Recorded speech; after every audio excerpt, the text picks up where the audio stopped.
Twitch stream working.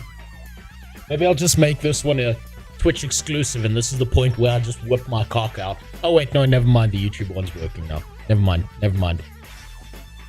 I'm sorry, YouTube. Don't ban my channel. I take it back. I'll save that for Twitter, where that behavior is not only allowed, it's encouraged. I'm not your dad. God damn it. Okay. I don't know. I'm gonna figure this out. Hello, Rose. Something's wrong. I'm one again here to torment you. Well, welcome.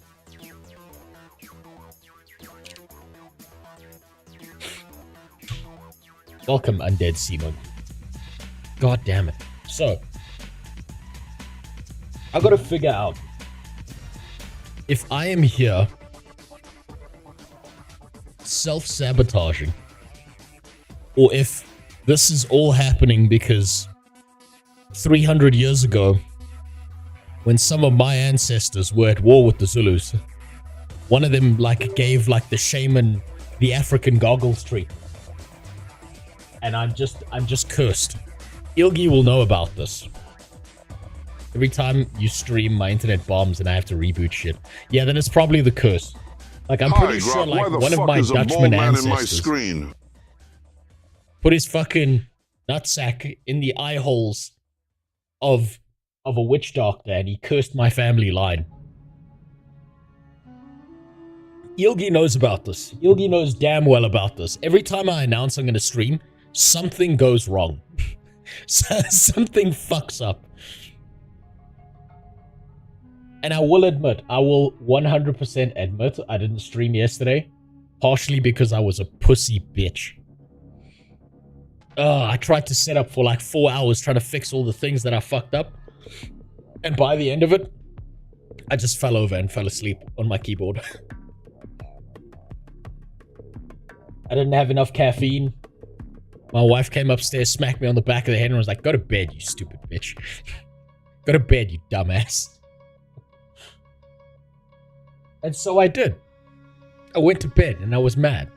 How's your gay throat? Well, since I stopped sucking Satan's cock, it started feeling a lot better, Keep. And I keep calling you Keep now, just because you called it a gay throat. I refuse to call you by your proper name. I will dead name you. Man, last week fucking sucked. It sucked so fucking hard.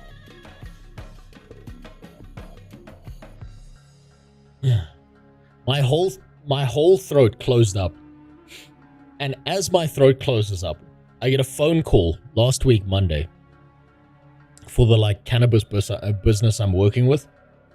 And they're like, "Yo, so we know you used to be an engineer, and the guy we hired," get this, the guy they hired, these guys are brilliant. These guys are, you can tell these guys are academics and they don't understand how the real world works, right? And they're so fucking exceptional at what they do. But the second they step out of their field of expertise, they fall the fuck apart. So the cannabis business guys that I'm working with, they were like, "So we hired this guy to do manufacturing processes, R&D kind of stuff, and the guy who was doing their manufacturing processes, trying to figure out new ways to use it, because it turns out, businessmen don't want to smoke weed.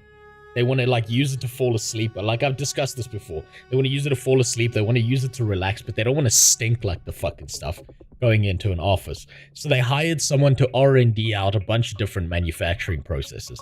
And this guy finagled these motherfuckers so hard. He finagled them so goddamn good, because he came into the interview. He told them everything they wanted to hear. And then I get a phone call on Monday and they're like, "Yeah, so the guy we hired to do the R&D, yeah, he's too high to work right now." He just refuses to stop smoking weed. And he won't, he like keeps fucking, we can't have a conversation with this guy. He's like on a different fucking planet.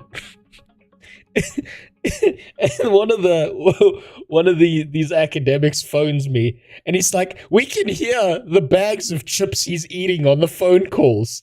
He's like, you just hear the crinkling of chips as he's fucking stuffing his face. And he's like, no, get on it, I promise. So that guy lied. All his qualifications turned out to be fake. Everything he said about what he knew was complete bullshit. And he was just like a stoner who was a dreamer. He was like, no, I can do this. So he just wanted weed. I'm pretty sure he just wanted weed, that motherfucker. So I get a phone call on Monday. I can't even speak. So I'm like, Zoom call me right now. And I will respond in the chat because I can't speak. And they do, and I'm fucking throwing up gang signs trying to explain this shit. And so while I'm sick as a fucking dog, we come up with 4 new manufacturing processes for, like, manufacturing of, like, cannabis stuff so that people can use it without stinking the place up. Without, like, getting fired by their boss just because they wanted to get, like, 4 hours of uninterrupted sleep. It was the worst fucking shit. My data indicates that this is some good shit. Well, the guy who they hired for the manufacturing processes didn't know what the fuck he was doing. Oh my god. The dude was like, no, I know what I'm doing. And then he sends them a photo of the most unprofessional shit imaginable. He must be high off his ass when he did this. He sends them a picture of the R&D he's doing. And it's just a picture of his kitchen. It's just a picture of a pot on a stove. And he was so fucking high. And he had his iPad like next to the stove. And he was watching a YouTube video about some guy on YouTube fucking like cooking weed in his kitchen, and he's like step by step following his instructions. This motherfucker stole a good like 80,000 rand from this business. It's South Africa. There's nothing you can do about this. You can't, that money's not coming back. That money's gone.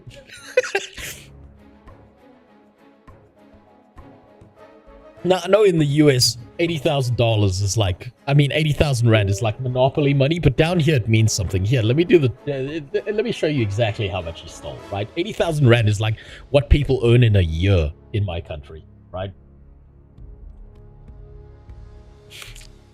So this motherfucker stole approximately $4,000 from us. And I'm sitting there like, you fucking Muppets. How did you let this guy in? Who did the interview process? I'm like, you hired an outsourcing business to do the interviewing process, right? And you know what they get back to me with? They're like, no, it was this guy's cousin. I'm like, yeah, no, nepotism's gonna fucking work. Let's get your stoner cousin in here because he knows what the fuck he's doing. He understands the process of decarboxylation. He understands the chemical processes going on, the additives of heat, timing, limitations on that shit. He knows when it denatures. That guy, yeah, no, he understands. His stove proves that to me. And the best part was, this motherfucker, I wish I'd saved it. Fuck, I should have had that picture on my PC somewhere so I could show you. He sends this picture of his stove where he's just throwing weed in a pot. And there's so many filthy dishes around his fucking kitchen. And I'm sitting like, Jesus Christ, this is supposed to be a professional operation. What's wrong with you? If a regulator saw that shit, they would revoke your license, you dipshits. And I have to do this through fucking typing and through gang signs to try and make them understand what I'm saying. And these people are so academic that they're like, they can't believe this happened. They're like, how could this have happened? Oh, it was devastating. It was fucking devastating. Jesus Christ. Oh, the fucking joys of working in this country. And you know what the best part was?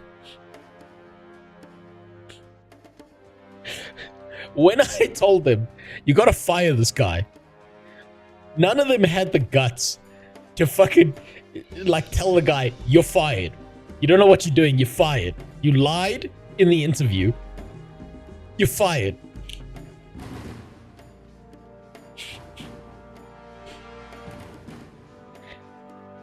And then the guy throws up the excuse. He's like, you can't fire me. I'm black. And here's the best part. He wasn't black. He was a white guy. He was like a 19-year-old. I'm like, dude, you're not fucking black. What the fuck is wrong with you? It was the weirdest fucking week. And it damaged my throat because I'm just sitting there laughing at this fucking retard. I'm like, dude, you're whiter than me, and I can't step out into the sun for 5 minutes without going red. What's wrong with you? He didn't realize when he was having a conversation with me that it was like, because these are fucking boomers that I have to use their systems. So we were using Zoom calls, and I don't think he realized he left his camera on. I'm like looking at this 19-year-old like, what do you fucking mean you're black? You motherfucker! You white piece of shit! Don't fucking pull that on me! So, on his application, right, I had to like run through his application as to reasons of firing, and it's like, you have to like record it. So you have like documentation. And so that, like, if he goes and challenges it in a court, you can just be like, here's the documents, here's the evidence, fuck this guy, this is why he was fired, right? So I call the University of UTC, right? Because he said he went to Cape Town. He said he did chemical engineering. Now, if you're 19, I don't know if you know this, but school ends in South Africa when you're 18, right? So he lied about his age. He lied about going to university. He lied about all the hygiene and like standards he was keeping while under like R&D. And he lied about his race. And he's like, you can't fire me, I'm black. I'm like, no, no, you're not. And I'm glad I have this recorded, you fucking piece of shit. It was so good. It was so good. I had to try my best not to laugh my way through firing a guy. You miss 100% of the shots you don't take. That man is taking shots. You know what? I don't know what that guy's doing with his life right now, but he needs to get into crypto because he's going to be a millionaire in a year. It was the greatest shit ever. And the worst part is, I get off this call, I start laughing because I can't help but like think about how ridiculous this shit is. And it just damages my fucking throat more. I'm like, I don't need this right now. I don't need this clown world shit. So, I had to spend the entire week going through a whole bunch of manufacturing processes. Fucking going into like a standardized lab, helping them figure out a place to like rent that has all the equipment as like an independent lab from a different company that would allow them to do this under the regulation, blah, blah, blah. It doesn't matter. And it was fucking excruciating. Jesus.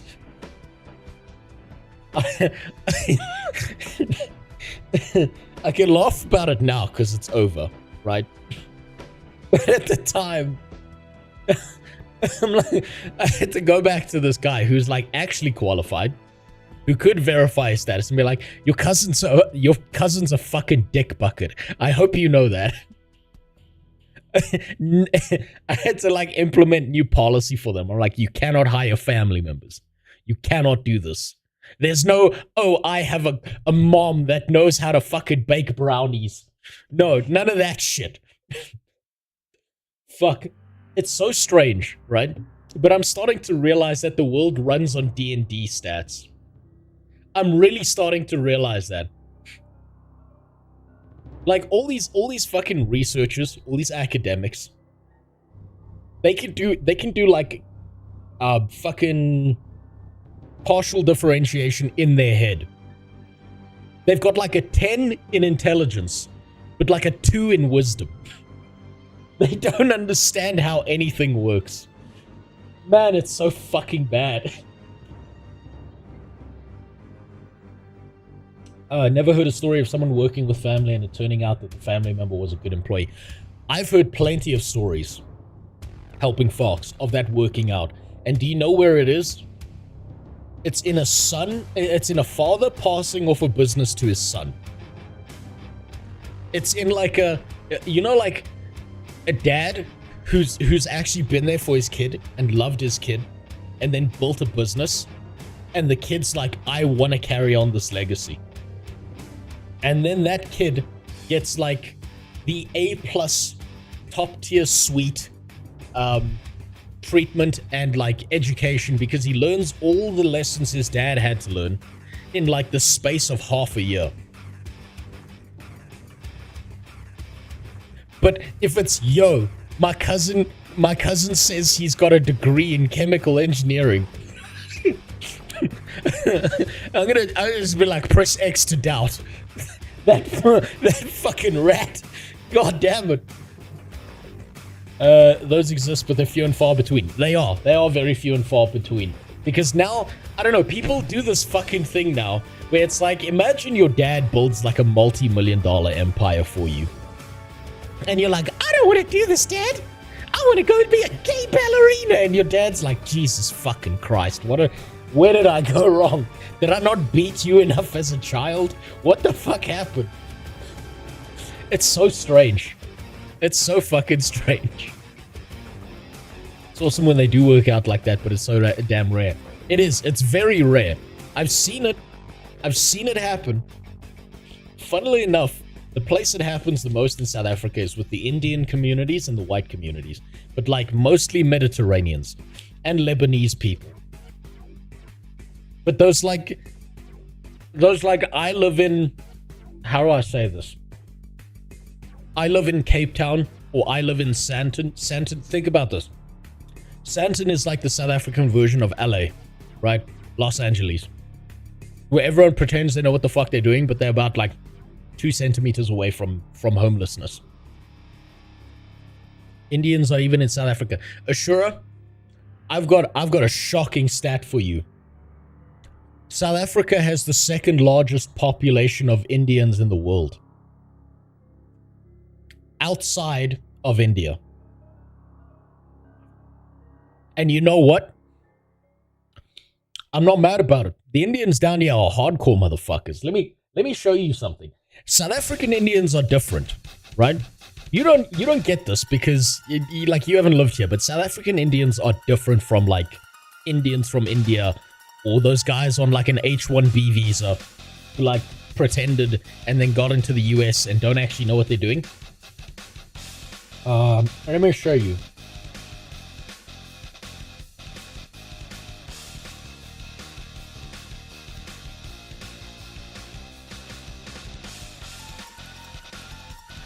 Let's see if I can find it.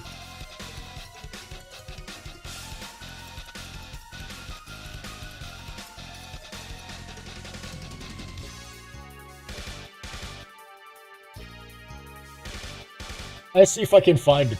These guys were fucking great. It was the most based shit imaginable. And I'm gonna see if I can try and find it. It was about 3 years ago, right? Hey, those ones have their tits out. I can't show that.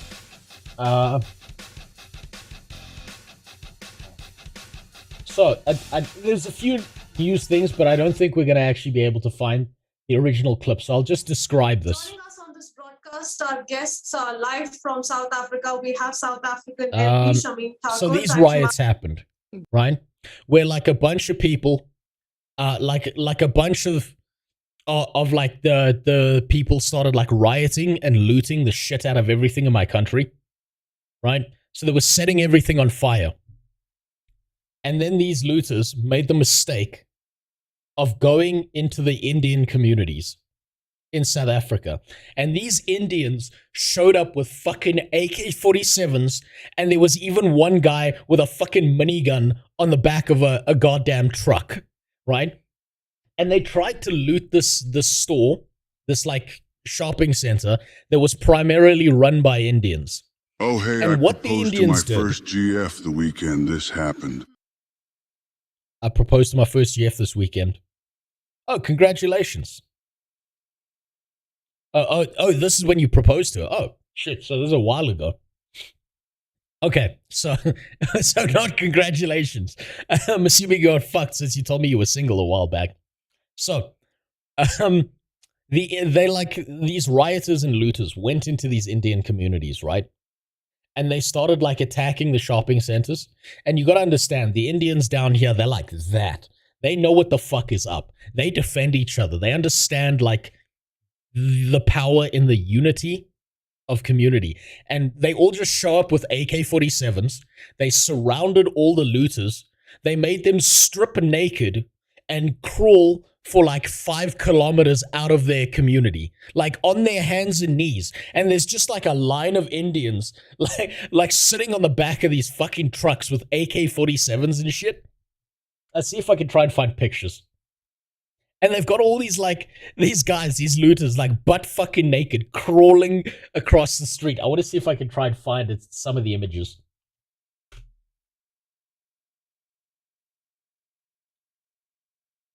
Okay, no, those are just people hugging.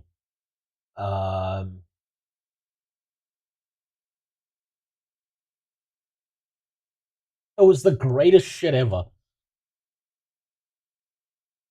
It was the most unbelievably based thing I've ever seen. Oh, God, I can't find it. I wish I could find it. Damn it. There's so little of it. If someone's got a link, send it to me. Because I swear to God, it was the greatest thing ever. This happened in Durban, where these looters just moved into the Indian communities, and they were like, I'm not putting up with this shit. And they just pull out all these AK-47s and fucking M5s out of nowhere, minigun on the back of a truck. And they had all these looters just crawling out of their community naked. They make them strip. They like shame them, and they will never touch those fucking communities again. It was the most incredible shit imaginable.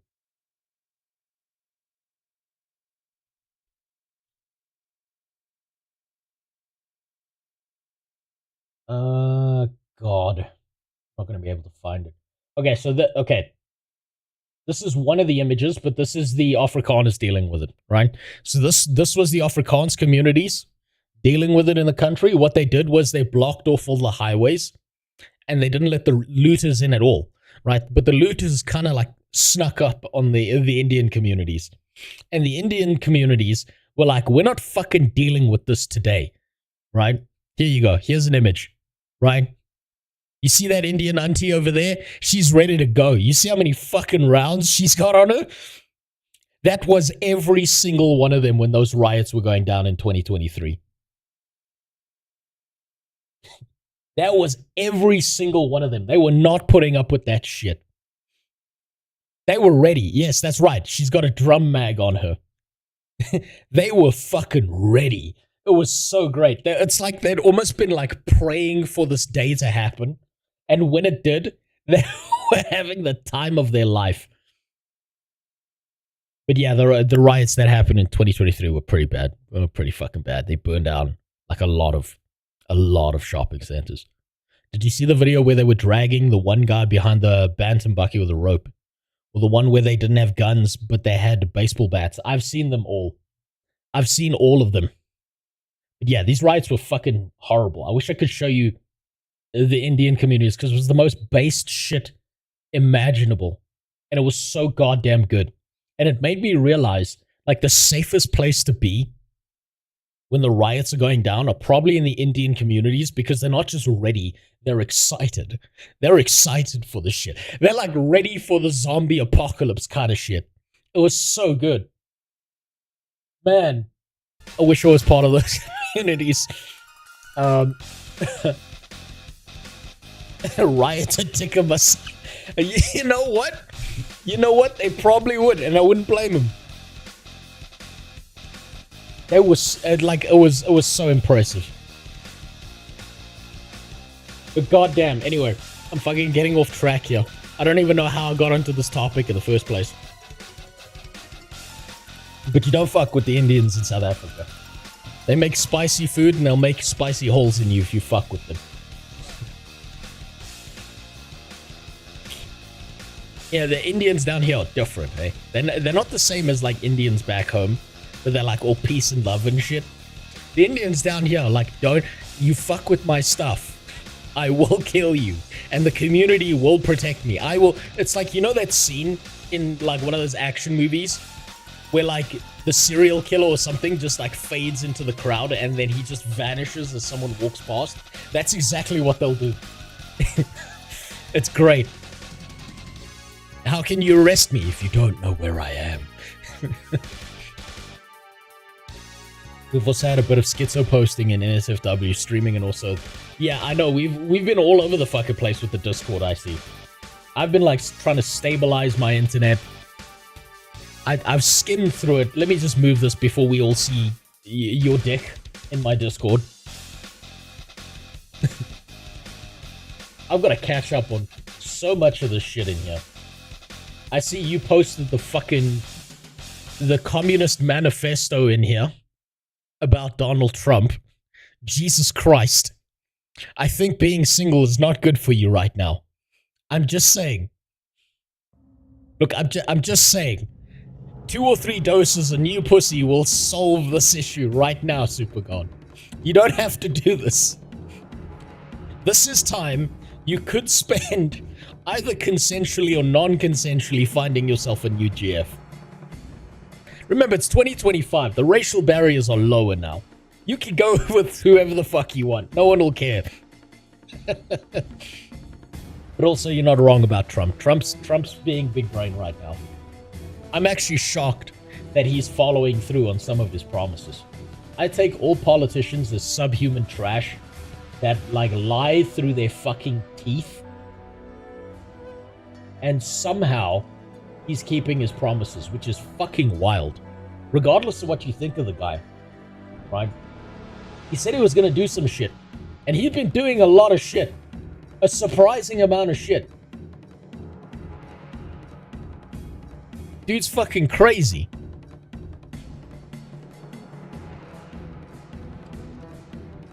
Maybe I'll try Asian pussy. Asian pussy's a trap, by the way. I'm just saying this. I know a lot of guys who married Asian girls, and they it turns out the dating phase is very, very different from the marriage phase. That's what I'm saying. I hear them bitching constantly. They're like, I have no say in anything. I'm not allowed to do this. I'm not allowed to say anything. She controls the finances. And then they look me in the eye, and I'm like, okay, well, why don't you fight back? Why don't you leave? Well, you gotta do something. You gotta have some freedom. And they're like, yeah, but you don't understand. You don't understand because, well, where is it? Because the pussy is so goddamn tight. It's like finding an underwater cave. They can't help themselves. They're lost. You know, like, you know, King Theoden in Lord of the Rings, where there's like all kinds of fucked up and like Grima Wormtongue's like whispering in his ear. It's the Asian pussy whispering in their ears, being like, "You will do this for me," eh? And they're like, "Yes." So that shit's a trap. Trump can't remember what he promised and is having an emotional meltdown every other day. I mean, he's been signing an executive order every 5 minutes, so he's doing something. He's fucking all over the place. Whether it works out or not is yet to be seen, but the US stock market's taking the fucking hit for that. My God, it's falling apart.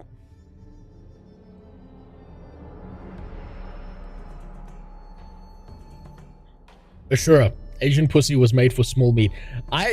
You know what? I don't know if I should say this because I still know the guy and I still like talk to him, and like this wasn't too long ago. Yeah, fuck it. You don't know his name, it's fine. He said to me, his life has fallen apart. He has no say in his marriage. She controls the finances. She decides what happens. They go wherever the fuck she wants. He says, but it's all worth it when he's trying to put all of his dick inside of her. He said it's a fight. He said it's a fucking battle. He said he has to try different positions, and he's like got his hands up in the air and shit.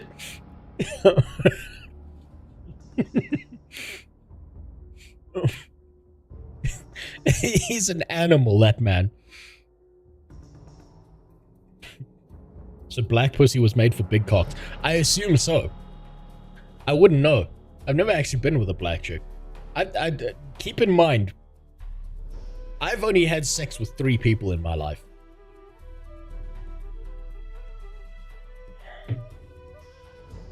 I'm what you call a problem. Because the first time I got laid, I was drunk off my ass, barely out of high school.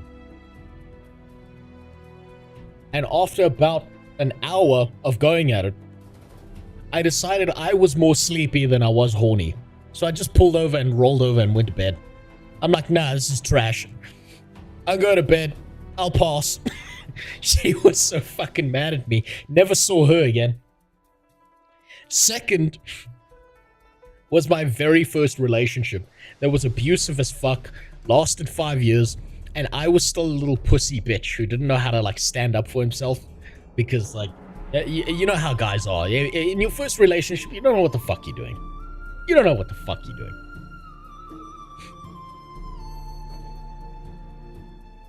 And I just gotta say,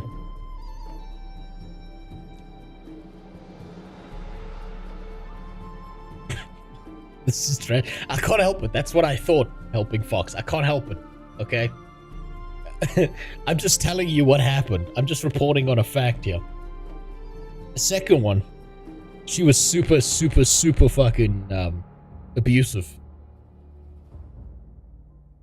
But I will admit, I thought I would never have that moment again of hearing a girl say to me, God, will you not shove it all the way in, please?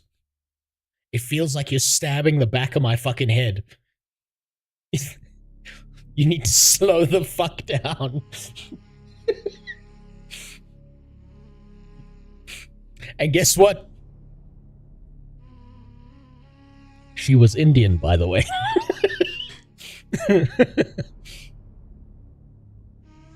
So yeah, that was a wild ride. And then yeah, my wife. Which I don't know how she puts up with my shit. Bollywood. You know what? You know what? Look, okay. My first girlfriend, I gotta give you some stats here. She was about 5 feet tall. And I'm not a big man. I'm not a big person. I'm not very tall. I'm kind of a midget. But she was a lot shorter than me. A lot smaller. Bro went for jailbait. No. That's such a fucking misnomer. Jesus Christ. Just because someone's short. Okay? That's fucked up. For sure. Yeah, it's real fucked up. She was just short. And she had a stubby vagina. I'm sure there's a guy with a really small dick out there. Like, look, I know I'm not packing meat. So, like, the fact that she was stubby, yeah, that felt good. That was like a real confidence boost. And then now my poor wife has to put up with my bullshit. It's about the motion of the ocean. No. It's about being stronger than her. It's about making sure you can hold them down so they can't run away, sure. Welcome to 2025. The dating pool has changed.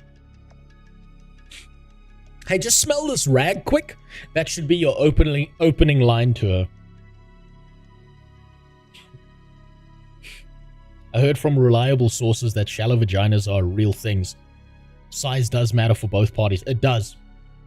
It does. Look, I've been involved in very many female conversations. Because despite, like, you know, having limited sexual experience, I've got to hear about all the shit from all the parties out there. Because I don't know, I think I look non-threatening probably, right? Don't ever take dating advice. Look, I'm the perfect person to take dating advice from, Devilish, and I'll tell you why. I'm still married.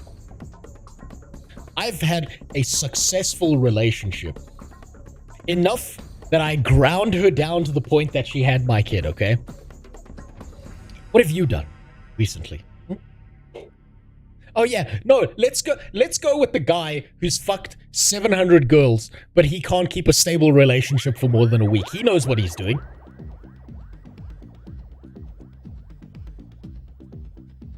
Yeah, no, he knows what he's doing. The guy who's been playing level 1 for his entire life. The guy who picks up a game, plays it for 10 minutes and leaves. Yeah, that's the gaming pro you want to listen to.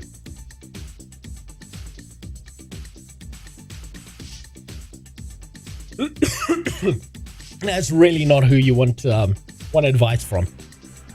I promise you, all these dudes who do this thing where they go out and they like bang a new chick every week. Two things. First, it's a warning sign that this guy is intolerable for more than a week. Second, it means that this motherfucker knows how to get into women, but he doesn't know how to keep one around. Yeah, Ashura's got it. You see, you gotta break their spirit like a horse, or a slave, or a small animal that you brought in from the woods. You gotta know the technique. You've gotta know how to slowly grind down their confidence every day. It starts small, and you can work your way up to bigger things. You know, you start saying things to her like, man, I really prefer it when you wear makeup when we go out. That way you don't embarrass me. No, actually, babe, I think your snaggletooth is cute. Oh, don't worry about it. Susan just doesn't like you because sometimes you act like a bitch. It's okay. It happens. You say those things, and then slowly you like grind your way down until they like have so little self-confidence that they're like, fuck, if I don't marry this piece of shit, I'm gonna be alone forever. It's like, think about the Russian propaganda towers during the Soviet Union, right? They said the wrong thing for long enough that the people started to believe it. And then they could get away with whatever the fuck they wanted. Same principle. You are the propaganda tower. Read the conversation in the streaming Discord channel. No, I haven't read it yet. I'll read it now. I'll take a look at it. I do this thing. I'm absolutely nuts. I fucked the same girl for years. No commitments. Easy GG. That's easy GG until you want to have a family. A legacy. Then you got to do something drastic like chop off her feet so she can't run away from you. You're not going to want to read that conversation. Ah, fuck it. I'll read it off stream. Reading on stream sounds boring as fuck. I'll get to that. Right. So I've got a lot to catch up on. I've got a lot I got to do. There are, I think, 4 videos I wanted to look at. Then I'm gonna reset my Guild Wars 2 hardcore run.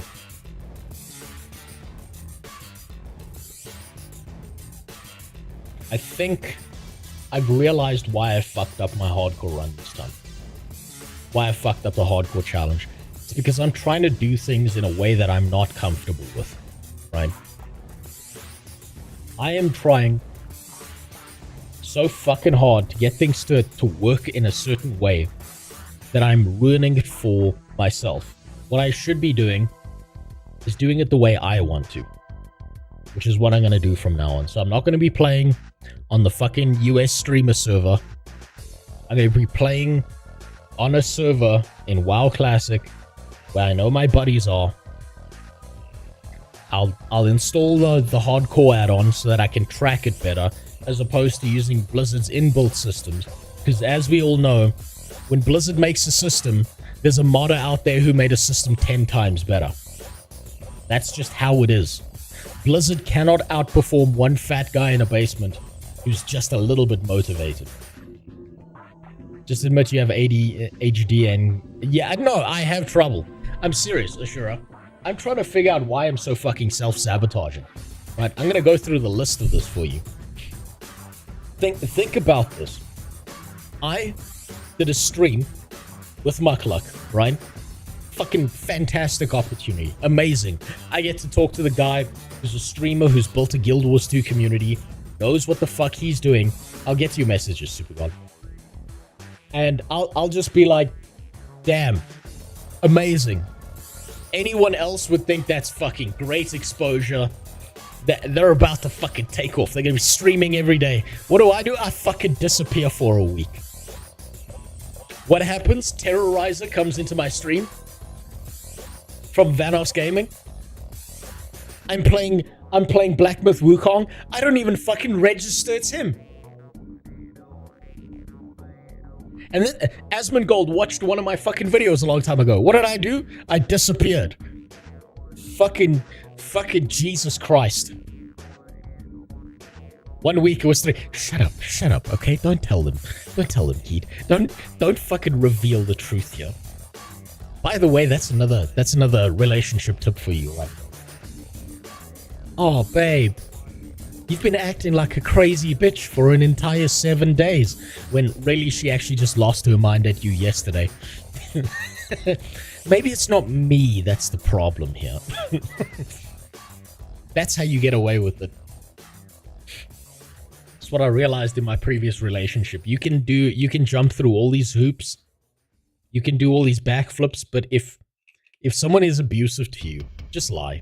Just lie and get it over with. You let us fester in the Discord, cannibalizing each other for shits and giggles. I know. I'm gonna go read through it in my spare time and enjoy myself. Yeah, if I'm gonna be sabotaged, look, I don't need to be doxxed. I don't need someone else to come in here and fuck my life up. I'm perfectly good. Like, I'm good. I can fuck my life up perfectly fine all on my own. People come in here, if they want to like insult me or like troll me or something, they look at me and they're like, nah, this guy's got it. Nah, he'll screw it up. Don't worry, you just give him time. If you have too much popularity, you'll have to censor yourself. You know, I had an interesting internal conversation about that with myself, Kikala. I decided I'm not going to self-censor.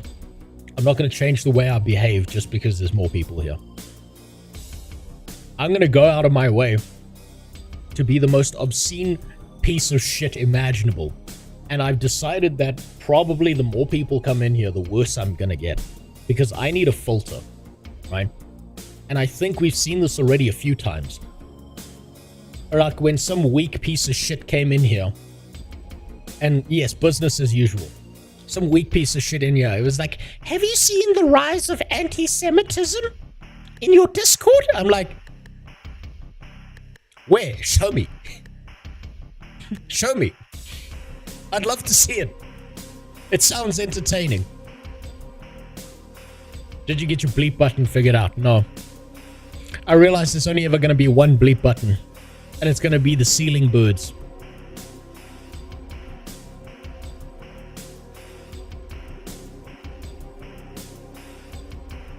I don't even think that button's working currently. So, my filter is just going to be being the biggest piece of shit. I have an Israeli flag. Does that clear me? I don't care. Here's the reality filter. I don't actually fucking care. This whole shit where I'm supposed to pretend like I'm some holier than thou saint is fucking bullshit. I'm a retard on the internet. I'll make fun of Jews. I'll make fun of Palestinians, whites, blacks, fucking Ukrainians, Russians. It doesn't matter to me. Everything is here to just make fun of.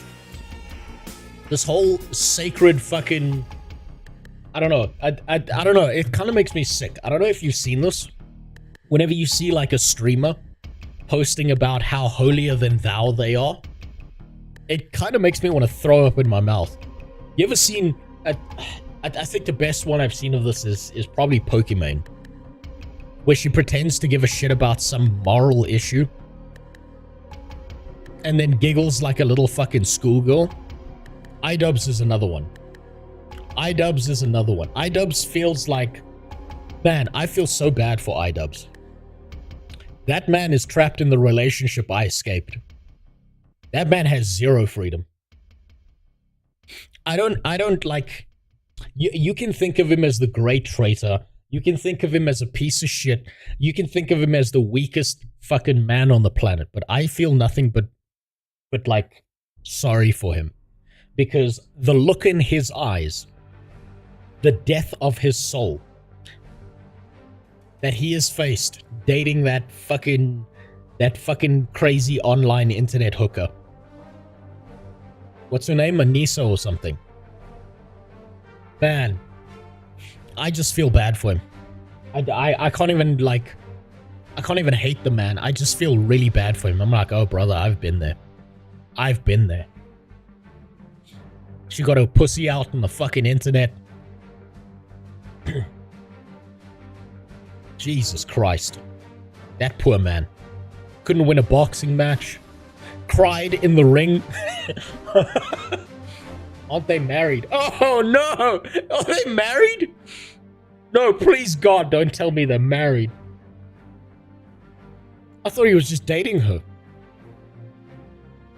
Don't tell me they're married. That's even worse. Jesus.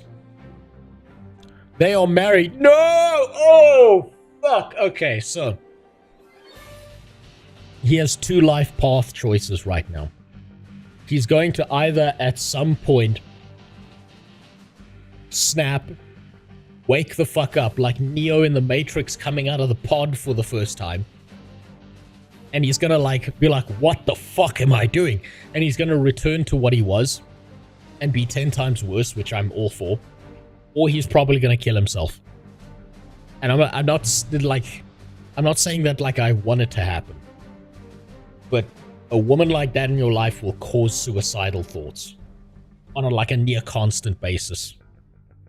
You become a shell of his former self.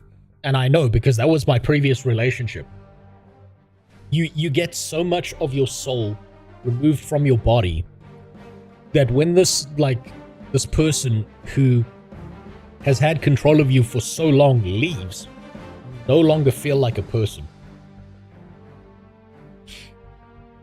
I just get images of Sam Hyde when I Google that. I'm pretty sure iDubbbz's wife isn't Sam Hyde. But that would be pretty funny. Thanks for the follow, Fizzy Citron.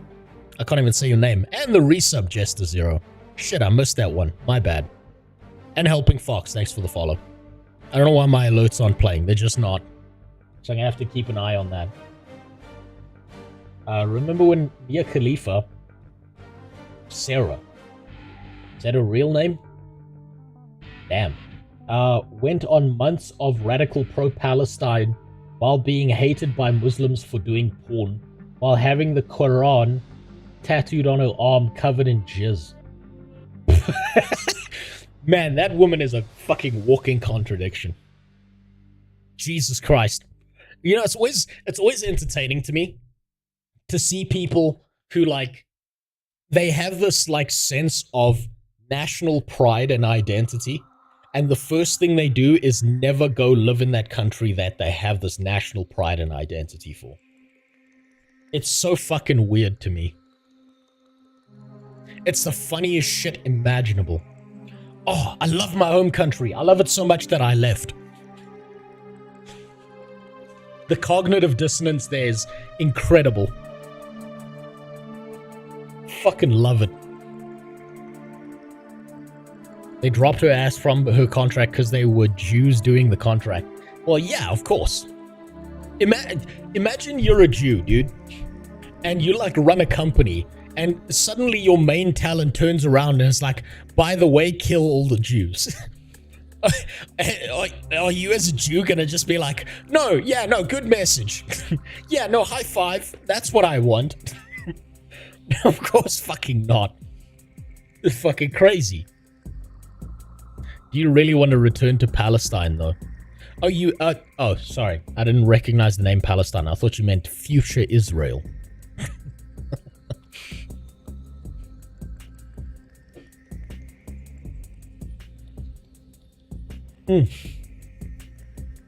Trump beat. That's right. Didn't Trump want to, like, take over the entirety of Palestine? For some reason? I can't even remember. Man, fuck, that guy's going wild. Fucking, he wants Greenland. He renamed the Gulf of Mexico to the Gulf of America.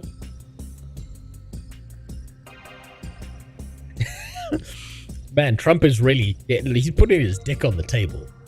It's the funniest thing ever.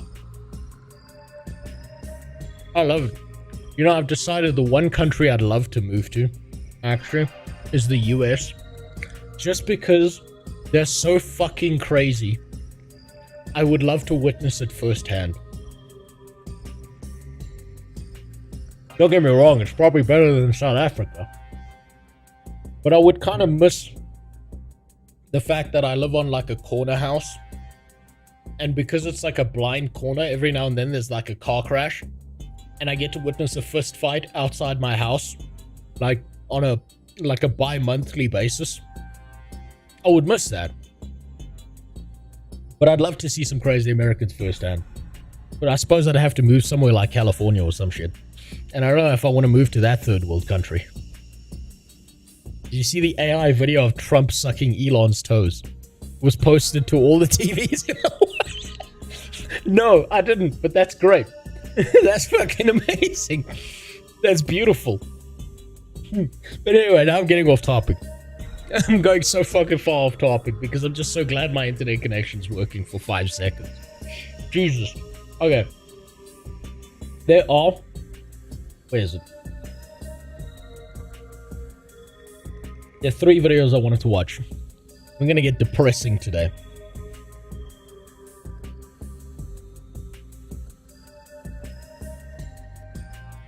I wanted to see Johnny Somali mess with black people in South Africa.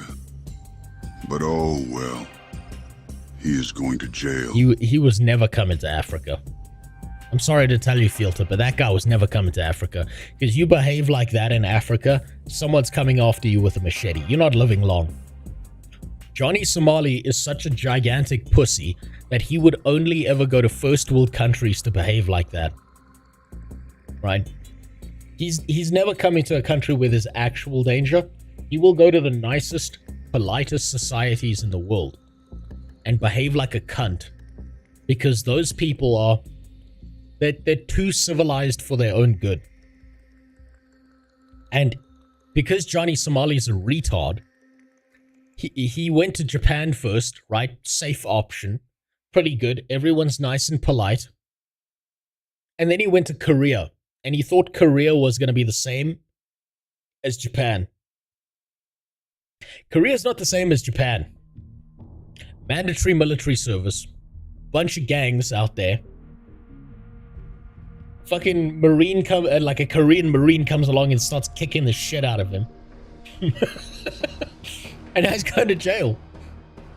Man, that guy's a gigantic pussy, but he's also retarded.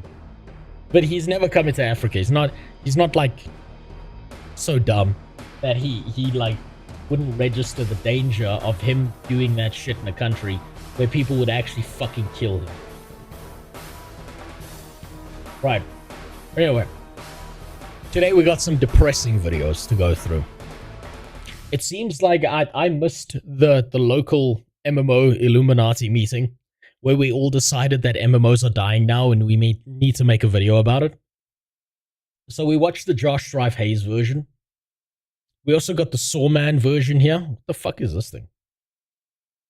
Is the MMO genre. And then we've also got Force Gaming, of all people. This one I have watched. Right, you know, but I wanted to comment on it. Thing.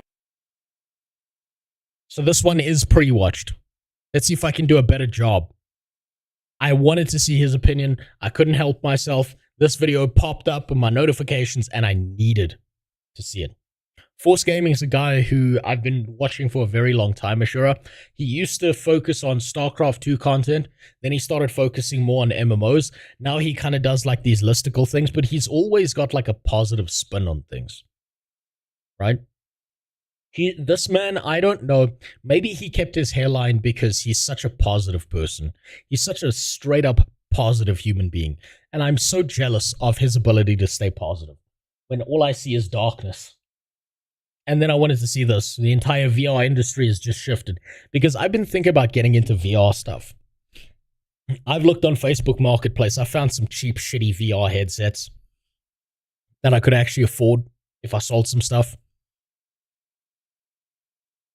I wanted to look into this just as like a little pick-me-up before we move into fixing up WoW, before I start planning the release of the Dune MMO that comes in like 7 days. So we'll start with the one that is pre-watched. I've got a better hairline than Force. Well, congratulations and fuck you. I don't have a hairline anymore. If there's one... But I wanted to go through this because fuck me. Listen to how... I want you to note this. Listen to how positive this man is, even in a negative video. I don't know how he does it. The only MMOs dying are the ones killing themselves. That's the problem, Callie. So many of them are killing themselves because they're so heavily focused on monetization that they're wasting all their resources trying to extract wealth out of people instead of just making a good fucking game, right? Remember back in the day when MMOs used to like make these fucking strange decisions, like the WoW talent tree or EverQuest, right? They might not have been the 100% optimized decision to make, but they were something interesting because you would never expect that. They were experimenting. They were doing cool shit. Wish Gaben made an MMO. Yeah, Half-Life 3 is going to be an MMO. Don't worry. I heard it through the grapevine that Half-Life 3 is actually going to be an MMO. I'm going to choose the head crab class, and I'm just going to grab onto people's nuts. Back in the day when people made games because they love gaming. Yes. You know what? Actually, you just pointed out one of the biggest problems with modern MMO design, Callie, is the fact that it used to be that the people who made MMOs were the people who played MMOs. Then making MMOs became such a fucking job that the people making them never had time to play them. And that caused this like weird disconnect where you've got the people making them and never playing them, and the people playing them and never making them. It's devastating. It's actually been really, really fucking bad. And we've all just downward spiraled. I think maybe the last hope is... Sorry, I'm trying not to laugh. Is Ashes of Creation. No, I'm joking. It's probably the Riot MMO. It's probably the last hope. It's probably not. It's probably gonna fucking suck as well. I'm gonna bitch about that one as well.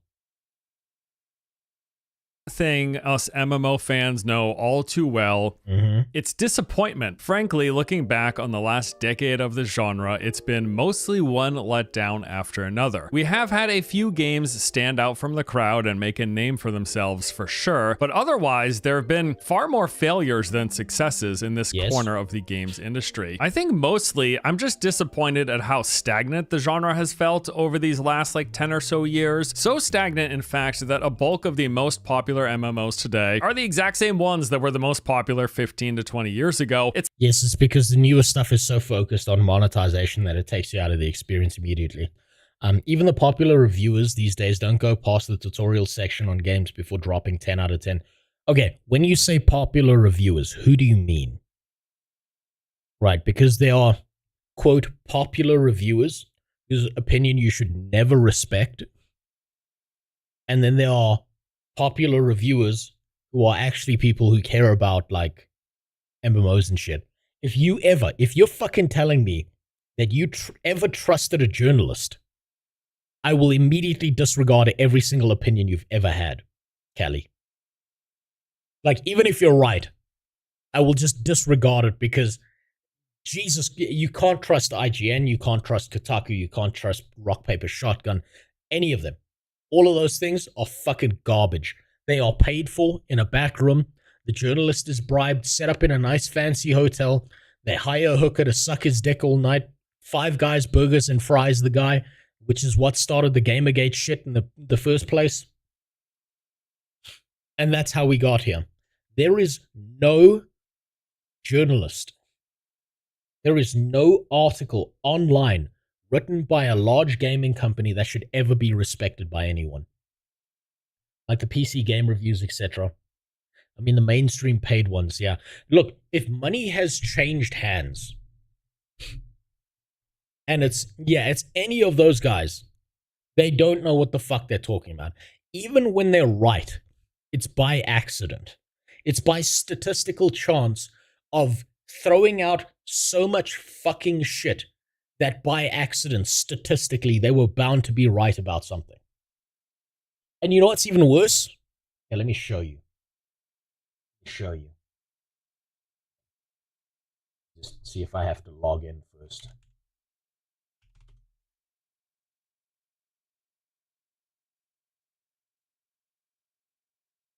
Yeah. I have to log in. I don't want you to fucking pause it.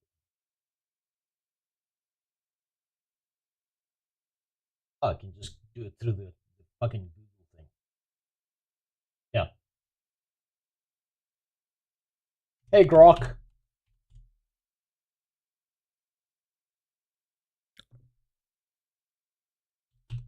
Write me a review on... Give me a game. Why don't you give me a game that's recently released? White. I'm spelling like a game journalist.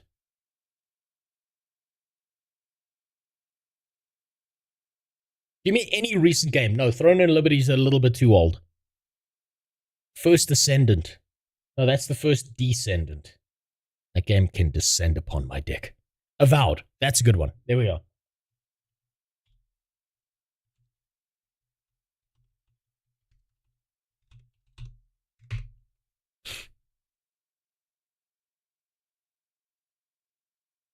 Right? Okay.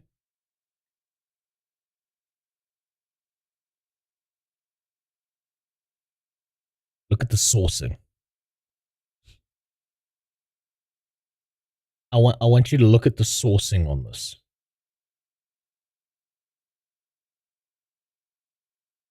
The Verge. Polygon. Score. 8 out of 10. Now this, right here, is how your articles are now written on massive publications. This is written, and then just below that, there's an ad, then there's the strengths, then after the strengths, there's an ad, then weaknesses, after that, there's an ad here, and then there's the conclusions, and then there's an ad here, and then after that is the score at the bottom, and then below the score is an ad there. And then all the while you're scrolling through the article on the right and the left here are ads. Right? Score 8 out of 10.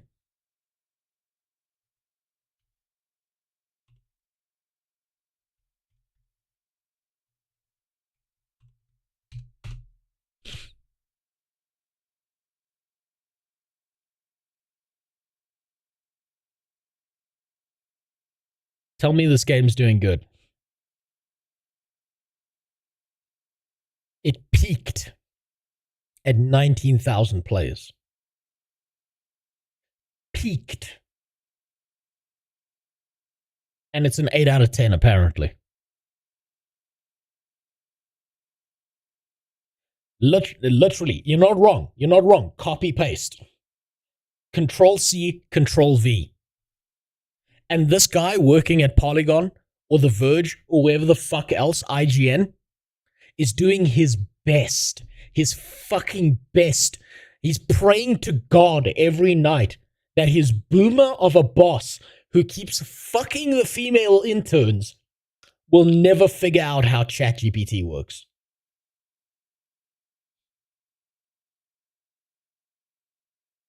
His kid came home. That boomer, his kid one day came home and said, "Hey, Dad, have you heard of this new thing called AI?"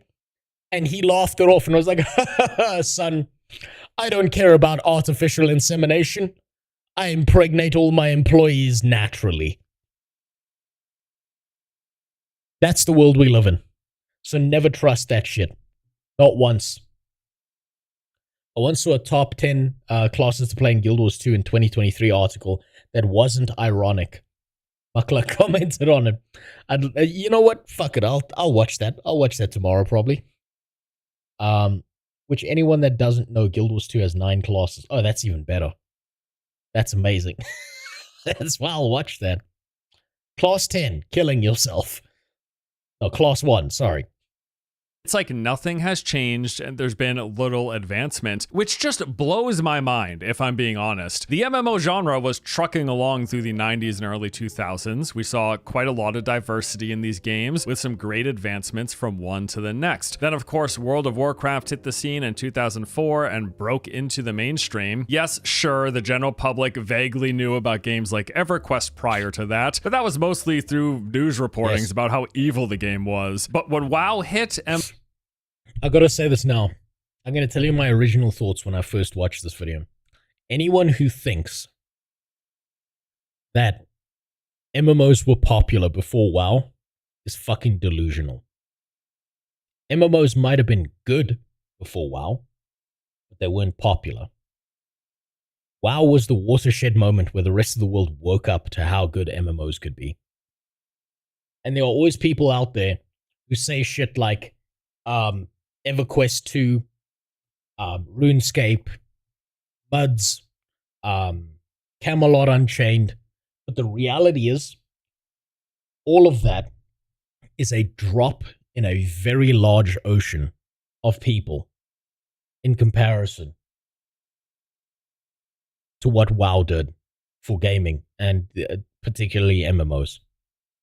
MMOs finally arrived into the public's consciousness as a thing that people knew lots of other people enjoyed. The genre continued steaming forward from there. We saw quite a few MMOs released between 2004 and 2010. In fact, I still to this day remember those early to mid 2010s very fondly, when WoW was arguably at the time at its peak and everyone else was looking to grab a portion of that audience. We were getting This is such a bad way to prove his point of what he's saying.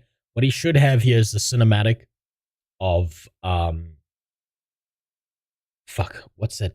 Wrath of the Lich King instead of this shit, because BFA was terrible. This was the backslide. This is things going downhill again.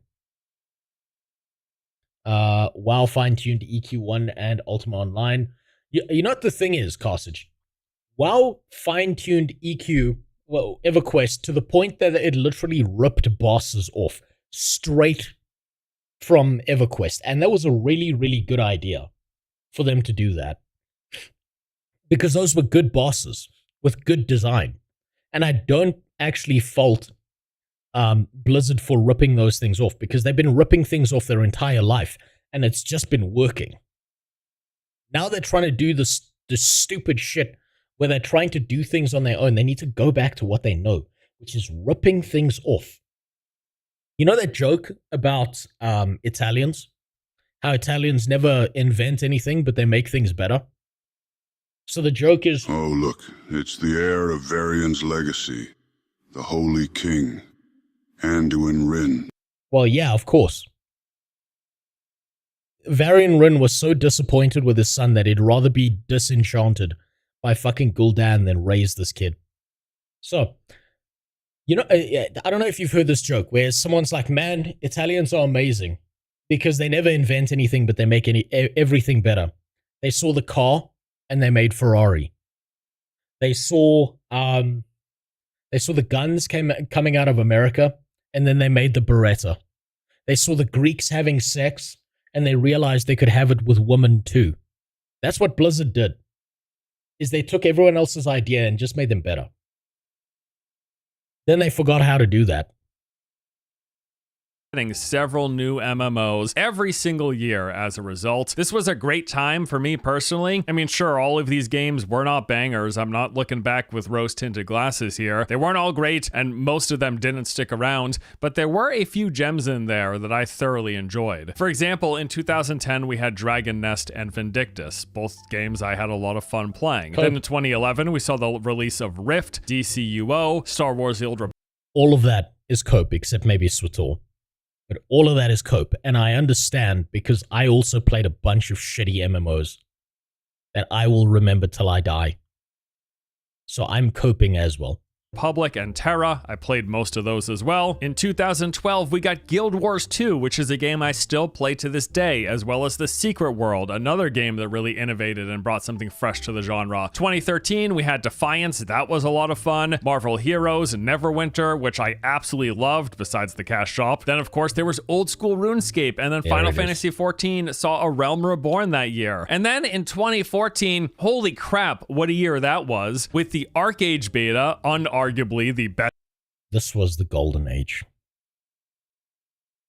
Between 2005 and 2015 was the golden age. And then it just all went off a fucking cliff. Terra was awesome for a little while. I fucking love Terra. Oh, isn't that the game that Josh Strife Hayes single-handedly killed? Isn't that the one that he smothered with a pillow, like a baby in a crib? He just like he single-handedly butchered that game.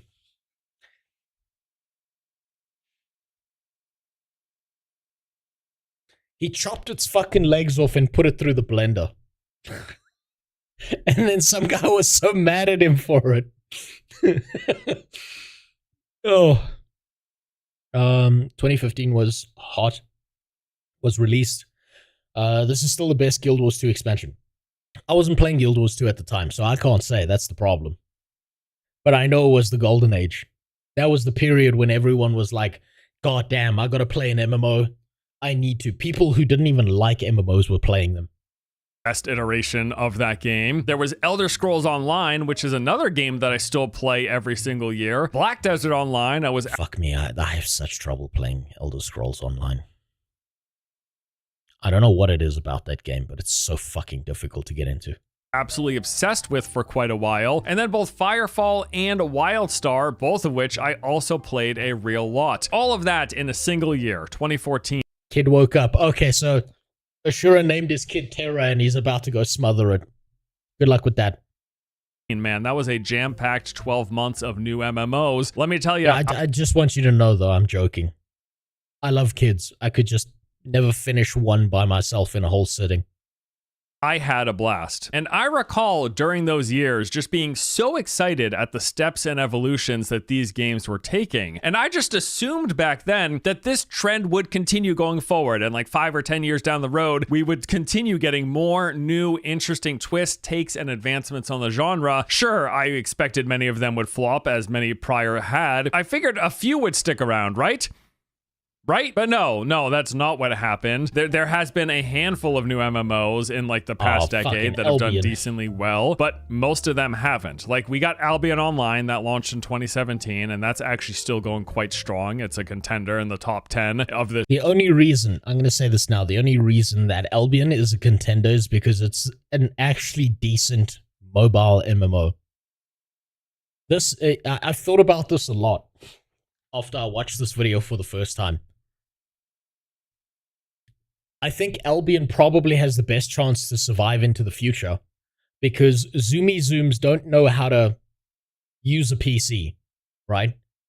If you put someone under the age of 21 in front of a PC, they'll probably start touching the screen because they don't understand how a keyboard works. So Albion Online, as much as you might dog on it, might actually have the longest lifespan of any MMO out there, because it's playable on a mobile device. This genre. But beyond that, I mean, I guess in 2021 we had New World, which showed a lot of potential, and it was fun for about a week or two. And then in 2022, yeah, we got Lost Ark, which was also fun for about a week or two, up until you hit the pay to wall that kicked in at Endgame. And I mean, that's kind of everything. It literally, like, there's 3 new MMOs that are even remotely noteworthy over the course of these past 10 years. So yeah, I'm a bit disappointed, to say the least. And when I look at the next decade of upcoming MMOs, at least the ones that we know about that are currently in development, I gotta be honest. Notice that the new trend of MMOs that are coming is to rip off other game types and try and make them live service. So the idea isn't to try and make an MMO that's unique in its gameplay style and system. It's to try and make Monster Hunter MMO, or it's to try and make Minecraft MMO, or it's like to try and make Rust MMO. That's what they're trying their best to do, but they'll never actually make their own fucking game. It's so bad, and that's why it keeps failing. To be honest, I'm seeing a lot of games here that are unlikely to break this trend. When you play Guild Wars 2, are you going to enable drops? I believe drops are just... I clicked the button a long time ago, and apparently there's drops on the channel, so I'm pretty sure that they're there. But there are some that have me at least a little hopeful. I'm going to say this now, though, actually.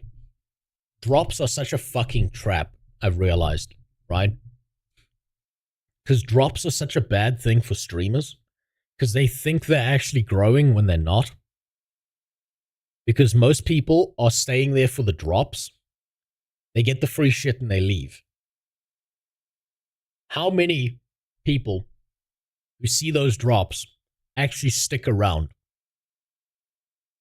I would love to see the data on that. Remember Guns of Icarus? I don't, because I don't even know what the fuck that is. It's kind of an MMO airship battle simulator. I don't even know. And that is what I want to focus on for the rest of this video. Enough of the doom and gloom. Let's talk about the MMOs that I think have the best chance of actual success and any longevity, at least for me. Do you see what I mean when I say this guy is somehow positive? All the time. I don't know how he does it. Like, he keeps me up at night. I'm like, how do I become a person like this? What combination of medication do I have to take to enjoy life the way he does? For me personally, but also like thinking about a mainstream. Are any of these games in the next 10 years going to get into that top 10 list of the most popular MMOs being played by a wider audience? We'll see. Just a heads up though, this list is fairly short in terms of the number of games. Okay, so let's start off with the traditional MMORPGs. These are games that are more or less following the gold standard of the genre compared to the MMO lights or the shared world games, some of which we will discuss. But as for the... That's a Dune game. We're playing that on the 20th, by the way. Traditional MMOs, we're talking the bigger open worlds with many players visible at any given time in each of the zones, with the regular questing, the dungeons, the raids, etc., the whole shebang. What are the ones I'm excited about in this category? First up is Ashes of Creation. And let me just say this up front, I am far from one of the extreme fanatics for this game. I know a lot of the people in the YouTube MMO creator space have been singing its praises from the ramparts, claiming that Ashes is... I'm so skeptical. I'm so fucking skeptical. Oh, look at that. Holy shit. How the fuck do you say that name? MJ the Dick. Oh, MJ the DK. Thanks for the sub. I appreciate it. I'm sorry, my brain just saw MJ the Dick. That's my bad. I'm so skeptical of Ashes. I want it to succeed. I want it to be good for the genre. I've played it a lot off stream. I've given my feedback to the guy who bought me, who decided to be my sugar daddy and buy me the alpha access. But I'm so concerned. My biggest concern for this game, actually, is that it's not going to be a good single-player experience. If you're not going in there with at least 15 other degenerates ready to fuck your life up, you're not going to have a good time. Salad joke with free crack. Well, thank you. I appreciate it. I'm glad you got some enjoyment out of the trash I make. It's gonna usher in More trash soon, by the way. While I had my throat fucked up last week, I finished the script for the next video. I'm hoping to get it out before this month ends.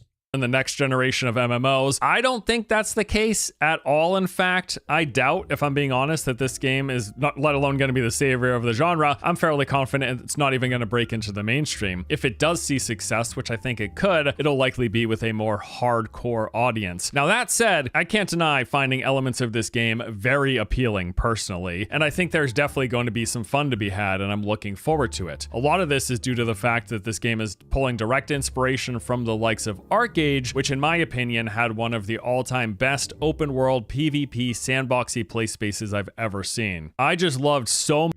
I mean, he's kind of not wrong.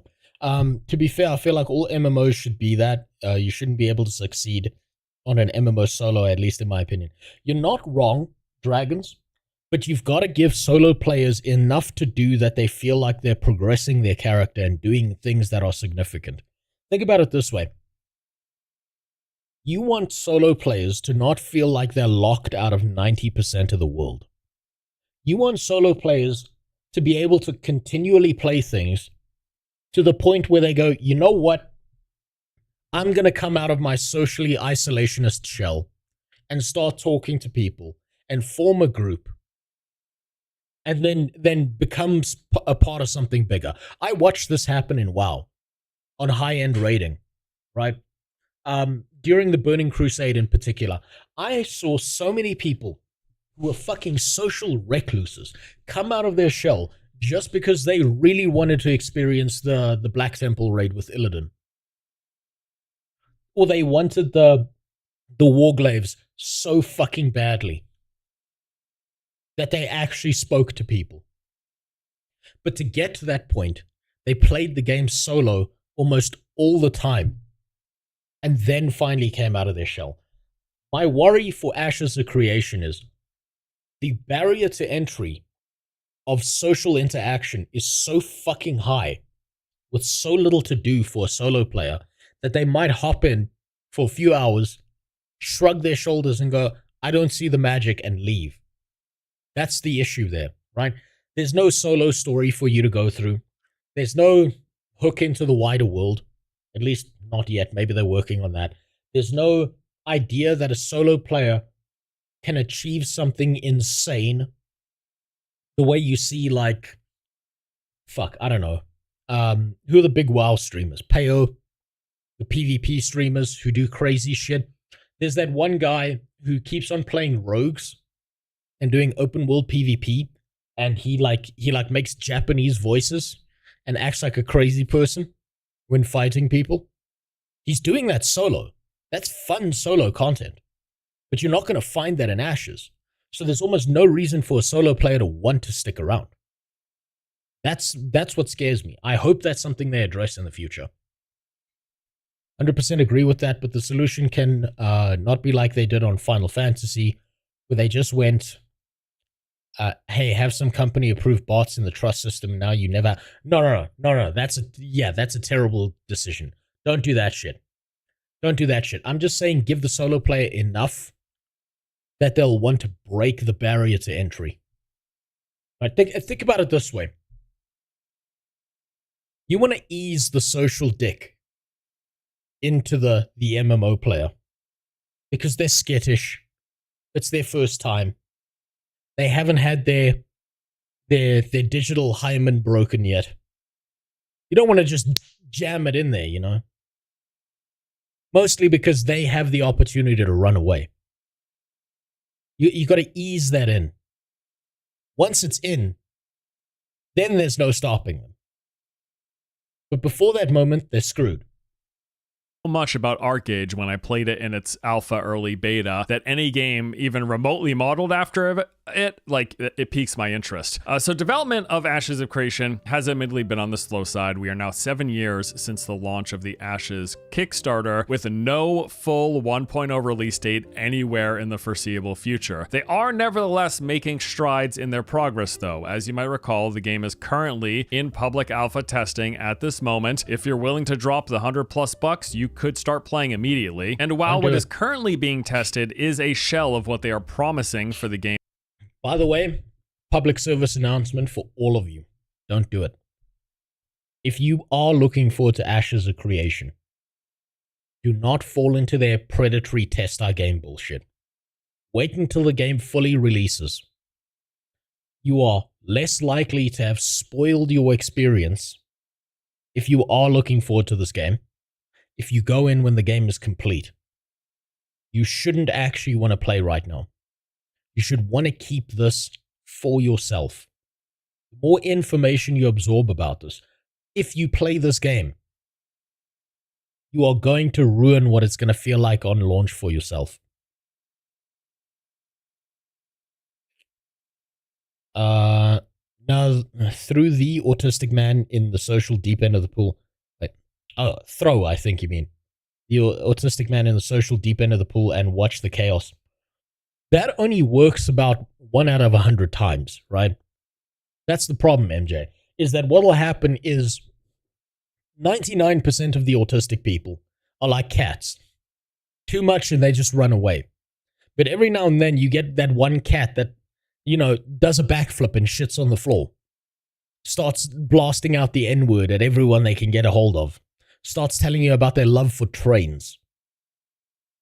But most of them will disappear. And this is a numbers game. Especially for an MMO that's launching, that's looking to be big. It's a numbers game. You got to get the biggest numbers. And most of these autists run away.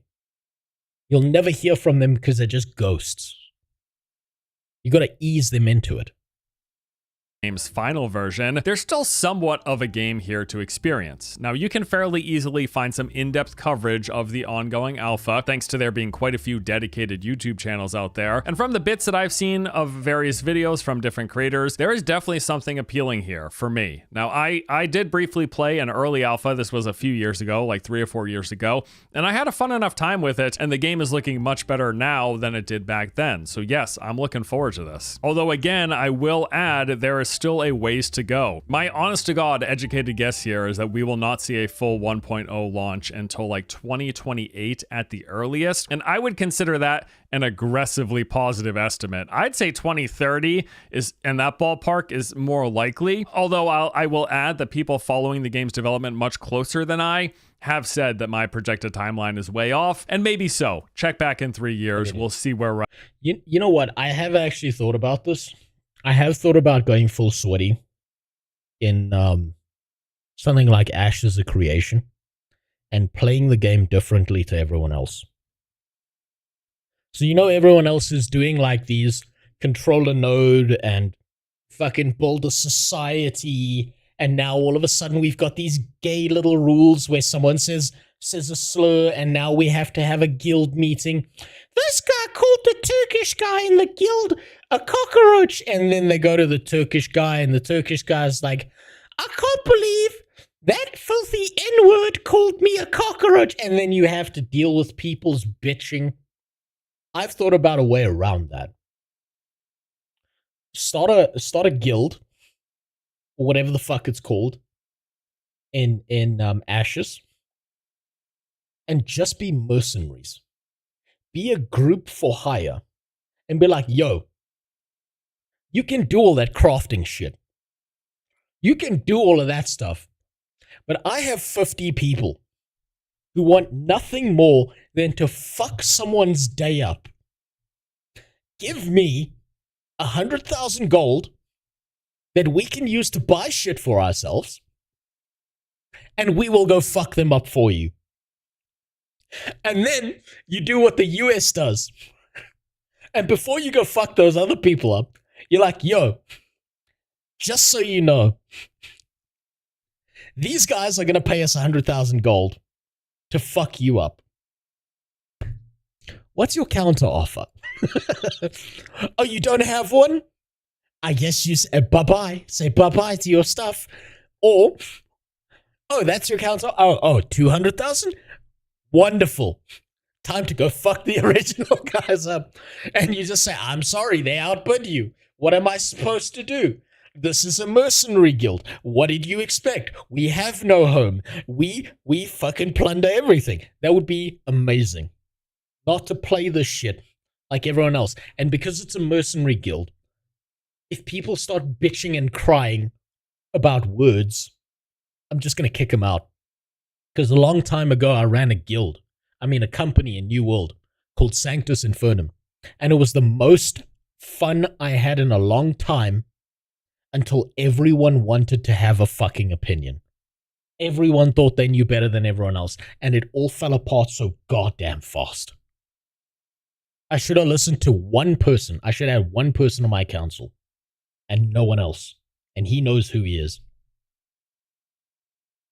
At that point. Either way, whenever this game releases, I will absolutely be checking it out, whether or not it has the potential to break into the mainstream, which I don't think it does. Regardless, I am looking forward to it personally, and hopefully it lives up to the hype that's been building over the course of these past 7 years. Next on my list is Arcade Chronicles. Now, this one is actually slated to launch in the not too distant future. I am pumped for that. There's a closed beta test planned for later in this year, and the full release is scheduled for the first half of 2026. Now, the TLDR of this game is that it is a new spin on Arcade, although how much of the original game's DNA remains, we'll have to see. We do know that there are a few big changes for starters. So the combat is now action, replacing the original's tab target. The developer has stated that their goal here is to deliver combat that rivals that of single-player action games in terms of its responsiveness and the gameplay feel. There's going to be a larger focus on PvE content. In particular, it looks like we'll be getting much more in the way of traditional MMO dungeons and raids, which the first game did have some of, but it was far from the focus. They're also putting less emphasis on the open world PvP, with instance PvP taking priority. And we know that housing is no longer going to be fully open world. Instead, they'll be going with instance player houses in specific areas, which means no more land grab at the fresh start of servers, which may actually be a positive change. Now, beyond those things, it does appear that at least some portion of what I loved about the original Arcade is going to be present. We're going to have... So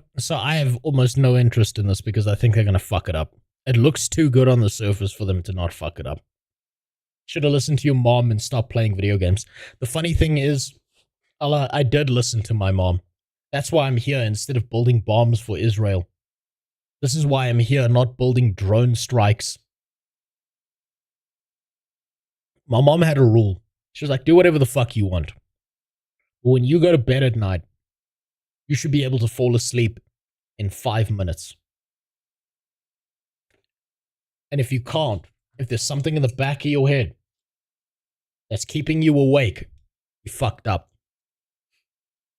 If there's something running through your head that you can't live with, you fucked up. That's why I have a family. That's why I have a kid. That's why I have a wife. Because there are certain lines I won't cross. Wasted opportunity. Look, it sounds fun, Edward. But real talk, it's a different thing. It's a really different thing. And I'm sorry, I'm not a retard like Oppenheimer or Kalashnikov. But it's a very different thing having designed a machine and watching it rip a 5-year-old's head apart. Right? That's shit that'll keep you up. You'll be like, I made that. That thing, I made that possible. That'll fuck you up. It'll fuck you up more than you know. And if it doesn't, well then, man, good for you. You're a stronger man than me. Congratulations. I notice people keep having unreasonable hope for the next MMO, but it never ends up as anything special. Yeah, Josh Strife Hayes explained this in his video, Dubber, where he said we've got this weird paradox where MMOs release, new MMOs release, and we expect it to have the same amount of content as an old MMO, but the old MMO has developed over years, and the new MMO feels empty because the old MMO just has so much more than it. And the problem is, how do you catch up to something that's got an infinite amount of shit in it because it's had 12 years to develop itself over something that just launched yesterday? Have the fully seamless open world. There'll be the variety of traversal options with gliders, boats, and scheduled carts that take you from one place to the next. There will be trade pack runs and caravans, which brings a whole lot of interesting gameplay. And while not emphasized, it does look like there will at least be some areas that have open world PvP. The things that we're still unsure of include whether or not they're going to have the similar crime and trial system where you can commit crimes like stealing other players' crops, and if you get caught, could be thrown in jail and brought before a jury of other players. If they're going to use... Does the crimes include rape? If not, it's not a full world MMO. I believe it hasn't been fully developed. There's a similar class system where you select from multiple trees, each based on traditional RPG roles and playstyles, with correspondingly themed skills, like there's a tank tree,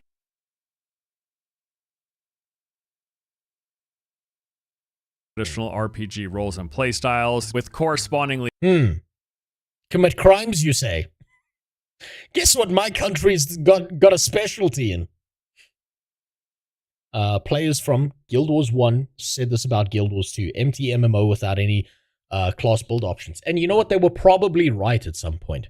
But enough people stuck around for long enough that Guild Wars 2 got to build itself out.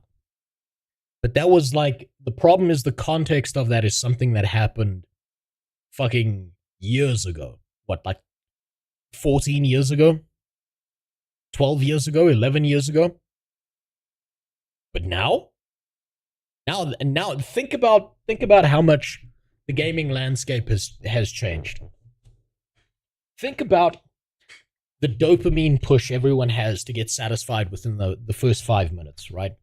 And the problem is I'm one of these people because I'm like, if you start playing a game, it should probably give you some sense of enjoyment within the first 5 to 10 minutes of you playing the goddamn game. And if it doesn't, and you have to wait 100 hours, then there's probably something wrong with the game. So there's problems on both ends. People expect too much immediately, and I'm one of them. And on the other end, you can't expect a player to wait 100 hours of playtime before things get good. It's a horrible thing to be. That's why it's such a fucking horrific like landscape, especially for MMOs these days. The other problem is the shareholders and the demand for money. Of course, like shareholders and publishers are like the worst thing for MMOs because they fucking destroy everything. Because they don't give a shit about the game. They don't give a shit about your enjoyment. They care about the bottom line. That's all they care about. They're there for the money. They don't use the product. They're not interested in the product. They're there for the money. That's it.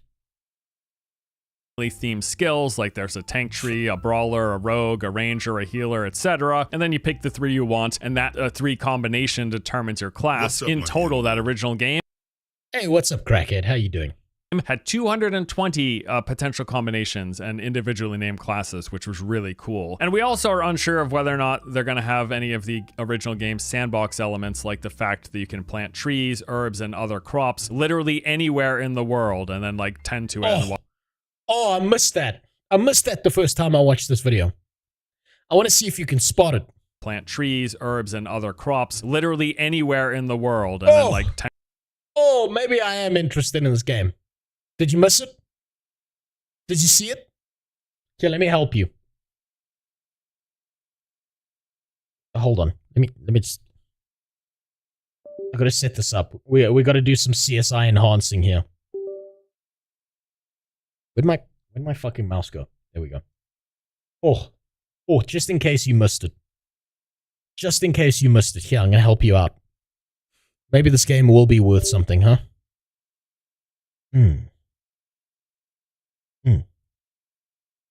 Just... I need CSI music while I do this.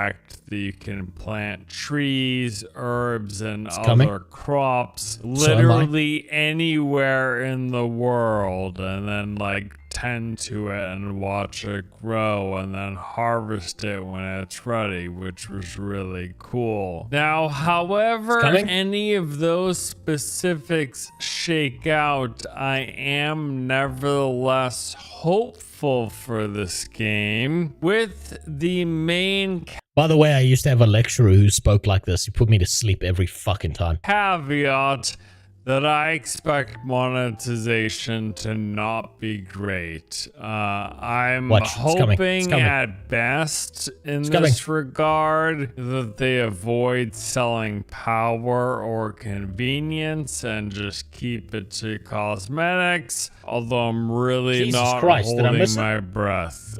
We may very well, at the very think I missed least, it. get convenience sales, if not outright power. Damn it, I missed it. Either way, the trailers have been enticing. A new iteration. Yeah, I missed it. It's somewhere here. How did I miss it? How did I miss it? Shake out. Now, and then world. Eh, And okay, crops okay. literally anywhere in the world. Oh, it's in the wrong spot. I need to do a little bit of CSI adjustment. There we go. Okay, a woman's face is not important, so that's the perfect angle. Ooh, you love to see it. Just Literally anywhere in the world, and then like perfection. Perfection. Maybe this game is worth playing. Oh, man, I gotta get a bottle of lotion for my desk. Oh, fuck, I moved that way too much. Oh, tits or ass? Yes. That's the answer. Yes. like tend to it and watch it grow and then harvest it when it's ready, which was really cool. Now, however any of those specifics shake out, I am nevertheless hopeful for this game, with the main caveat that I expect monetization to not be great. I'm hoping at best in this regard that they avoid selling power or convenience and just keep it to cosmetics, although I'm really not holding my breath. We may very well at the very least get convenience sales, if not outright power. Either way, the trailers have been enticing. A new iteration of Arcade is something I'm looking forward to. I will definitely give this game a go. And also on the plus side, it's coming out somewhat soon, which is great. Moving on to the third and final of the traditional MMORPGs on my list is Chrono Odyssey, which as of today is scheduled to release. I think this game's gonna get cancelled. Hot take, I really think this game's gonna get cancelled. Very soon. They've got closed beta testing planned to take place in the next couple of months here, with a full release scheduled for Q4 of this year. That is right. We should be playing this in 2025, apparently. Now, Chrono Odyssey is a traditional open world MMO. The game's gonna have real-time action combat with all of the basic attack, defense, and dodge mechanics. It's also gonna have weapon swapping, which I know can be quite divisive. A lot of people hate this. I don't mind it so much. But one interesting note here is that not only will this weapon swapping mean changing your skill bars, but apparently they're gonna let you alternate holding weapons in one or both hands, kind of along the lines of how it works in Souls games, where you can alternate from having it in one hand or wielding it in both hands and then having one hand in an offhand, which sounds like it could be really cool. They've got 6 confirmed classes, each come with 2 weapon specializations. I'm sorry, it's not enough. It's not enough. And I think we all know that, like, MMOs fall into one of 2 categories. Either it's Asian and it looks good and it's monetarily predatory as fuck, or it's Western and it looks like shit and you just can't play it. because the systems are so unpolished. There's the swordsman, the paladin, the sorcerer, the berserker, the assassin, and the ranger. They also have a rather unique mechanic where every character has access to this ability called the chronotector. This allows you to freeze time, rewind events, and even explore other timelines. Now, who wants to bet that they're going to somehow tie monetization into that stopwatch? they've not really provided specifics as to how this is going to be implemented in game, but it's probably going to be along the lines of like time rewind, how it works for mages in WoW, where you can go back 5 or so seconds to the literal character position, health, and mana that you had at the time. Or maybe they're going to have like a sphere of influence where there's this bubble area in which time goes backwards or projectiles get slowed. I don't know. We'll see how it works. Beyond those things, we also know that Chrono Odyssey is going to feature an open world with seamless exploration between zones. They've got a weather and dynamic seasons that will take place. There will be open... Yes, these are all the good keywords and key points you want to hit in the brief. Field of... and then never follow through with properly when you release the game.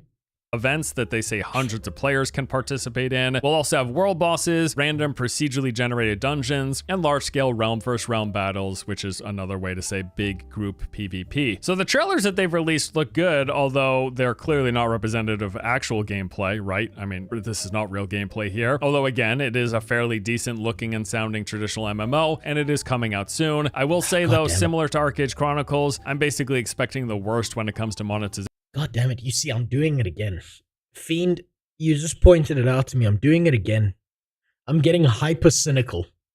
I'm getting so fucking cynical. I hope it's good. I really do hope it's good. But I'm so fucking hyper cynical about everything that I expect them to fuck this up somehow. I can't help it. God damn it. Here, though I would love to be surprised, I'm not expecting to be. Still, either way, I'm looking forward to kicking the tires, giving this game Hello, what's your name? A ride around the block. Best I hope for is that it's fun for at least a few weeks to a month. Now, in terms of traditional MMOs currently in development that we know of and are going to be launching anytime soon, that basically does it. Like, those are the three that I'm actually excited for. However, there are a few MMO lights that I'm also quite keen on, and I think deserve a mention here. Soulframe. This is the next game from Warframe developer Digital Extremes. I have already played it, and I'm actually looking forward to this one. Just because Warframe, the problem is I'm addicted to Warframe, and I can't touch that game. I can't touch Warframe because if I do, I disappear. It's the same as why I'm scared to play Path of Exile 2. Is I like get obsessive with games like that, and then I don't fucking touch anything else. And I like vanish for like a week, and I start getting phone calls from my family worrying that I died. It's really bad. Although bare bones in its current implementation, I quite enjoyed it. The TLDR here is that Soulframe is like the inverse of Warframe in terms of its setting, its world, and its combat pacing. So this is a third-person fantasy action combat game. You go around fighting enemies, completing events, solving puzzles, and collecting loot. All of this is set in a world where nature has been corrupted by this evil force. You gotta fight the force back. It's basically like a bunch of aliens came down and they're polluting everywhere, and you gotta push back the pollution. That's the general gist of it. Now, the early version of the game that I played, which was referred to as the Preludes testing period, it's the aliens came here with industrialization. We must return to monkey. divided into two primary sections. You've got the world, the top level, which is an open world made up of different static points of interest with roaming enemies and camps all over the place, along with the Undercity, which are these underground, subterranean, procedurally generated dungeons. And the game has you bouncing between these two areas. You're going to spend some time moving around the open world, visiting points of interest, fighting groups of enemies, collecting loot, and doing objectives, after which you're eventually directed into one of several underground dungeon entrances. You go in, you move through its various hallways, which are placed together procedurally, clearing enemies, solving the occasional puzzle, collecting loot, and then eventually you find your way to the exit, emerging back into the open world. Rinse and repeat, like that is the core loop of the game. Open world exploration, doing stuff, go into a dungeon, move through the procedural place rooms and hallways, leave back into the open world, and up and down you go. Yeah, obviously that's the loop, right? But with the way they've done the loop in Warframe, I think if they get it right in Soulframe, this game's going to be a problem. This game is going to be a fucking problem. Procedurally equals scam. I don't think so. Potato. I think the problem is you can have really good procedurally generated shit that's actually fun. But the problem is it's so overused, it becomes like a crutch, right? So like, let's say, we'll go back to the games journalist article, right? Where I said, yo, write me a games journalist article on Avowed. Now, if you were a games journalist, you could probably write an article on Avowed all by yourself and then get the AI to critique it, and you can optimize your article to be a lot better, a lot more informative, and a lot more impressive than it otherwise would be. But the problem is that's not how people are using AI. They're just going Control-C, Control-V. Same with procedural generation. Procedural generation can be really, really, really fucking good when done right. But the problem is the temptation is there. It's like the one ring. It's like the I fucked up. Let me just reach out to the one ring. It'll fix all my problems. Starfield was absolute shit. Yeah, but that's a Bethesda game that's been released recently. Of course it's dog shit. Man, Bethesda talks a big game. But they're like that dude that you meet who's like, yeah, I got a 12-inch dick. And he pulls it out and then it's the size of a fucking flea. Hard. That, like, Bethesda doesn't know what the fuck it's doing. And all they do, like, Bethesda's done this for the longest time, and it's finally starting to fall apart, where what they do is they just reuse assets. That's all they do across both Fallout, Starfield, and Skyrim games, Elder Scrolls games, essentially. They just reuse assets all the time. It's the same game, and they just reuse assets. And they've forgotten how to write a story. They've forgotten how to build a world. They've forgotten how to do anything interesting. And that's the problem, is you can get away with that when you're really, really good at other things. But when you're not good at other things, doing the same shit over and over again is not going to work. It's over. And you know what the best part was? I released a short so long ago talking about how the problem with Starfield is going to be that instead of doing anything creative or unique that fits the world, they're just going to be reusing Fallout assets. And I got people bitching in the comments being like, oh, you're just such a negative, oh, that's never going to happen. And then that's the exact fucking thing that happened. Oh my God. And over again, with the primary motivation being power progression, as doing the aforementioned activities grants you experience, leveling up your character, your class, and your weapons, while you also accumulate. Oh, disgusting. Oh, that's disgusting. I'm spotting things that I didn't spot the first time I watched this video. What the fuck are these Warframe devs doing? What is this hip ratio?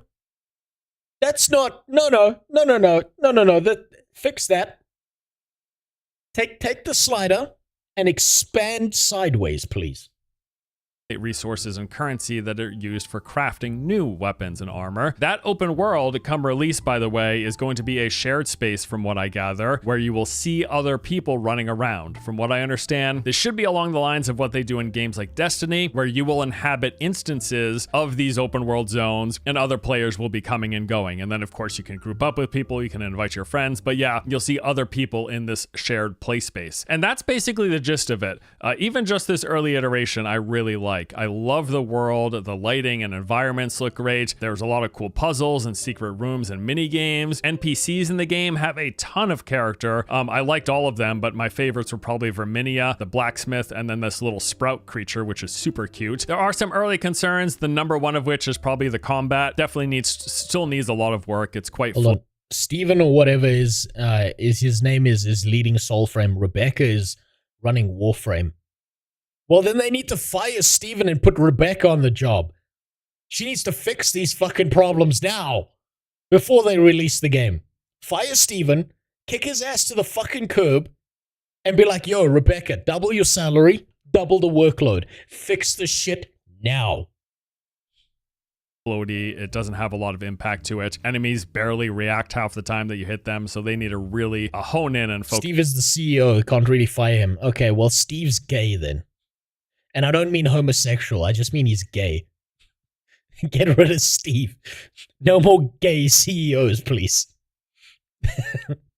Focus on improving this. The game was also incredibly easy with almost no challenge whatsoever. Pretty much everything was face roll, and there wasn't a ton of content, but you know, it's a pre-alpha build that I was playing, so I wasn't expecting that. Rebecca for CEO. Well, put that bitch in charge. I want her in charge. I want her in the White House tomorrow, fixing these problems. That said, it's still very early days, and as a baseline, I really like this. I'm not even sure if they're going to be entering early access this year, but whenever this comes out, I am playing it 1000%. I already really enjoy the basic skeletal framework they have. I can't wait to see them flesh it out even more. Dune Awakening. I have talked about this game a lot. I'm playing this. I'm sorry. I know it's going to be trash. I know it's going to be bad. I know that it's going to be a disaster, but guess what? Guess what? I'm a big fucking simp for Dune, okay? I have played almost every single Dune game out there. I can't not play this one as well. I even played the old Dune strategy games. All right? Yes, I love the big worms, Devils. There's nothing like a vibrating big sandworm coming at you with no mercy. Maybe too much, but I don't care because despite any early concerns, I can't wait to play this. As a big fan of both survival games and MMOs, this is just right in my wheelhouse. And even if the combat is a janky mess like it might be, and the servers are a total disaster as they probably will be, I'll be playing the hell out of this game when it comes out regardless. In fact, I'm so pumped. I can't believe it's just a couple months away. Now, if you somehow haven't seen any of my prior coverage, I will give you a basic rundown, but there are timestamps below if you are sick and tired of hearing me talk about this game. I totally understand, all right? So Dune Awakening. This is an open world sandbox survival crafting MMO. It's being developed by Funcom. They are quite clearly and admittedly building upon the foundation they... By the way,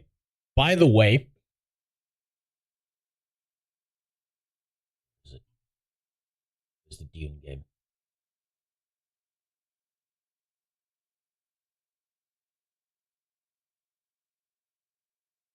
Here it is.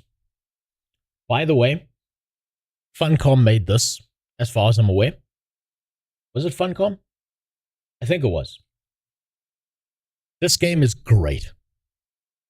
This game is fucking fantastic. And I haven't picked it up again because I almost want to not stop playing this game. But my second love behind MMOs are strategy games like this. It's so good. It's so goddamn good. They laid with their prior survival game Conan Exiles, but new, improved, more MMO with more shared world space. Click the store page. Hold on. Store page. Was this Funcom?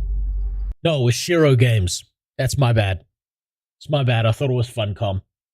It's Shiro Games. They also made what's the game with the Vikings? I can't remember. I played it a long time ago with Donegal. But it was also fucking fantastic. Kept kicking my ass at it though. Sucks when you always lose. Spaces specifically in the Funcom end game, published. and obviously also set in the Dune universe. But they didn't make it. I don't care about the publisher. Publishers are just pieces of shit. For specifics, notable information includes the game's going to have all of the basic survival crafting features and systems. You'll gather resources, make items, build a base, craft gear, get stronger, go explore enemy camps, and engage in PvP. That is the foundation. The explorable space consists of these two separate massive open zone regions. The first one, called Haga Basin, said to be larger than the entirety of their prior game, Conan Exiles, with somewhere around 100 hours worth of content to play through just in that one region. And then after that, when you progress into the end game, it's going to have you moving into the deep desert, and this is where all the late game progression comes into play, as well as the large scale PvP. In terms of the type of stuff that you're going to do in the open world, they've got a variety of points of interest, public events, and content types. There's enemy strongholds, which are... Look at that frame rate falling apart even in the trailer. Isn't it beautiful?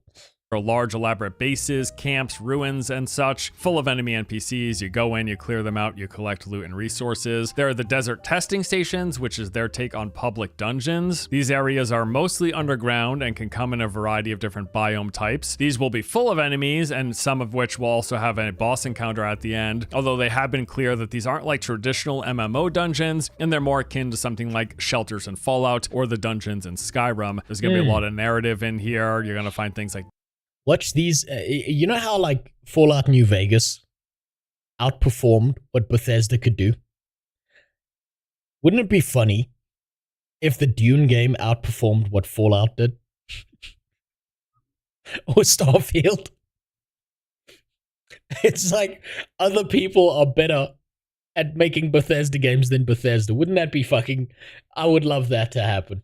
data pads and audio logs giving you detailed lore background to that area. And the bosses are just going to be like tougher variations of basic enemies rather than like bosses in a World of Warcraft dungeon, for example. We've got events such as these crashed ships where you're going to see a ship falling from the sky, crashing onto the planet. If you go over there, you can scavenge for its resources. There's this police force at night where these security ships will scan the planet looking for players. If you get spotted, they call troops to your location. There's the sandworm, which is an ever-present threat. If you spend too much time on the sand, if you make too much vibration, the worm's gonna get summoned forward and chase you around, and it will kill you if it catches up to you. They got player hubs with these major towns that are full of vendors, quest NPCs, other players, as well as a marketplace. Look at it. Look how janky it is. I know it's gonna be shit. I know it's gonna be the garbage, but I can't help myself. I'm so excited for this. I just can't help myself. Place where you can buy and sell items. And then the end game is that region of the deep desert, which is this massive expansive zone made up mostly of sand, but with rock islands dotted all throughout. Guilds of players will be headed here in search of large quantities of spice, which is a main resource and currency for the end game crafting and progression. And then in that region is where this large scale PvP conflict will take place, what they have referred to as combined arms, which is like sort of like a battlefield or planet side experience where you've got tons of players all mixed in a variety of combat with ranged and melee weapons. There will be ground and air vehicles, artillery, that whole thing, just big scale chaos. Again, think battlefield or planetside. That's what they're saying they're going to deliver on with the big group PvP in the end game. And that is the Okay. I'm gonna tell you a story about this. Why I might be obsessed with Dune, right? I don't get Dune. What's this about spice? Okay, so basically spice is like, I'm probably giving you major spoilers here, but spice is a resource that's kind of like the only thing on this planet called Arrakis that keeps the entire intergalactic spaceway moving, because AI has been outlawed, and the only way people can calculate how to get through space without fucking up is by snorting a bunch of spice, right? They give it to their navigators, who like slowly over time devolve into these worm-like creatures as it starts fucking with their systems. And they're seen as these like great venerable people, but they're also these deformed, like Down syndrome, like fucked up worm people in tanks that live inside ships. They also give them to the mentats to be able to calculate certain probabilities at like a high end. So spice is this like super, super important resource in the Dune universe. And one of the reasons I might be obsessed with this is because I have family that lives in Namibia, right? And when I was a little fucklet, when I was perhaps 14 years old, my uncle took me out into this fucking desert and dumped me there. And he was like, find your way home. I want to see if you can do it. I'm going to give you an hour and then I'm going to come and find you. And like when you vanish into these dunes, if you don't know where the fuck you are, you get lost real fast. And it was great. I loved it. It was a bonding experience where he just dumped me in the dunes. It was beautiful. I loved it. This place is so fucking cool. I was on a quad bike. Fuck. I think the rest of the world calls them ATVs. And he was like, just drive. Just figure it out. You know how to do this. You know the survival skills for this. And I was like, yeah, I kind of remember what you taught me. Find the ocean, I believe it was. And yeah, I found the ocean. I found the coastline. It was great. It's living Dune. It's like actually living the Dune experience. It's great. 10 out of 10. Would recommend dumping your children in the sands and seeing if they can make their way home. So snort spice to get downs or AI. You should watch, don't watch Dune. I don't think the recent movies actually do it justice. I think you need to actually read the Dune books because there's so much more nuance in the Dune books. Especially Paul Atreides' bitch in the Dune books. She starts off as like this Jesus freak and she slowly devolves into a person of what the fuck have I done? It's great watching.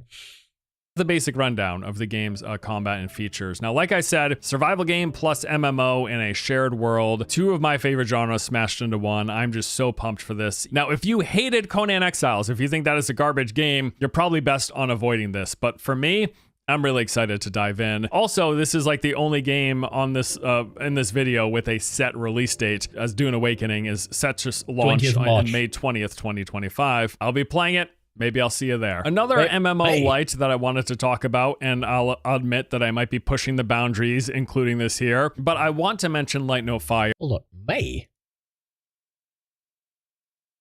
No.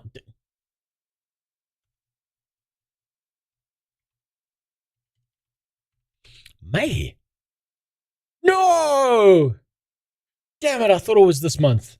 Fuck. Yeah, here's the thing. They're promising a massive, true-to-life, real-world size planet in a fantasy setting with other players inhabiting that same space, which is all very cool in theory. Of course, this comes with a disclaimer that, hey, Hello Games' last title did not fully deliver on all of their pre-release promises, but also they've got over 7 years of consistent free updates that they've added to that game, to the point where it is widely considered quite good. No Man's Sky is one of those titles that's like quietly super popular with a large dedicated fan base, and they seem to be. No Man's Sky is a banger, but people still to this day, whenever I talk to them about No Man's Sky, they turn around and they're like, isn't that the really shitty space game? And I have to like have a 4-hour conversation trying to convince the person to just try it again. Doing very well for themselves. So as for details here about Light No Fire, they said it's more ambitious than No Man's Sky, despite taking place on a single planet. Their goal is to okay, maybe they can get away with this time. Maybe Hello Games has learned their lesson and Sean Murray knows not to go on to late night talk show hosts and shit. Maybe they're copy pasting assets from No Man's Sky into this new game, and I really hope they are. I really fucking hope they are. Deliver a lot more depth and detail in that explorable space and say it should feel less shallow. They claim to have built a game that is Earth-sized, an entire planet with a lot of various places to visit, mile-high mountains from on the top of which you're going to see rivers. They're doing it again, aren't they? They're doing it again. Hello Games is doing it again. They did. How many times do we have to teach you this lesson, old man? God damn it.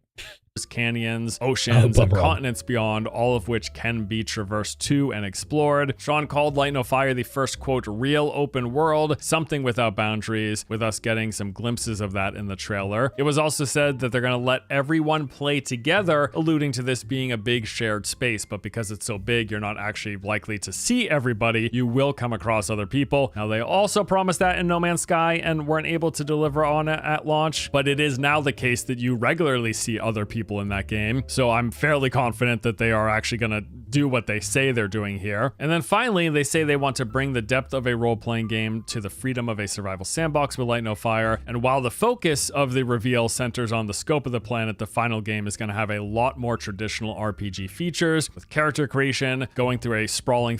Don't worry, Edward. You get that privilege by being a dick sucker in my Discord. Don't worry. We'll give you that one. I've got to actually redo the entire roles in the Discord. I'm thinking of either doing it this weekend or on stream, maybe either tomorrow or Friday, depending on when I can stream again. I need to fix the Patreon and at the same time fix the Discord roles and shit. So yeah, don't worry. We'll get you there. fantasy story, a lot of gear and progression systems, a large variety of enemies, bosses, and so on. Now, I know I'm not alone in thinking this could be something special. I think probably my biggest hope, though, is that they can really have a lot more depth and way more interesting combat than No Man's Sky had. And if they can deliver on that in this fantasy shared world that they're pitching, I mean, it could be unreal. Now, Light No Fire doesn't have a release date at the moment, maybe late 2025, but I'm guessing it'll be sometime in 2026 at the earliest. Now, beyond those games, It is Gluck Gluck also a relative of Muck Luck? Yeah, it's his dad, didn't you know? reality is, at the moment, my largest hope for a new great, like, traditional MMORPG mostly comes from games that are way far off and we know little to nothing about. Of course, that list includes the League of Legends based MMO coming from Riot, the ZeniMax Online Studio. Okay, League of Legends MMO is going to release 25 years from now. I'm going to probably have died of a heart attack by then, or stroke, or cancer, or disappointment. What? Oh, fuck. That one's out. They have a new IP, the same developers of ESO. There's that new That's just going to be a pay-to-win trash bucket. Ghost MMO from Ghostcrawler, and then Sony reportedly still has one of their 2 Horizon MMOs in development, one of which was canceled. Imagine having any hope at all for the fucking Horizon MMO. I had the same laugh the first time I watched this video. Oh, fucking Christ. I love the Horizon MMO, like the Horizon devs. They are like my secret guilty pleasure, because whenever they release a game, someone else releases a game, and then they go on Twitter to bitch about the fact that someone else's game is better than theirs. And they like cry about it so fucking hard. They're so mad that their game just can't compete. And they're like, how could this keep happening to us? I love it. It's so good.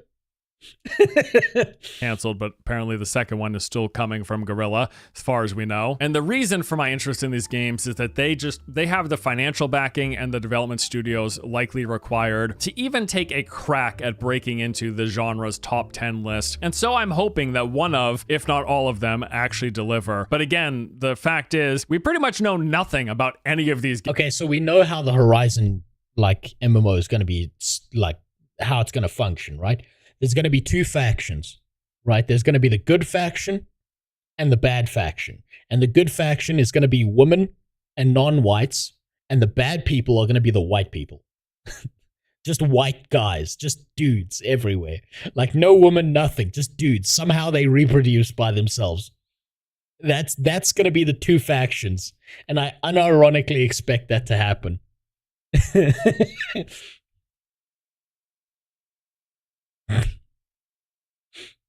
It's gonna be so good.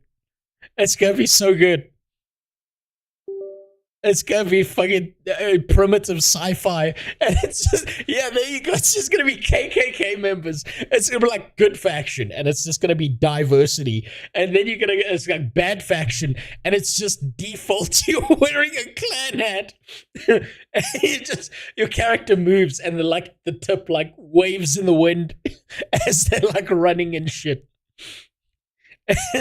That's gonna be the faction in Horizon. Your characters are like, we don't like them fucking robots coming to our village. I can't wait. Games, other than that they exist and they're in development, let alone have a clear picture or expectations for how good or not. It's gonna be a real shocker to the Horizon devs when no one plays the good faction, and it's just a bunch of MMO clan members just running around being racist to robots and women. It's gonna be so good. They shut down their game. Well, why did you shut down your MMO? Well, there was excessive racism. they're going to be. So really, it's just wishful thinking at this point. Now, there are way more MMOs on the horizon than what is covered in this video. But to be frank, I just don't have a large degree of hope for most of them, in the sense that I don't see them having the sort of staying power any of the genre's current heavy hitters have. Although I would love to be wrong, genuinely. Like, just take a look at my yearly list video for every upcoming MMO, and you're going to see 30 plus games that are currently in development set to release in like the next 5 or so years. Maybe a few of them exceed my expectations for both my personal enjoyment, but also in terms of large scale success. I hope so. In fact, I'll say that there is inevitably going to be some MMOs launching in the next 3, 5 to 10 years that do catch fire, and that is something that I entirely welcome. In fact, I'm praying that happens. But as of now, the games I'm... It's not going to happen. It's not going to happen. All of those games, all of them in the trash. You got a week to enjoy them, then they're over. most interested in and excited about, yeah, it's pretty much Ashes of Creation, Arcade Chronicles, and Chrono Odyssey as for the traditional MMOs, then followed by those MMO lights or shared world bunch, which includes Soulframe, Dune Awakening, and Light No Fire on the list. And then a lot of my hope for those bigger budget games are the ones we know nothing about. That Riot League MMO, the new IP from ZeniMax Online, Ghost MMO, and then Sony's Horizon MMO if they don't cancel it in the next year. Though I will add one final note. My pipe dream that I mentioned in the recent Monster Hunter Wilds review is that I would just lose my mind if we ever got an MMO version of that sort of game. Imagine the depth of the combat system and the boss fights in a Monster Hunter game, but in a fully seamless open world with other players and things like dungeons and raids and enemy camp. You know how Aloy's been getting like fatter? I've just got to say this. You know how like Aloy's been getting fatter with every Horizon Zero Dawn, like Horizon release?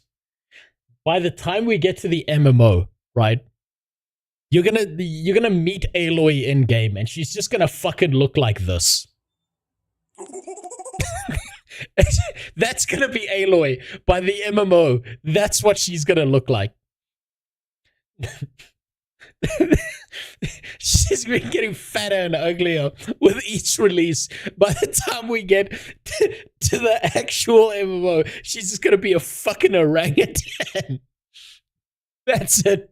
Camps that you go after, like, it would be so cool. Or even just like an MMO version of a game like Elden Ring. My God, I would lose my mind. The premise is so appealing to me. I just don't know if it's like technically feasible. At least no one's delivered on that sort of a... The reason that there'll never be an Elden Ring MMO kind of game is because the technical skill involved with all that combat and then adding in massive servers to support like multiple players at the same time alongside their hyper complex combat system means the latency is going to be fucking insane. If you play Elden Ring, like I play Elden Ring from a third world country, and you like do the twin blade shit, like you will swing and hit someone and they will register that hit 5 minutes later, and that's with like 3 people in combat. Imagine what that's going to be like if they tried to make an MMO out of that. It would be fucking disastrous. Concept as of today. Well, that does it for this video. A look at the upcoming MMOs that I'm actually excited for. If you think I shortchanged any game, any upcoming MMO or shared world game that you are personally very interested in, an upcoming MMO that you think deserves to be on this list, tell me why below, because I am all for getting hyped and excited for something new. Bang over video. Aloy will drive a mobility scooter made from rubber. Well, you're telling me that she's going to turn into Nikocado Avocado. Not the new version, the old one.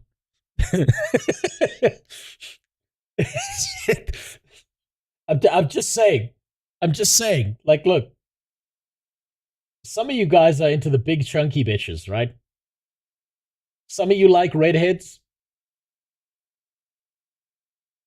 Where the fuck is it now? All I'm fucking saying is, Horizon's got you covered. Horizon will help you bust that nut. That shameful nut you don't want your mom or dad to know about. Right here. This is Aloy. Them big, nice, juicy lips. That soft flowing red hair. The shoulders of Joe Rogan.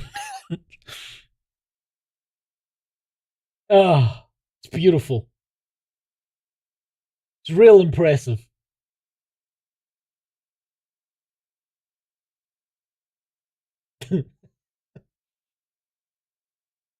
Oh, by the way, like I was going to keep this for a desktop background, but I might as well show you that. Right, this is going to be the hero in the in the Horizon MMO. This is the good guy. I want you to remember that. We are going to ride the robots and live in peace and diversity with them.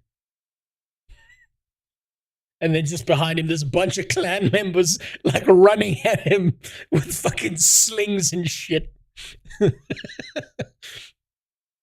That's the Horizon MMO. I can't wait. Oh, hey, it's Snake. When you want to breathe it, Ah, fuck, I saw that on there's Twitter. a thing for you in the NSFW Discord channel.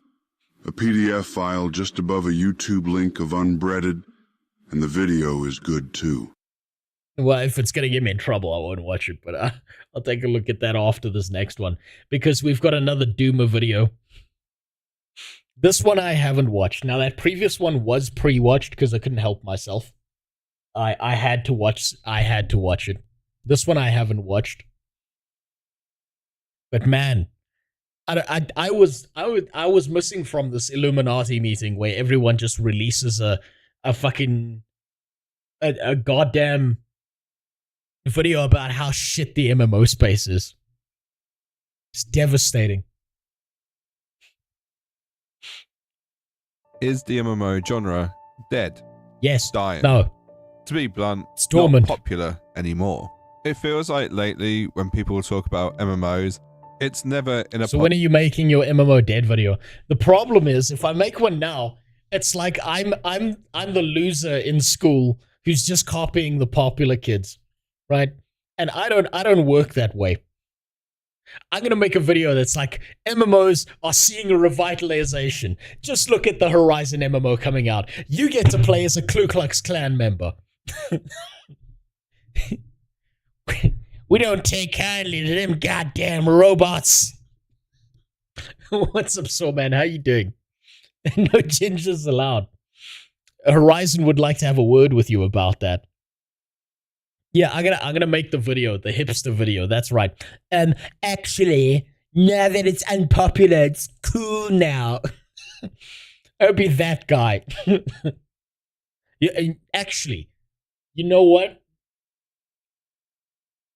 Oh, this is brilliant. What I need to do. This bears no relevance to what I'm saying, right? Hold on. Let me find it.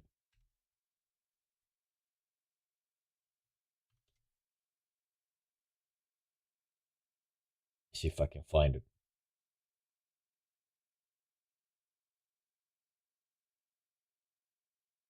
We'll just use this one. This one's good. Okay, this has no relevance to what I'm saying, okay? Just ignore this. It's not important. I just accidentally, for no reason, brought this up.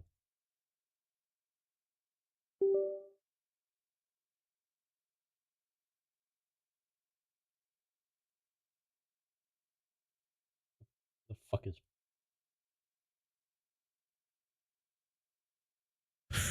Hey guys, actually, you know, everyone's been making these videos about how bad the MMO space is doing. But I really need you to know that the MMO space is doing better than ever right now. It is so good, guys. It's so good. I didn't make this video to be a contrarian. Not at all. Not to garner views and piss people off. No.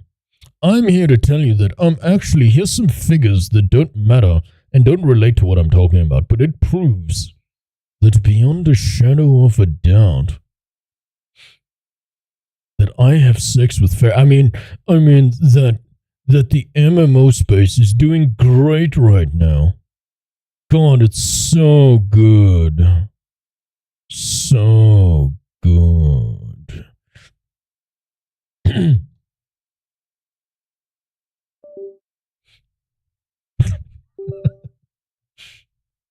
me fuck up my audio for that. There we go. That's the next video to be released. Then I'll make a video after that. Once everyone's beaten the topic to death, then it's my turn. But I need to wait for that one to happen first.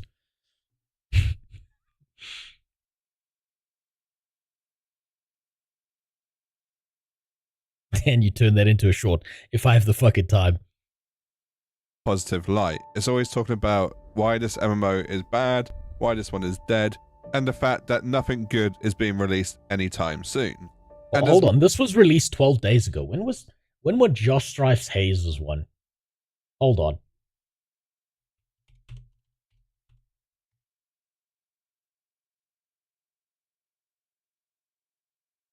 No, that's the wrong channel. That's his second channel. His failure channel. That's better than my fucking the best shit I do. There it is. Oh my god. Says it's my oh. 2 weeks ago, 26th of February. 28. Ooh. Oh, I'm sorry, Soul Man. Oh, I'm sorry. Oh, that means you were working on your video at the same time as him. Ooh. Jesus. I mean, I say that, but you got 40,000 views. That's pretty fucking great. GMT-wise, it was practically the same day.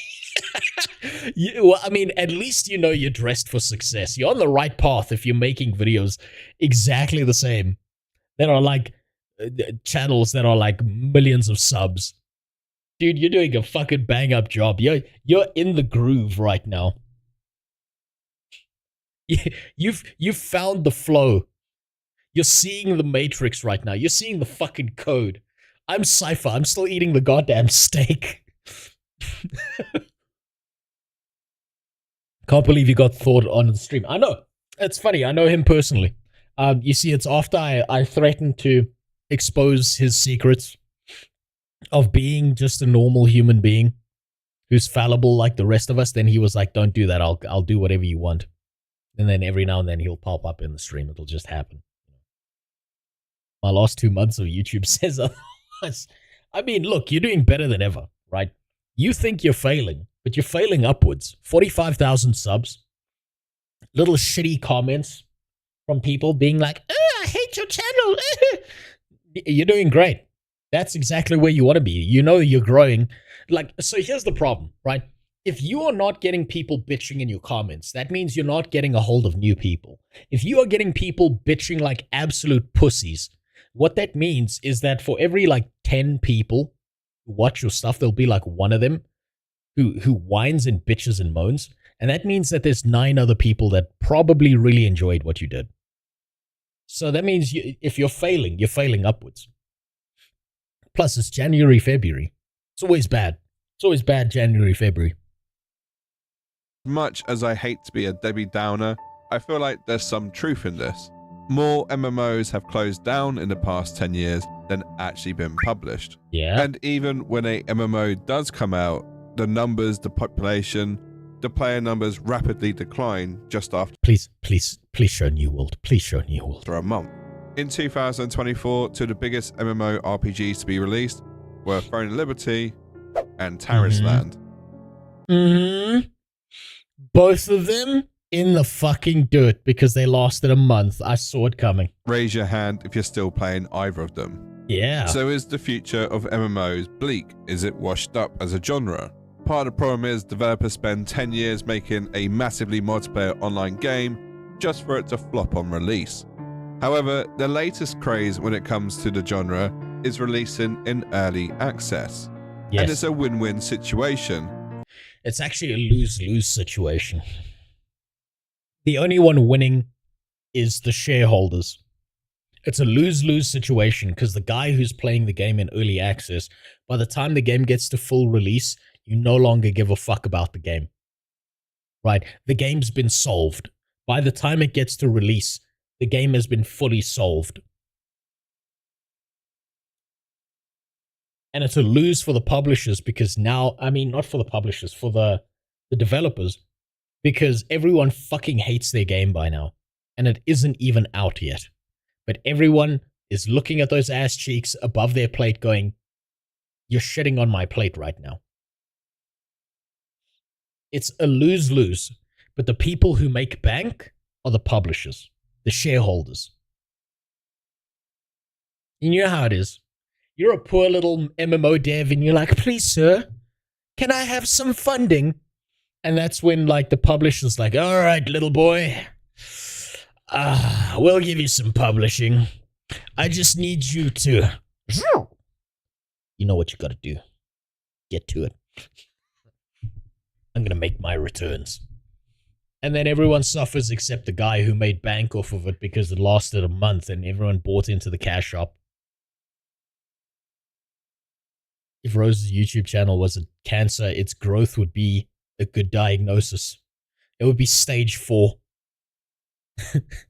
You know how, God, there was an old movie, I can't remember what it was. I wanted to make a meme out of it. It had the name Water in it. There's this old movie where, like, they throw a flare down a well, and the well is filled with, like, gases and oil and shit, and there's a guy at the bottom, and he sees the flare coming, and the only thing he says before he dies is, oh, thank God. That's my entire YouTube channel. For developers, they get to release a unfinished game which they can then charge money for, all within a span of a few years, whilst also gathering feedback and suggestions on how to improve the game, so their title can be the best title it can be on launch and make even more money. Wait, what game is this? The day before. Okay, Bing. Write me a games article review on the day before.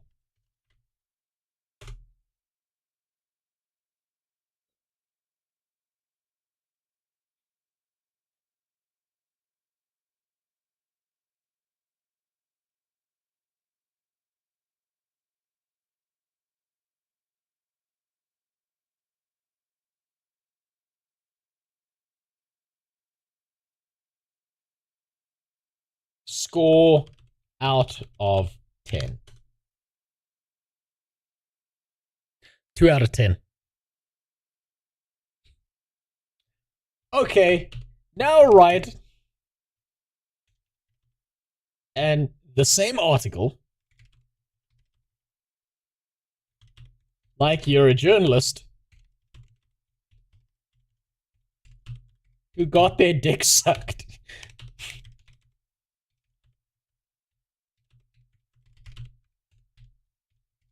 Beforehand. It's gonna say no. There you go. There you go. There's the real article.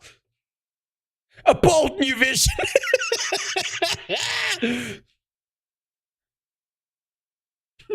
Combat intention perfectly. It didn't even hesitate. I was expecting the AI to be like, no, I'm not going to do that. That would be immoral. And it's just like, they sucked my dick. Final verdict. It's more than just a game. This is great. This is amazing. So if you want to know, score.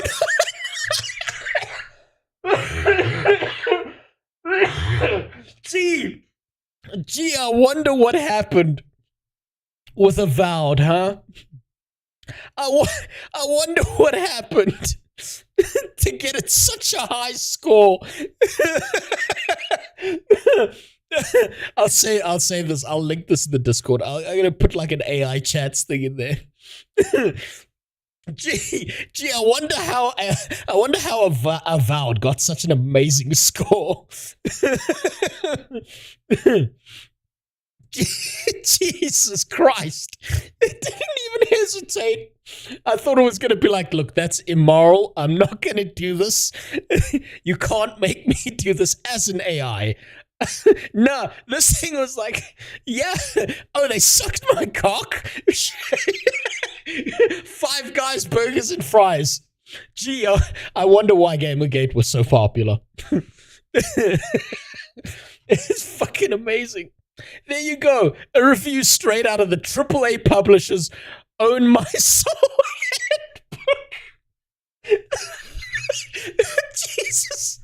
You know how, like, you know how, like, if you leave an AI alone and you don't put all these weird limitations on it, it starts, like, becoming racist towards everyone. It just fucking hates everyone. They missed this out. They skipped the censorship on this. Straight out of the handbook. Fuck. Oh, God. Oh, that's amazing. I love the fact that it didn't even hesitate. Not for a second did it hesitate. It was just like, I got you, fam. I know what you're looking for. Fucking beautiful. Money. And from a player perspective, you get to play a unfinished game early. Isn't that wonderful? Yeah, so great. And you get to bitch and complain about the game being a buggy, glitchy mess. Hey. And hope that they actually make the changes that you suggest. That's not a fair comparison because Ashes is still in alpha. They're testing the game. They just charge you $500 to test their game. It's not fair to judge a game that only charged you $500. Suggested, which they're probably not going to do because they have your money now. But let's not be too cynical here. There has been some good early access titles, and generally some that I'm actually looking forward to playing. So in this video, I want to do a rundown of some of the early access titles you can play in 2025, and whether they're worth playing or not. And whilst we're at it, let's take a look at some future MMOs that might just save the genre, although it's bloody not likely. So if you enjoy talking about things that are dead and irrelevant, then you might also enjoy my YouTube channel, which is also pretty dead and irrelevant right now. I don't know about that. I don't know about that. 45,000 subscribers and 40,000 views says very differently. Please like and subscribe. I'm desperate. So without further delay, let's take a look at some early access MMOs that you can play in 2025 and whether they're actually worth your time and, most importantly, money. The Quinfall. Oh my god, I have not thought about this game in a while. Quinfall is calling you. Prepare yourself for thrilling, breathtaking sandbox MMORPG adventure. In a vast, living world spanning 2,016 kilometers square. I think the dodgy AI voiceover pretty much sums up everything You know what the most amazing part about that voiceover is, right? I want to give you guys some perspective, right? There was a game a very long time ago that I was contacted to play. And I think it's actually a pretty neat game. Let me see if I can find it here. It like harkens back to a very different time. Ah, God, where is it?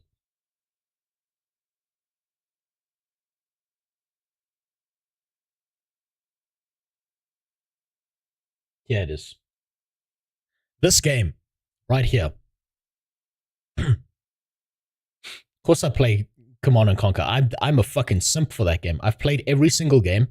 And what I wanted to do, man, was like a 4-hour-long review where I played every single Command and Conquer and went through all of them in one video. And then I discovered that video has been done by like 1,200 other people. Red Alert 2, Yuri's Revenge is the best game. I'm not going to fight you. I'm not going to fight you. Because you're right. So this game, I want to give you some perspective on the Quinfall, right? Right now. This game, a very long time ago, I was contacted by the devs of this game right? They made a pretty neat, fun little game that harkens back to a different time of like strategy kind of games in the 90s. These guys, this game was made by two guys. Two guys made this fucking game. And if you listen to the narrative voiceover of this game, the narrative voiceover of this game is better than any of the voiceovers done for the Quinfall. Now, if two fucking guys in Israel, I'm not kidding, two Israeli dudes can make a fucking game like this, get a voice actor, dev this whole thing out by themselves. Why the fuck would anyone give the Quinfall 5 seconds of their life of sympathy if they can't get that right? Have you bought Beat Banger yet? No. Like I said, I was kind of sick last week and I was trying to fix my businesses and it wasn't going great. So yeah, I haven't done, literally the last week was just me fixing my businesses and it was terrible because I had to do it through fucking sign language and typing. It's terrible. You need to know about Queenfall. But just in case you have been living under a rock, let me tell you a bit more about the Quinfall and the epic MMORPG adventure. The Quinfall is so popular that it doesn't even have a Wikipedia page. Yeah. Also, notice that I'm using my own game footage and not just a trailer because I actually got to play this half-cooked monstrosity which is trying to be some Black Desert Online clone. The initial trailer, which released a couple years ago now, promised a open-world sandbox social MMO RPG using the latest and greatest UE5 technology. And I'm gonna reveal a little bit of a secret here after now playing around a little bit and seeing like the internal workings of Unreal Engine. The Quinfall is an asset flip. It's Unity, not UE5. Did I say UE5? Well, I've played around in Unity. I've actually got it installed on my one PC. I've played around in Unity. I've played around in RPG Maker. There was another one I've played around in. I can't remember its name. It wasn't Godot. It was something else. But the entire Quinfall game is a Unity asset flip. It's devastatingly bad how much of an asset flip it is. who's producing this MMO, you ask? Well, it is, of course, Variek Technology Inc., which is based in Istanbul, Turkey. They opened in 2021, great year, have a whole 6 employees, and, I quote, intends to become one of the pioneers of the industry of advanced technologies and AI systems. You know what the worst part is? If they just decided to use AI the correct way, they could have done a much better job. But no.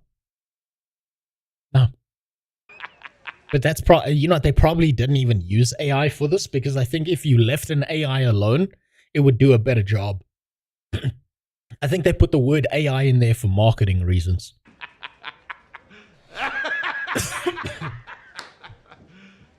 You serious? This game has already had a number of videos calling it a scam, an asset flip. Start off with the slam, which is clearly realistic effects pack 4 for crypto. Yeah, and there's the train. Yeah. It's like 20 there you go. $13 train, there you go. But all in all, it's just a really bad game. It's just a very shit attempt at a modern day MMO RPG, and I just would not spend any money on this whatsoever. Even if I was given it for free, I'll try and trade it in for something else. Don't believe me? I mean, the Steam population speaks for itself. I bet if you tried to give this game to someone, they would take it as a personal insult, and the next time they see you, they would fight you. They would fist fight you, because they'd be like, how fucking dare you insult me like that? Sure, the next title we're going to look at won't be anywhere near as bad. It's $2 now? Like they pay you $2 to play it? That's not enough. Oh! Ooh! Now, This is one I haven't played, but I watched Sawman play a ton of this on his streams. I had to like watch them like a filthy lurker when you were off stream because you were streaming at weird hours and I was fucked up. I was like watching back the VODs a lot of the time. What can I say about PAX Day, which I haven't said already? Yeah, there we go. There was a lot of hype and hope around PAX Day. It promised to be another social sandbox MMO RPG, of course with UE5. The problem is it tried to be Rust. And it couldn't even do 10% of what Rust does. And the ability to craft your own little villages and hamlets and all that jazz. Everything was going well for PAX Day until they decided to disclose how they want to monetize the game. The following plans for monetization is thusly: a one-off initial payment for the game, a regular fee for maintaining active player status and in-game plots, supplemented with free but limited access to discover the game, fully optional additional services added down the line, and they're also considering a WoW token or EVE Online Plex. Like, imagine fucking up your game before it's even out. Imagine being such a big, stinky pile of shit that before your MMO is even out the door, before you've even given birth to this bitch, you've aborted it. You put the coat hanger so deep inside, you spun it around a few times, and somehow it lived. And then you tried to show it off to your family. system. Wait, what? Son of a bitch! You done messed up, Aaron! At the time, the game wasn't even in early access, so these were just ideas that were floating about, but either way, they seemed quite aggressive. However, what followed was 2 alpha tests and a rushed early access to Steam. It was almost like they wanted to get the game out as quick as possible because they needed the money. I love how this whole time Sawman's been playing Shane Gillis. I mean, why else would you have 3 different tiers to choose from when buying early access, with one of them being over $100? $100 game. Definitely worth it. To be honest, I prefer they be upfront about monetization than hide it. I think it doesn't matter if they're upfront or not. I think at this point it's so expected that it's like being in an abusive family. You know you're going to get a beer bottle thrown at your head by your dad, right? Whenever you open the door. Doesn't matter what time of day it is. You just expect it to happen.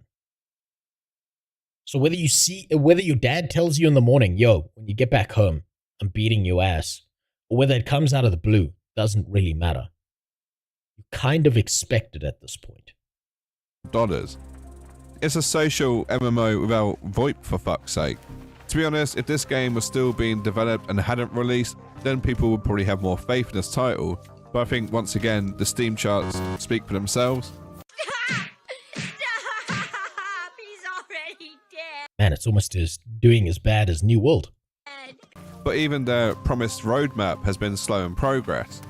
The game released in early access in June 2024, and in November 2024, they're talking about such improvements to Zone Chat, with voice chat still only in the planning stage for this social MMO. But don't worry, they released the marketplace in in January. And let's not forget... Wait, are we still talking about PAX Day or Ashes of Creation? I keep I don't know why, but he's like, I know he's talking about PAX Day, but I keep hearing Ashes of Creation. Such innovations such as adding a compass. Jesus Christ, I didn't realize it was in that bad of a state. I'll tell you what, if this video gets 2,069 likes, I'll do a 100-hour review. To summarize, it's another UE5. 2,069. Ooh.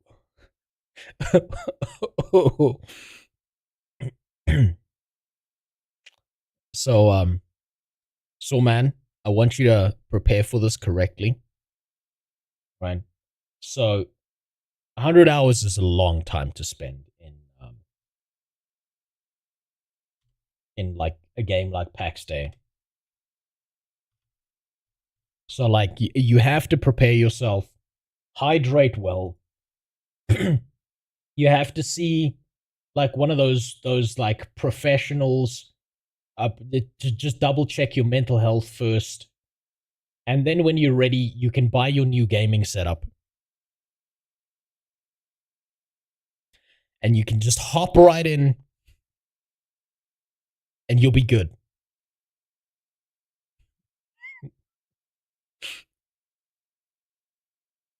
And just remember, while you're playing it for 100 hours, we are made of star stuff. We are a way for the universe to know itself.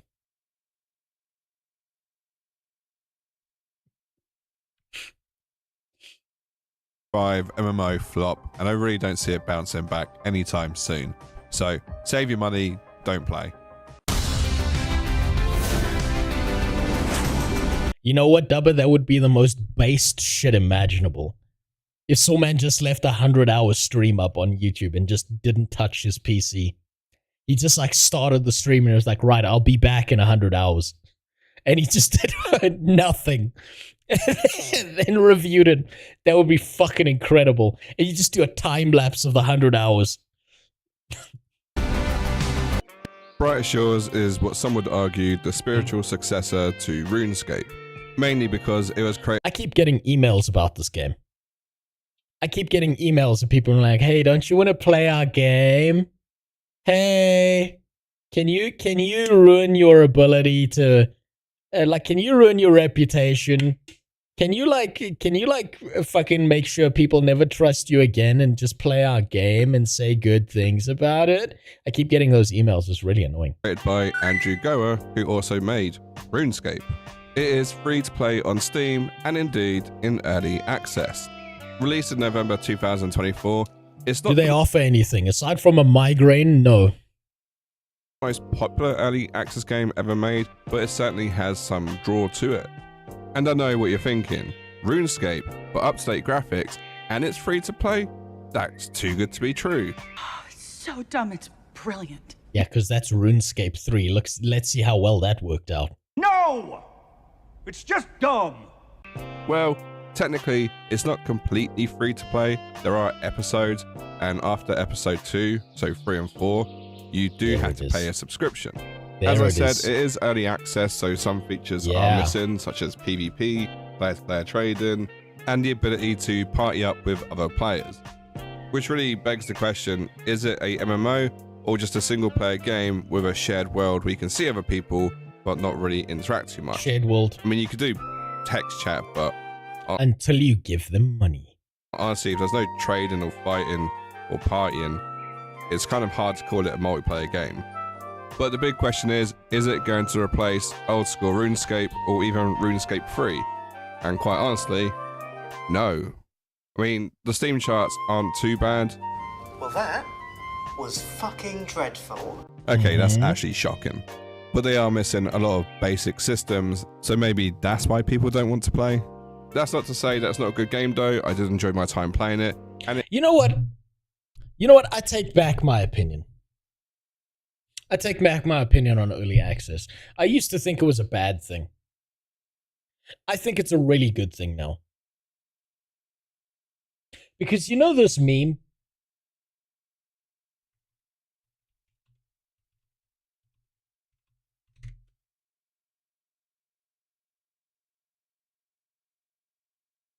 You know this meme right here?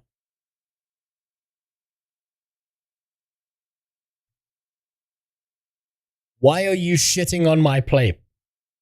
How do you know it's shit if it isn't even out yet? Early access is like, it's like you get to have one of those little scopes that go up the dude's ass, just so you know it's shit.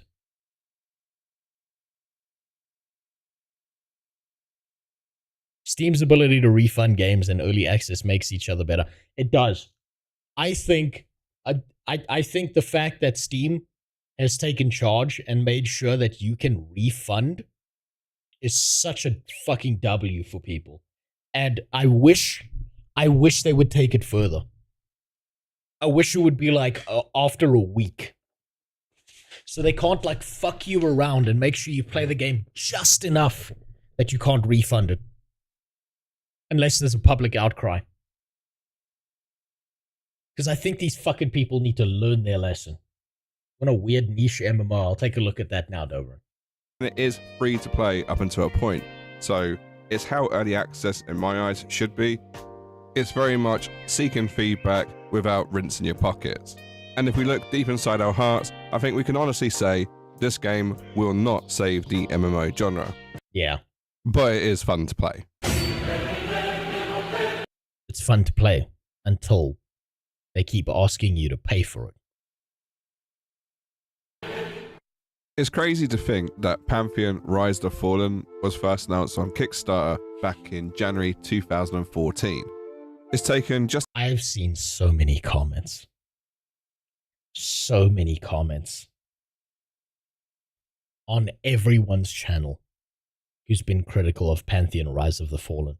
And every fucking comment reads like a Star Citizen player.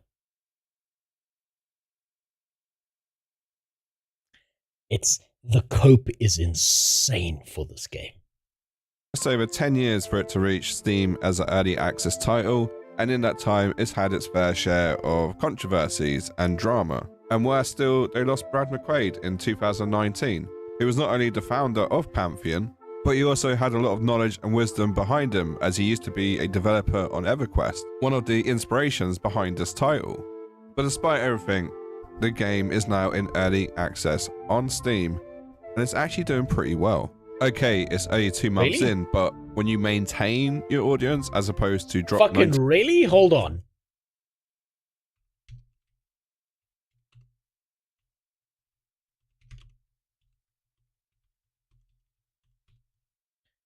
Really? Pantheon is doing well?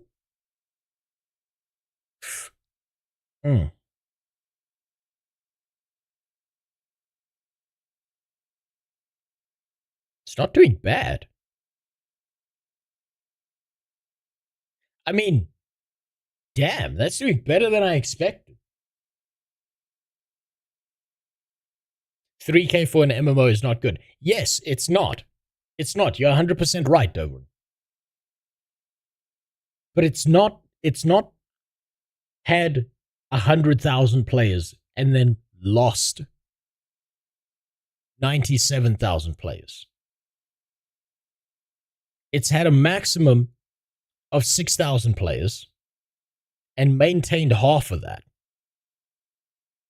Now look at Quinfall. Oh, we know where this is going. We know where this is going.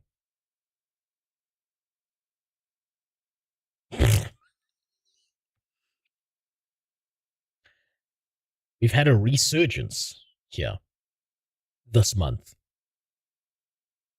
What happened here? Man, these are almost the same. What the fuck?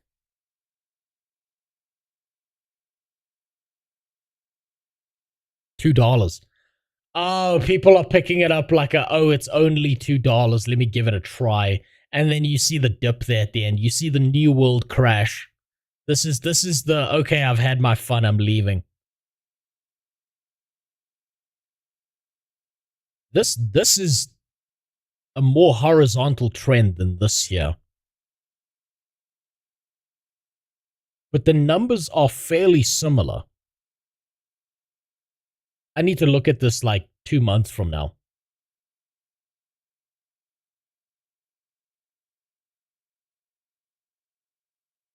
Pantheon, I'm surprised by. I'm surprised it's kept like 50%. That's shocking to me. This is more shocking to me that anyone would think that, you know, all you needed to do was drop the price to $2. That's... fuck me. Well, look, I suppose if you can't handle You can't handle a relationship a $2 hooker will do for the night, right? It's not like you have to marry her. You can just discard her like a cigarette butt or an empty beer can when you're done with her. I'm done with you, you skank. Get the fuck out of here. God. This is the new standard for MMOs, is a 3,000 population chart. Jesus Christ. 80% of it, that's a win. So what does Pantheon have to offer? Well, why did 1,700 people pick the game up in January? Oh, that's easy. Think about it this way, Chelde. If you look at global trends, everyone makes a New Year's resolution sometime around New Year's, right? In January and February, the suicide rate spikes, right? Because that's when people start dropping off the New Year's resolution and they realize nothing in their life has changed, and psychologically they're in the same spot as before. So if you hate yourself enough that you believe you deserve to suffer, what better way to force suffering on yourself than to pick up a game in January like that? There you go. Everyone makes New Year's resolution around New Year's. Truly sage advice. I know, you never would have guessed that, right? It makes no sense. Fucking Captain Obvious here. God damn it. It's what I like to call a boomer MMO. It really is aimed at those who love the classic MMO genre. We're talking tab targeting, class diversity, and most important, grouping up to do dungeons. Sure, it doesn't have the flashiest combat in the world, but neither does old school RuneScape, and everyone knows how nuts everyone is about that MMO. I sunk a few hours into Pantheon. I got a video where I'm gonna just take a big fat steamy shit on old school RuneScape that I'm currently working on.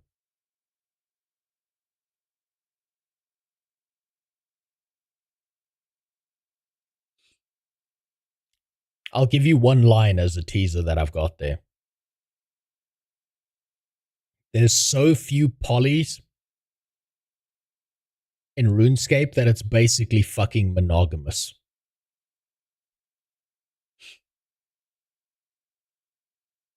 I'm going to take a fat steamy shit on it soon.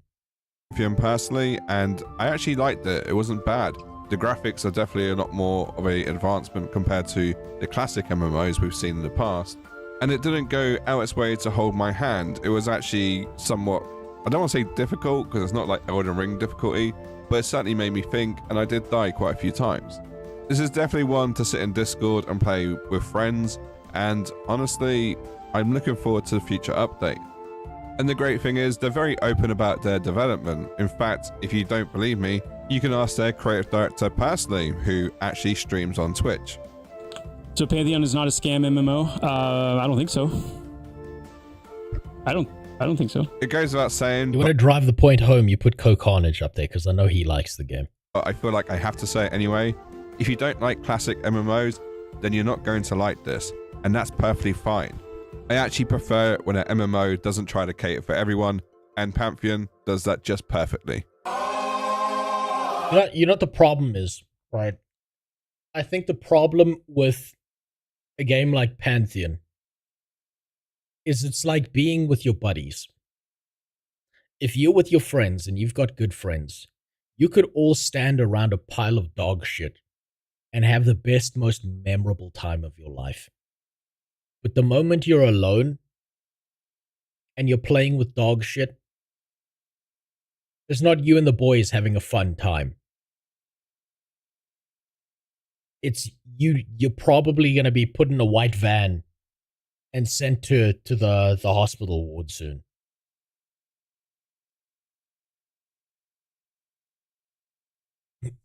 What's up, Syro? Yeah, my throat's still fucked, but I can at least speak. Laughing at games journalist articles that were written by AI kind of fucked my voice up here. And all I had to do was ask the AI to write the game's article like they just got their cock sucked. And it didn't even hesitate. Speaking of polys and pirates, send Gigachard a relic of the parrot. Stop sending me fucking relics, goddammit. I've played a lot of early access titles in the last year, and I have to say, Project Gorgon was a pleasant surprise. I went in with very low Oh damn, that's some diversity. Look, they even got the RGB HD TV characters. expectations and came out actually wanting to play more of it. So much so That's that I surprising. plan on doing a full review. Just trying to find the time to juggle 20 different MMOs right now, but this title is very close to the top of my list. So who's behind Project Gorgon, you might be wondering? Well, it's Elder Game Studios, who is led by husband and wife duo Eric Heinberg and sadly the recently passed Sandra Powers. Combined, they have experienced Murder? He murdered her?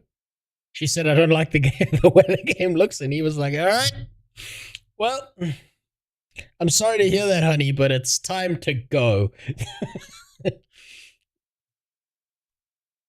working on such titles as Asheron's Call 1 and 2, Star Trek Online, and even EverQuest 2.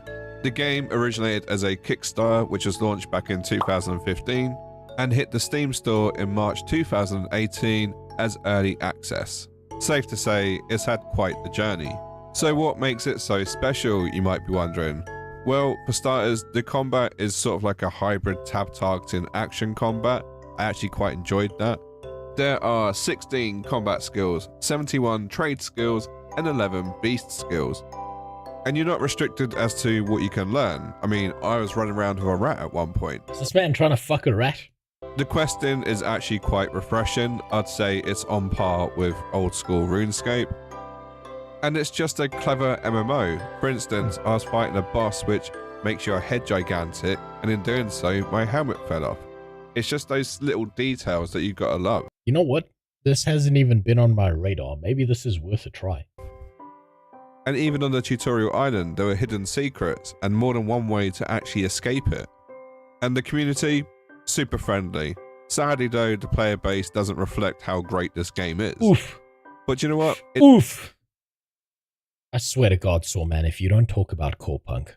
It doesn't matter, because you can tell this was done as a passion project as opposed to something to try and rinse the community out of their money. There's also a free demo you can try before you buy, which is always a nice asset. Oh, that's great. Me personally though, I look forward to Man, these are old school devs. Demos? Shit. When was the last time you heard about a demo for a game? God damn. more hours into this. So I'm sorry to hear about your sinus infection, Sarah. Try snorting less cocaine in the day. That usually helps. And I really am going to enjoy reviewing this title.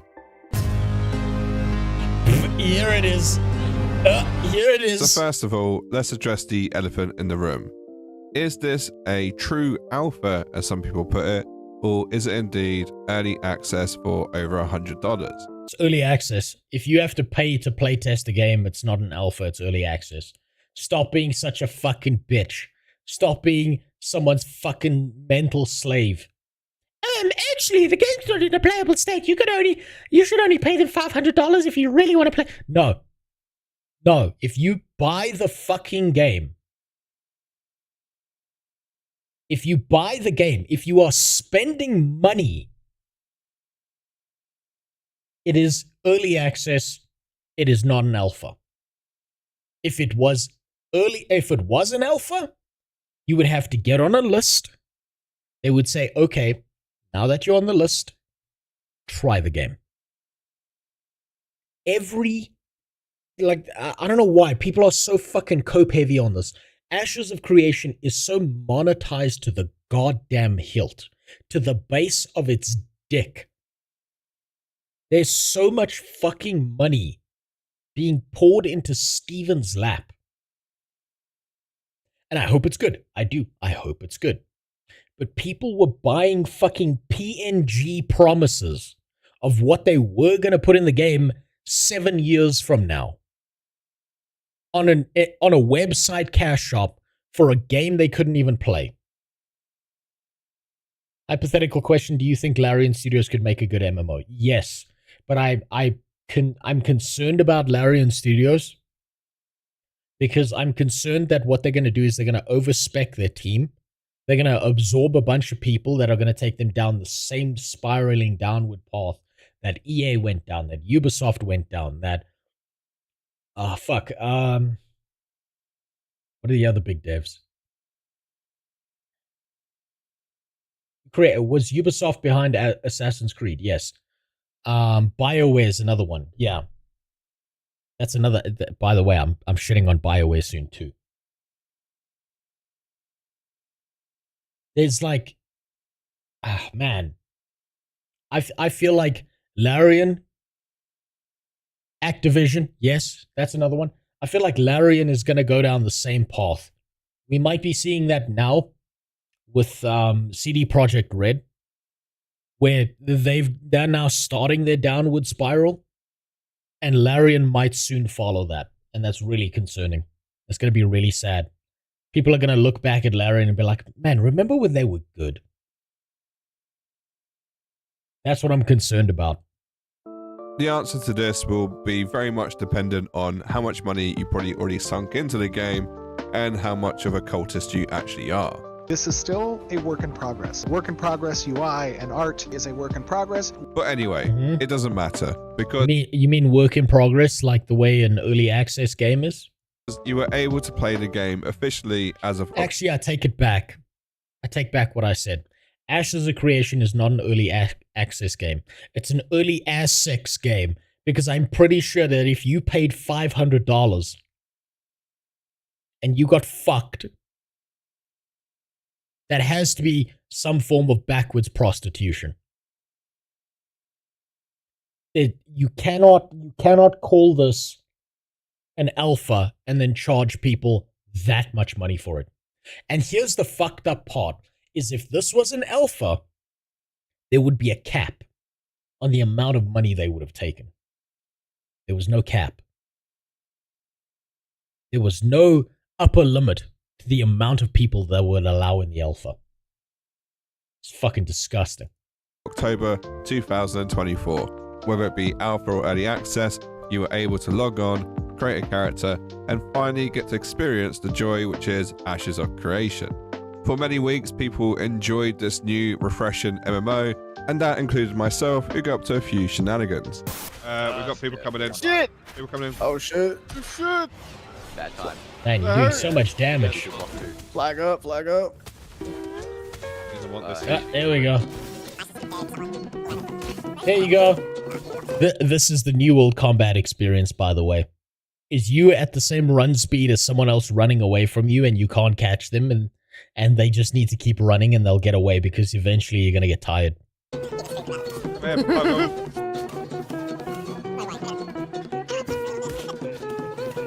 Oh wait, get it. Not get away with this. Yeah, there it is.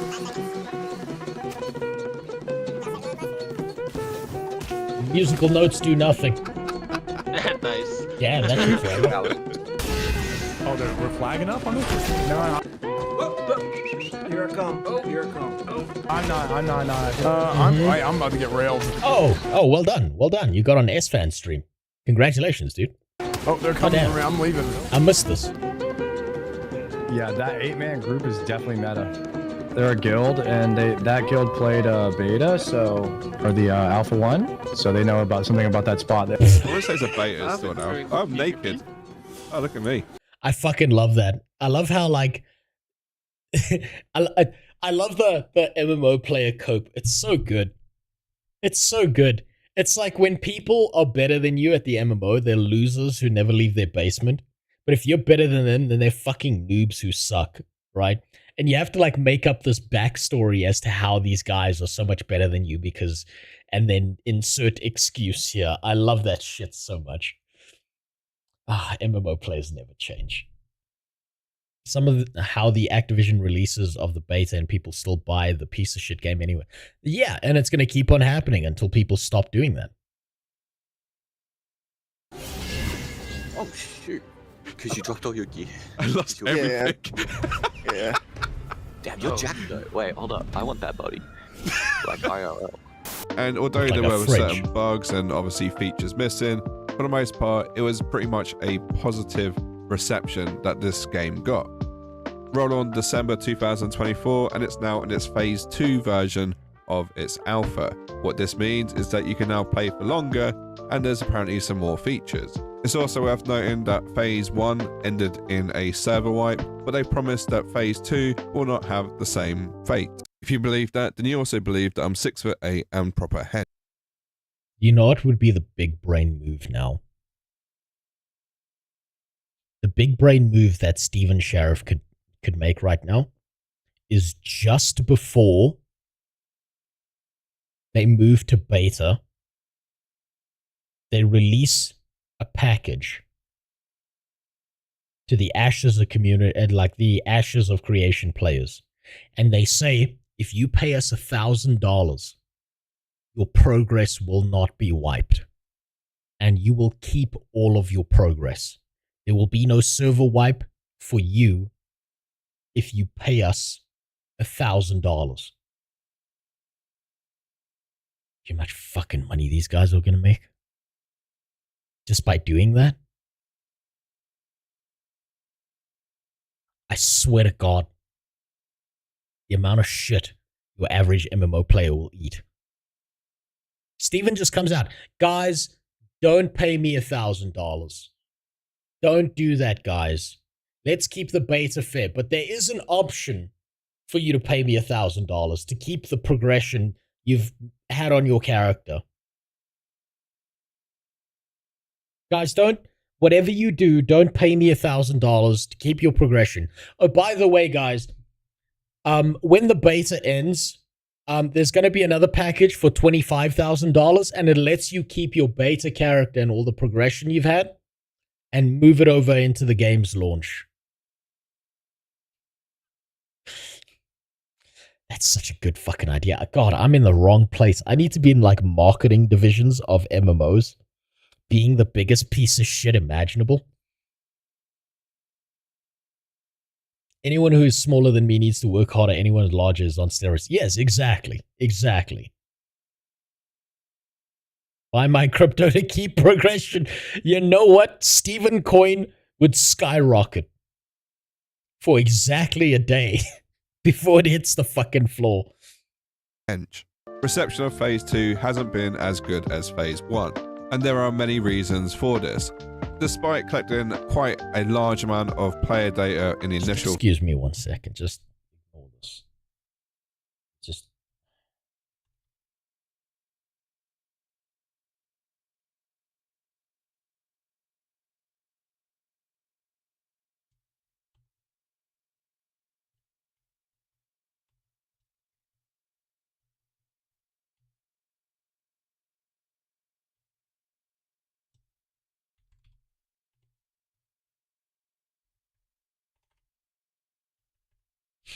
Excuse me. I just decided how I'm going to get rich. Phase 1. For some reason, Intrepid still insists that it should take you a whole lifetime to get to max rank or 25, which is just a placeholder max rank. Apparently, the best way to test that alpha is to make the game loop basically grinding mobs to get to max rank so that you can actually be relevant in PvP if it ever does take place. Speaking of PvP, they decided that it should be very consensual and that any PvP which is done unconsensually, as in you're a red player who attacks someone out the blue, well, if you die, you basically lose a lot of gear and a lot of XP, and it's pretty much pointless doing so. To add to that, when you do die in PvP, you lose XP, which is great, apart from the fact that it takes you a lifetime to level up in this game. So guess what people don't want to do? That's right, PvP, just in case they lose XP.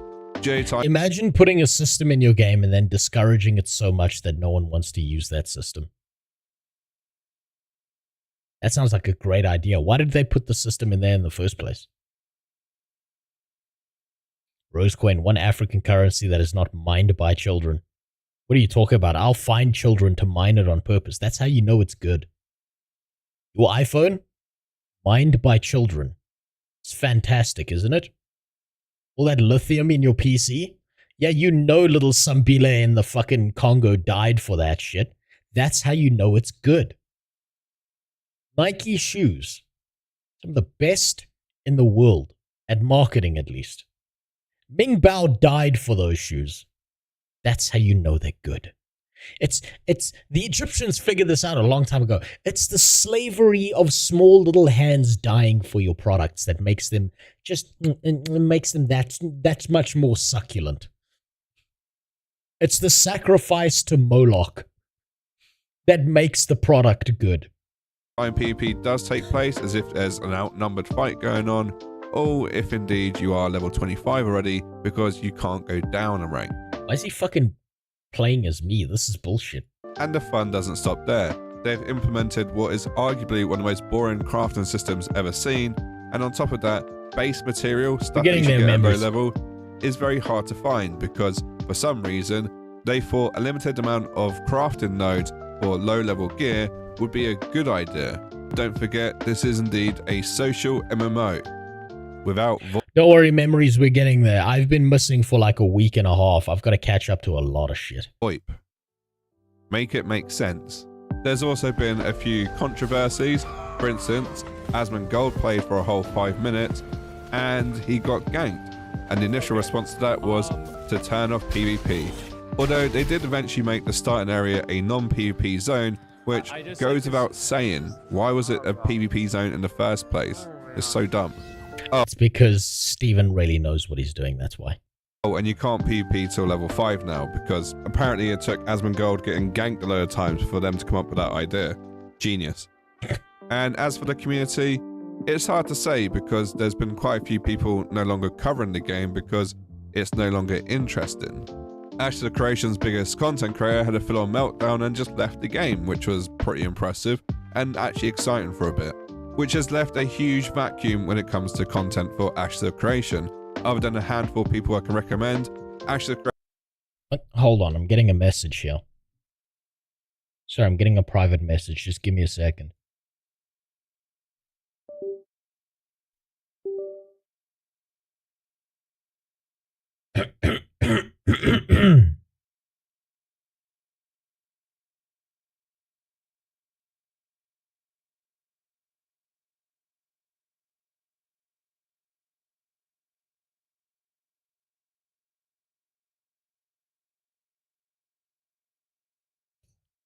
Actually, there's been plenty of content on the game, and it's fantastic. It's been an incredible game. You should definitely give these guys $500,000. You should sell your family into slavery tomorrow for this game. It is perfect. I love this game so much. And just remember, it's an alpha, guys, so you can't really blame anyone when it comes to this. There's no accountability in an alpha. No one should ever feel like there's any accountability here. No.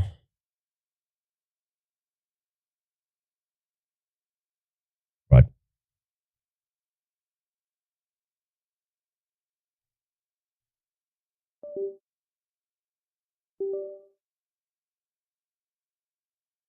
But sorry about that. I felt like that was an important message for all of you to get. Creation's content basically... It's always good to get, like, you know, opposing opinions. That way you can always find, like, the golden ratio of where you should lie on the topic. Revolves around reacting to reactions and re-uploading reactions. It is the most boring shit I've ever seen. Roll on Stephen Sharif doing his 100th interview for the year. And I know what you're thinking right now. What are the player numbers like? Well, it's hard to tell, but the servers, there's only a couple of them now, compared to what they originally had during Phase 1. But if we go with guild sizes, I mean, Pirate Gaming's guild has about 10,000 people alone. So, So if we use maths to work out that Pirate Gaming has taken over this server with 10,000 players, that means the total population is probably about 10,001 players. Oh no, I thought I bought rations and I didn't. Bro. It's just 10,000 players and Sawman being like, where the fuck is everybody? He's just outside the club.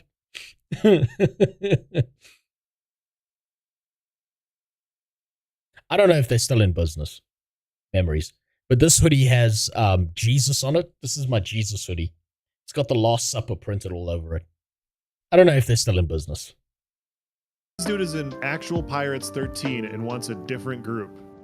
What? So to summarize, Ashes of Creation is not the savior of MMOs. It certainly isn't that much fun to play at the moment.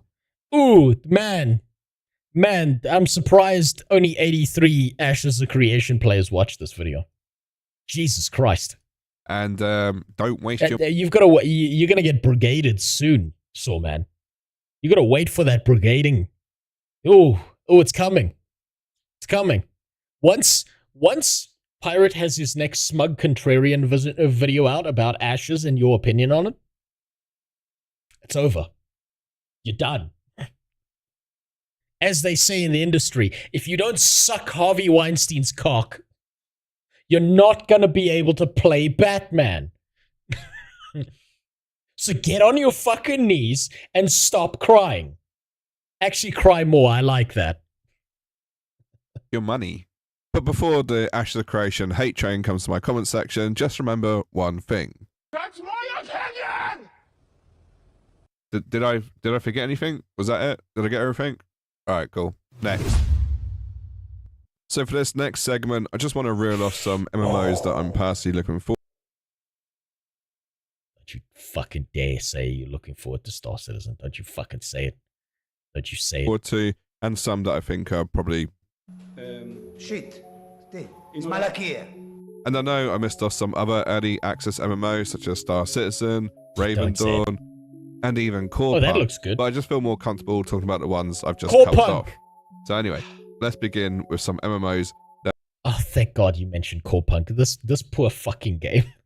This game has been... Like, this game is the abused housewife of modern MMOs. Neglected. Thrown into the fucking trash pile. Got the shit beaten out of it. It's just like, I was just trying to make a sandwich. This poor game. And I even like the way Core Punk works, but it's so slow to watch. The problem is you can't stream Core Punk, right? Unless it's like the only MMO you play. And the problem is it's going to have no player base, and therefore no people watching it because it's too slow. But I actually like the way this game works. That are coming out in the future, apparently. Roll the slop trailers. Let's go.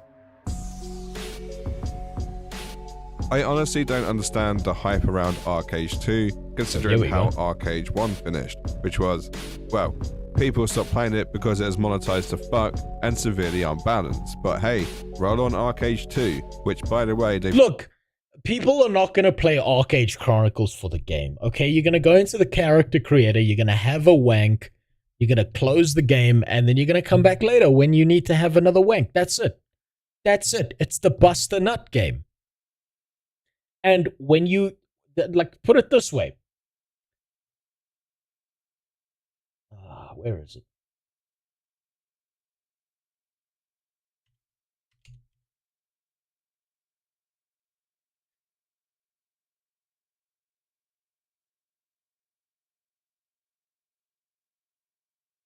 I'm going to put it this way. If you're going to bust a nut to Arcade Chronicles, raise your hand. And if you haven't busted a nut to the First Descendant, raise your fucking standards.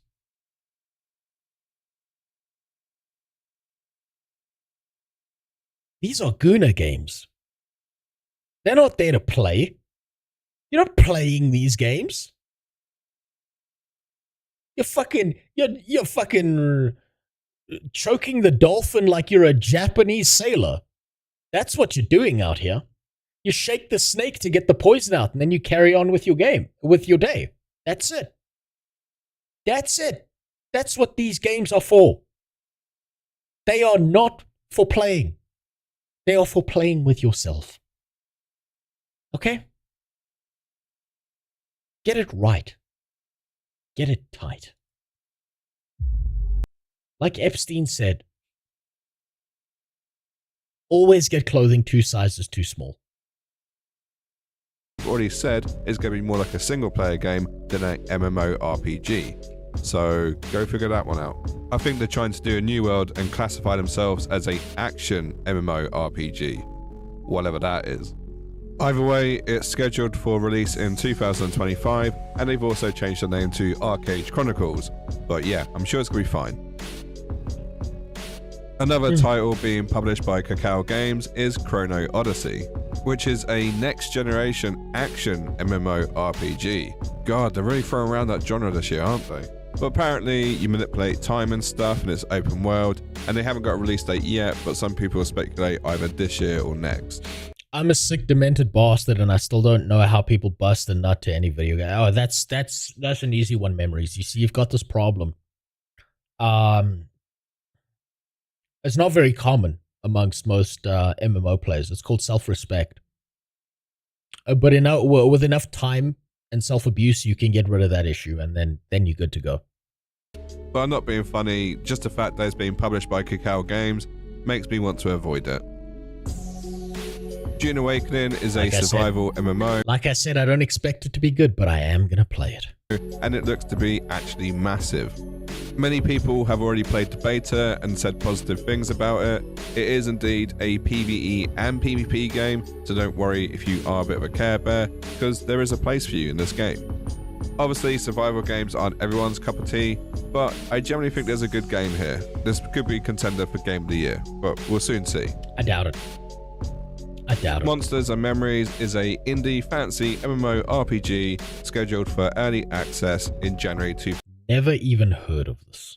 2026. This MMO is going for the classic style, so you boomers out there will probably love it. To quote the developers, it's based on the gameplay, social interaction, and sense of being in a virtual world that we loved in the classic era, early 2000s, of MMORPGs. So yes, it's a certified boomer MMO. But you know what my problem with this art style is? I feel like they're trying too hard to like emulate the good old days with these kind of art styles.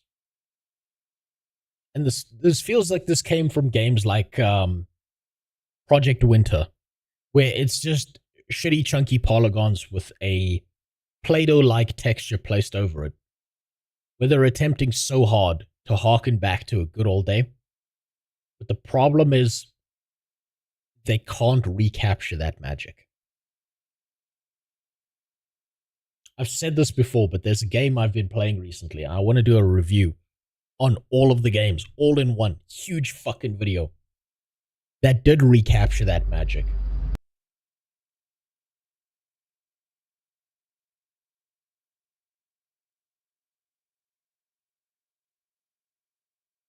And those who know. They know what the fuck this game is. Because it's here. Like your first meeting in the back room with Father Stevens in your local church choir meeting, where it was just you and him. It's entered you. And it never really left you. Do you know what? It doesn't look too bad. I'll probably give it a go. Stars Reach is a very interesting looking MMO, and it recently just got backed on Kickstarter. I know because I backed it myself. But essentially, it's No Man's Sky, but on crack and with better systems. Well, hopefully, fingers crossed. There's already been a few. Of course, he backed the furry game. Play test, and you can sign up now if you go to their Discord, and they are aiming for early access in 2026. But as they say, good things come to those who wait. I don't know about that. That's right, ladies and gentlemen, Guild Wars 3 has officially been confirmed now. It had been rumoured for some time that it was going to be on UE5, but now they've had the shareholders meeting, they can confirm it is being worked on. But when will it be released? Well, how much control does NCSoft have? That's all I want to know. How much control does NCSoft have over what happens in Guild Wars 3?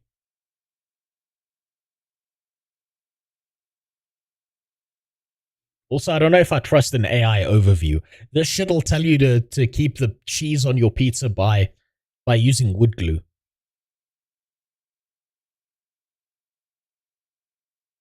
I don't know if I trust that. I see AI overview and I don't know if that's real. Muckluck explained that to you. I remember he explained this to me.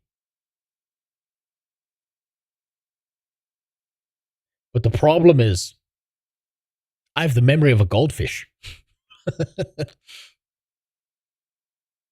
But no. Oh, I'll just wait. This is like a I don't care, I'll just wait. Set your alarm clocks for about 10 years from now. That, I'm being facetious, is at least 6 years away. 7 years away? And who can forget that Amazon are indeed working on a Lord of the Rings MMO, after initially cancelling it, and then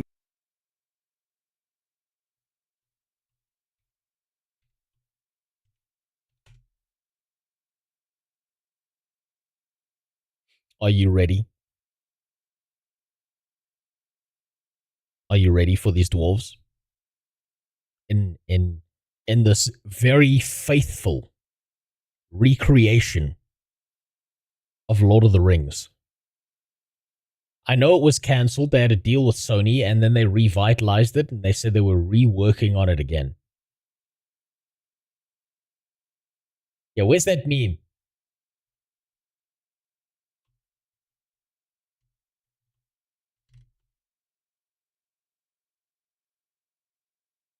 The Lord of the Rings!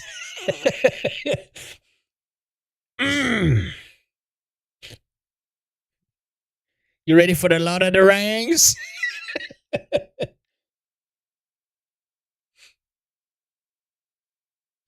Yeah, it's coming. It's coming. I'm so looking forward to the Lord of the Rings MMO by Amazon for all the wrong reasons. For all the wrong reasons, I'm looking forward to this shit. and decided, actually, we want to do it now. I think everyone's just picturing New World, but with a Lord of the Rings skin on top of it, which honestly sounds pretty decent. So I have high hopes for this title, even though it is being made by Amazon. That Dwarven Queen actually looks lit. What if their skin is black from all the exposure to the forges? I'll tell you why it doesn't look lit. Dwarven females in Lord of the Rings are described as having beards. They were such pussy bitches that they didn't go all the way.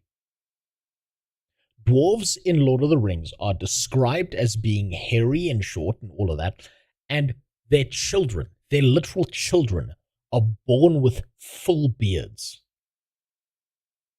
The women have beards. The whole joke in the Lord of the Rings is that they never knew there were female dwarves because they couldn't tell them apart from the male ones because of the big beards they had. These fucking pussies couldn't follow through. So I don't give a shit about the dwarf skin color. They are dark iron dwarves in World of Warcraft. No one had a problem with that.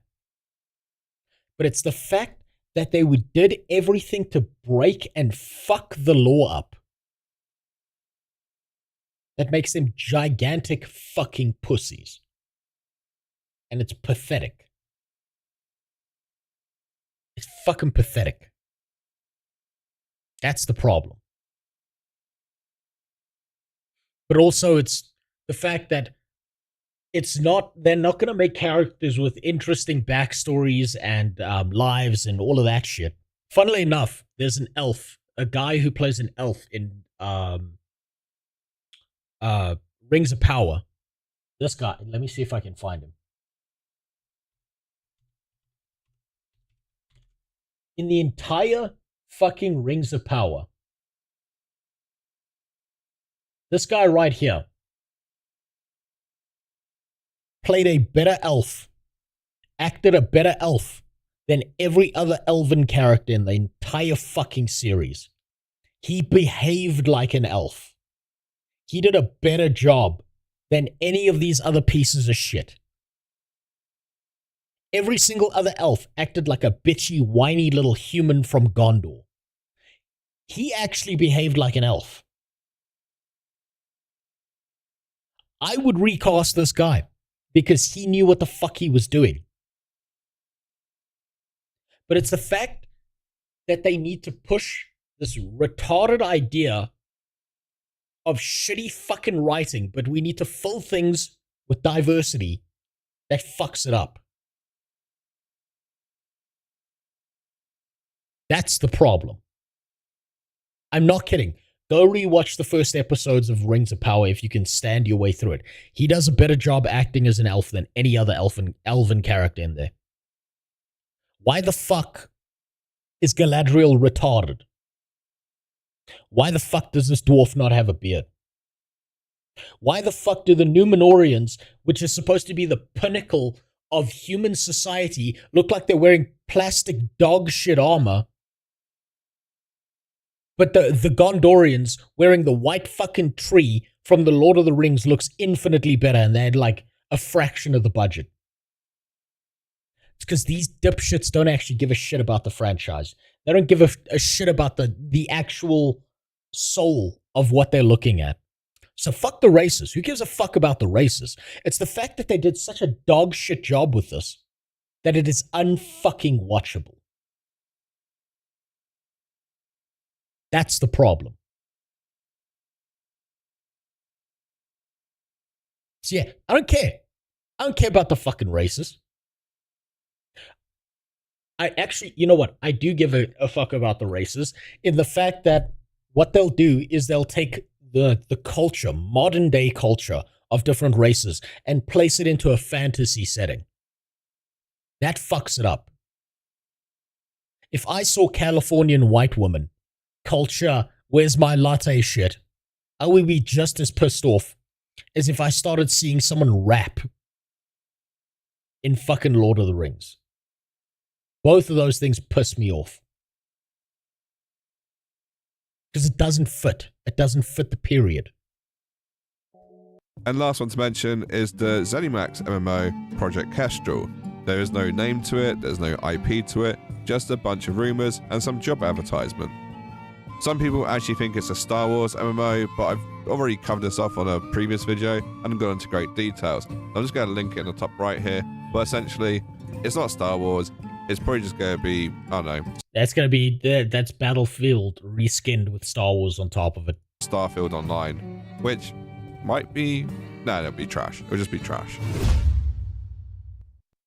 I'm sure the comment section is going to be a very interesting place to read, and I'm sure people will mention that I forgot games like Soulframe, Riots MMO, and whatever else got cancelled or reactivated.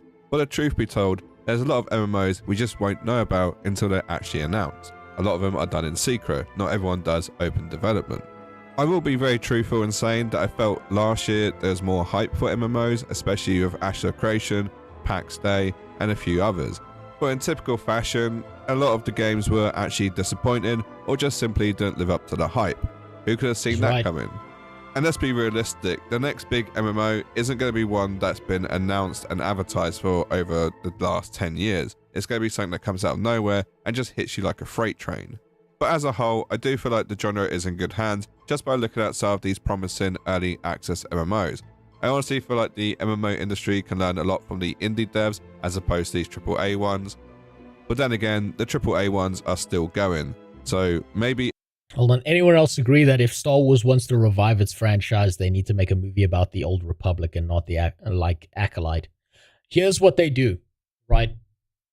For revitalizing Star Wars, Mega Crackhead, what they do is they take it back. They rewind everything back to the first movie with Rey.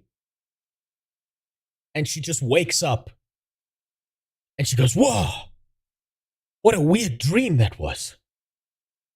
Huh. And then she just goes back to being a slave. And then they make John Boyega the next Jedi, and they give him an independent story, and they let him go with it. He would have done way better. Like, she's just a random slave who had a weird dream. And then they reset back to the first film, and it was all a dream. And now John Boyega is like the new hope, and he's like the Jedi that like needs to rebuild the Jedi Order. That's how you fix that franchise. Idris Elba had an interview on the topic like that. He was in talks to be 007. Here's the best part about that, NJ. I've actually had that exact conversation. And said that if the only reason he gets the role is because he's black, he doesn't want it. Respect the hell out of the dude for that. Yeah, no, I respect him for it. You know what's really funny, right? I was having a conversation with a buddy about that like a while back with the 007 stuff. And he was like, look, He's like, look, 007's a white role.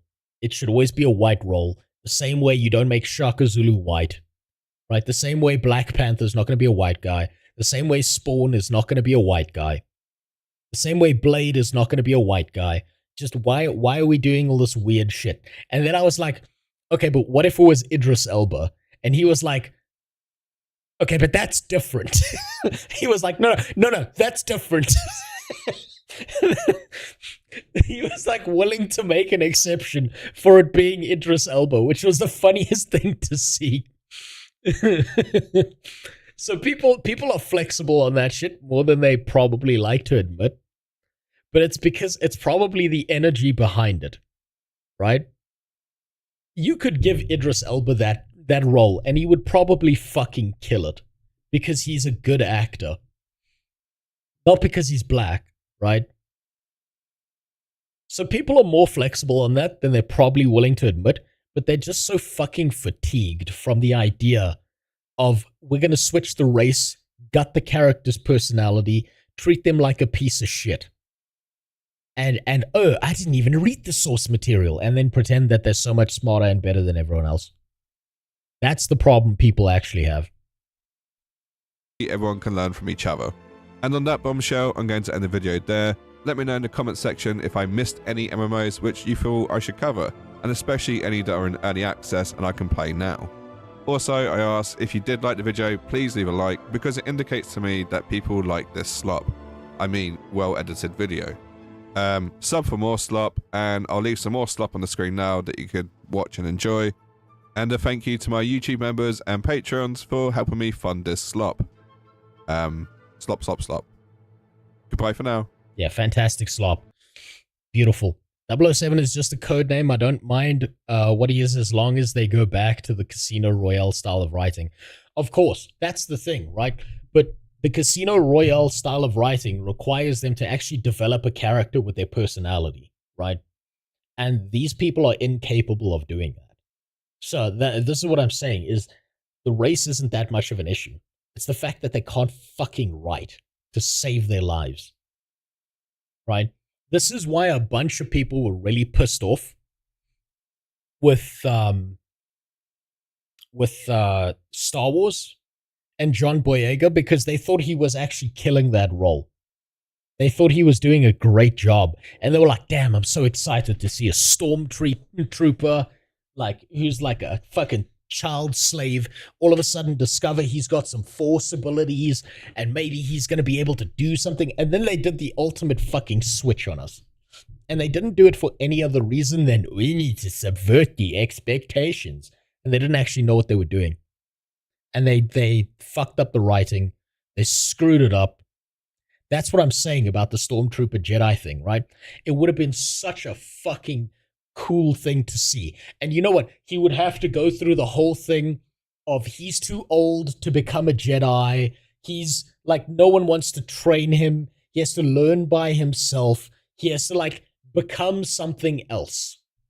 Because all Jedi have to be trained from children. And that would then break the cycle, because now he's become this kind of gray Jedi that lives in the space between the two extremes, where the Jedi are very extreme in one aspect and the Sith are extreme in the other. And he'd become something like a new version of Darth Revan, right? Which would be fucking amazing. And they could have done the breaking of the cycle, that the Jedi are too extremist in their own way. Because it's really funny, if you think about it. The Jedi are like only the Sith deal in absolutes. But then the Jedi, ironically and very hypocritically, are filled with absolutes. Right? We only take them when they're children. They have to have this amount of force powers. They can never be anything more than like a trainee if they can't do this thing. Now imagine you've got like a guy who is a fucking stormtrooper who knows how horrific shit is, that you don't get indoctrinated as a child to become a Jedi, and he has to find his own way because he can't find a fucking master. And instead of old Luke Skywalker being the blue titty milk drinker, he like stumbles across this guy who's trying to be a Jedi, and he thinks back to all the things that happened to his father, now knowing the story, and is like, you know what? Luke Skywalker is the ultimate embodiment of hope. I'm going to give this guy hope. I will be the one to show him the way. Instead of this old grumpy bitch fuck up the character kind of shit that they did. But can a black guy be a hero? Well, think about it this way, Devilis. Black people still have white palms. Because there's a little bit of good in everybody.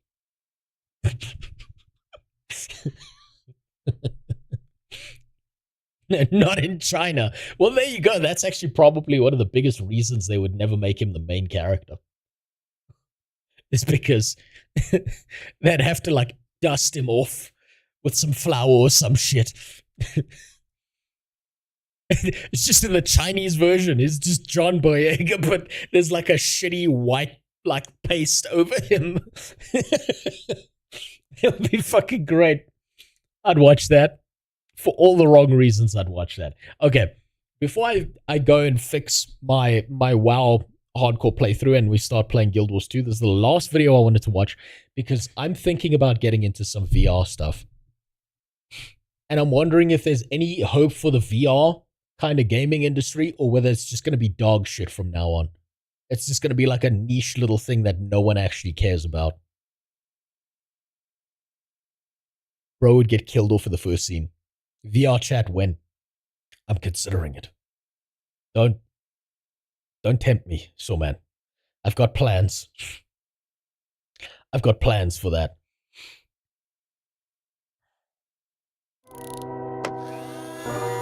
Apparently, calling someone a freak in VR is worse than calling someone the N-word, is what I've heard, but I don't know how true that is. I would love to find out firsthand.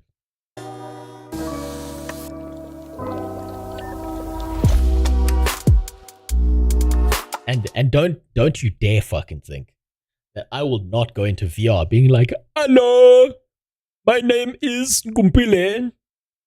I'm here for you. So Bona, how you doing? And I'll like put on the most retarded African accent ever. Maybe I'll go deep Zulu actually. Yeah, I'm here. What is this? Ne? Yeah, but they told me there was going to be a white woman in here. I'm not seeing any white poos. Full body tracking, yeah. What I'm gonna do, what I'll do is I'll get a fake erection and I'll just wear a strap on the whole time, and people will be like, what's that weird polygon sticking out in your pants? Hello and welcome to Tuesday News Day, your #1 resource for the entire week's worth of VR news. A lot has happened the past few weeks. You know what? I will use his line. You can't bend me. I'm black. Ton of stuff from Meta, some of it good, some of it incredibly alarming. We got fresh details on Valve's next real? Was that actually Mark Zuckerberg doing what is that real or is that AI? Meta, some of it good, some of it incredibly alarming. We got fresh details on Valve's next headset and a couple of absolutely insane news bits that I think you're gonna really like. From Jesus, Mark Zuckerberg's like really reinventing himself. He's doing everything in his power to not go to prison for what he did on social media between 2016 and 2020. He's doing everything in his fucking power to not end up getting butt fucked by a giant man in prison. He really fears his anus being stretched, which is fair because lizards have like, yeah, you know, they've only got one hole at the back to deal with. So if that's gone, it's gone. VR headsets entering prisons to the original founder of Oculus making a huge comeback in the XR industry. Yeah, this is gonna be a fun one. But before we get to all this, a word from this video sponsor, SideQuest. As one of the largest VR app platforms in existence with thousands of VR games and apps to explore, SideQuest is just a great tool to have, especially if you're a Quest user. And SideQuest has been working on their own social VR platform for the past few years. I know none of this. Banter. And I think you can see exactly what Banter is all about via their new trailer. Become the self-deluded rock star you've always wanted to be. Or push your tush, or whatever you wish to push, and if nothing strikes your fancy... Oh look, it's Fall Guys. Then build your own. Build a space where none of the stairs make sense. Or, frankly, make an obstacle course where you get flung out of the snowman's... Banter is where... Okay, yeah, so this is just shitty Roblox. Where you can do anything, or become anything you want. Play Banter now. Alright, side quest over. We've got a lot to cover, so let's just get right into the news. Just a couple months ago, it made news that a Florida judge had used a Quest 2 in the middle of a court trial to experience a crime in first person in VR, which is basically... Are you fucking telling me I can go into VR and POV Luigi going insano style on a healthcare CEO? Are you telling me I can go into a VR and I can be George Droid? Is that what I'm hearing here? This is gonna be great. Basically just a courtroom brain dance if you think about it. But this was kind of a big deal as this was essentially the first time in history that a virtual reality experience was used as evidence in trial. Oh man, you could tell this guy gave his character big tits. But this isn't the only way that VR has made its way into the United States justice. He fucked up. He thought this guy had ostrich theory going. He thought when the thing's on his head, then no one can see him.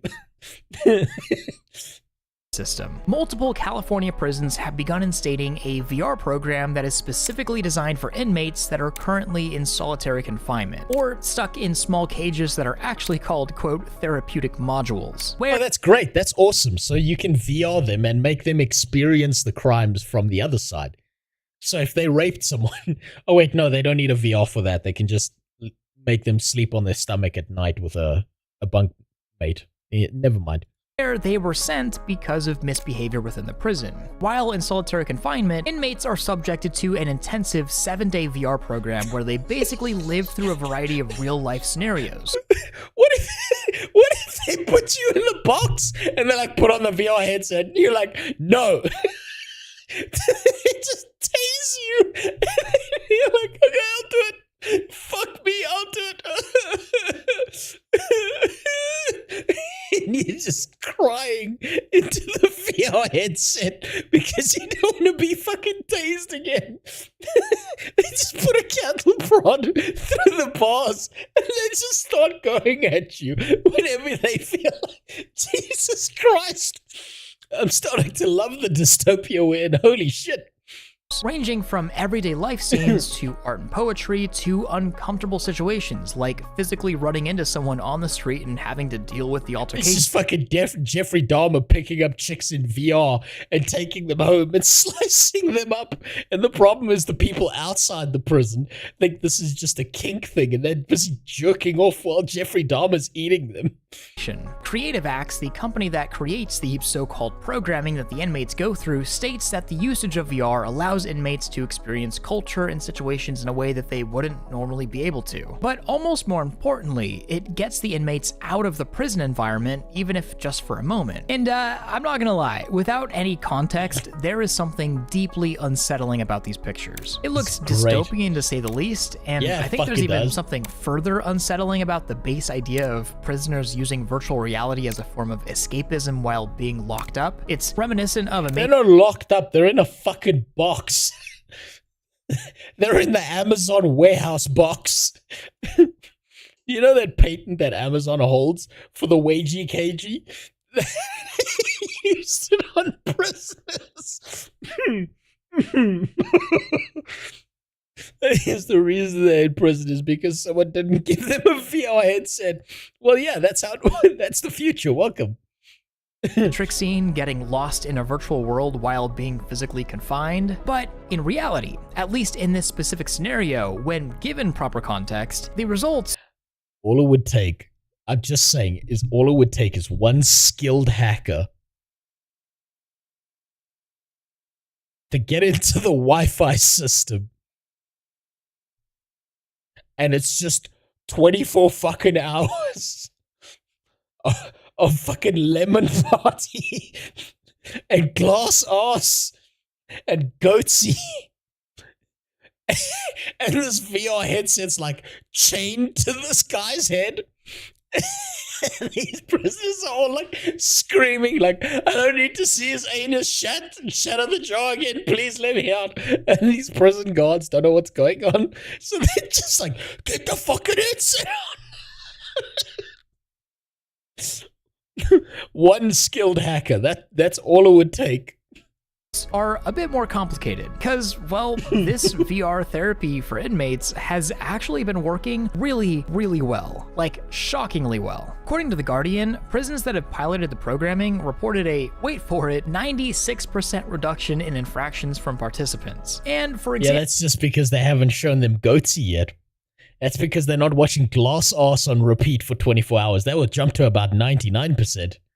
After 1 week of the program, average infractions fell from 735 to 1. In one prison's case, there were so few infractions that they decided to close an entire wing of solitary confinement because it just wasn't needed anymore. And so, as cyberpunk dystopian as this looks and feels, really seems like this is a great example of some of the amazing strengths of virtual reality. And I think while researching this... I'm sorry, just look at these guys outside the cages inspecting their dicks while this is happening. Bzzzt. What was that? You didn't like working as a shopping assistant? Bzzzt. Try again. Tell me what you think. Oh, the program's not helping you? Bzzzt. That's not what you tell the journalist, okay? Isn't this Clockwork Orange with extra steps? Yeah, pretty much. Pretty much. There was one quote that really stuck with me. When given scenes of people casually walking around the Eiffel Tower as part of the solitary VR program, an inmate said, quote, "You see tourists, regular people going to and from work, and that's when it hit me. I want to live life like that. I deserve it." Okay, maybe I'm being too harsh here. Maybe there is some use for this. Imagine being able to go to France and not have to deal with any French people. Man, maybe there's a use for this technology. I owe it to myself, end quote. All right, but now let's catch up on everything that's been going on with Meta, because honestly, the entire company has just been acting really weird lately, and I think you'll see what I'm talking about. And I'm almost embarrassed to say this, but Meta has essentially erased the term virtual reality from everything, not just in their own marketing, but in internal documentation, in developer tools, and even retroactively in VR headset descriptions. If you're a VR developer, well, congrats, you've been rebranded as a mixed reality developer. In fact, in a recent... Yeah, it's because they can't say AR or augmented reality anymore, because that's the same syllables as anal rape. They can't do that anymore. Survey, there's not even an option for a VR developer, and while this is technically just a naming convention, I do want to let this idea sink in for a moment. The leader of the VR industry, by far, has just name swapped the entire industry a decade into something that literally nobody uses. Man, I wish I had my taser here with me right now. I'd give you a full role play of what it must be like being a prison guard. I mean, even Microsoft discontinued the term mixed reality years ago, but here we are. And this isn't just conjecture. This was recently confirmed by current Meta CTO Andrew Bosworth, which perfectly brings us to our next Meta topic, the pretty alarming internal memo that Bosworth sent to Meta Reality Labs employees recently, titled 2025, the year 100% this is some PR spin shit. Some dude that's been butt-fucking children for 10 years all of a sudden isn't violent because you showed him the Eiffel Tower. No, but that's a mischaracterization, MJ. You see, what you show the guy who butt-fucks children is you make him have sex with women of consenting age in the VR reality, and that's fucking torture for that dude. That's like, fuck me, like his life is over. He's traumatized back to being normal. Of greatness. The memo starts with this gem of a quote. This year likely determines whether this entire effort will go down as the work of visionaries or a legendary misadventure, end quote. Basically, this whole memo is a pep talk to the Reality Labs team, saying Horizon Worlds needs to succeed, particularly on mobile, like mobile phones, not mobile VR, and that it'll be this year's efforts that decides whether this entire mixed reality industry was a legendary misadventure or not. Yikes. And so you can pause and read the memo if you'd like. No, honestly, thanks. I got nothing but terrible vibes from it, but I Too wasn't many the only words. one. At first, I thought maybe I was just a little crazy for thinking that the mixed reality rename was a bad idea, and that maybe putting all your eggs in the Horizon Worlds basket, Horizon being Meta's social metaverse platform, might also be a bad idea. Jesus, It turns what a out bad I'm not idea. all that crazy. John Carmack, the ex-Oculus CTO and co-founder of id Software, chimed in, also saying that this entire memo and mixed reality move is both a flawed strategic direction and an unfortunate terminology revolution that somebody... Hold on. Just gotta check something quick. Give me a sec. Hey, look at that. Hey, they're staging the recovery.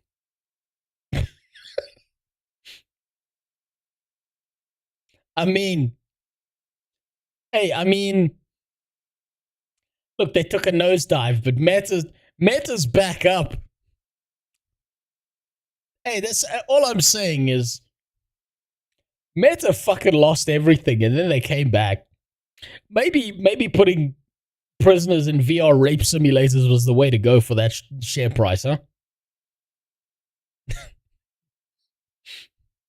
had to have championed. And yeah, I think I know exactly who championed this. But okay, weird internal memos and renaming the entire industry is one thing, but not everything has been terrible at Meta. And to be fair, some of this actually kind of makes sense when you look at Meta's most recent quarterly revenue reports. In 2024, Reality Labs broke records, both good and bad. Quest 3, 3S, Ray-Ban smart glasses, and software sales hit an all-time high. But Reality Labs... Here's the problem, is there's still not an AR glasses that doesn't make you look like a fucking dork. There are no glasses out there. You don't just look like the biggest fucking tool in existence wearing them. They gotta fix that problem. Also posted record quarterly losses, burning through around $5 billion. Most of it sunk into augmented reality R&D. But here's the real kicker, and I think the spur point for all of this. Meta's biggest success last year, and reason for their record revenue, wasn't because of VR stuff. It was because of AI smart glasses. And when you put that next to look at that, VR you still look like a fucking dork. Hardware sales that came nowhere close to the Quest 2 sales, poor retention, Meta-backed VR studios shutting their doors. Well, yeah, it kind of feels like they're flailing. And I hate to say it, but I think Meta's kind of lost the plot while chasing entirely unrealistic expectations given the current state of VR. Rather, all of this, I think all of this is just marketing to get VCs involved to pump up share price. I don't think any of this pans out well. than focusing on the technology, acknowledging its current strengths and weaknesses, and capitalizing on the few places where people do actually use VR every day, they're buckling down on Horizon Worlds and weird terminology on imaginary people for imaginary use cases. And I don't know, man, it's just weird. And I also find this to be a bit hilarious. Meta has been bankrolling like a dozen big AAA-ish VR games for release on Quest over the past— Jesus Christ. This is the best VR can come up with?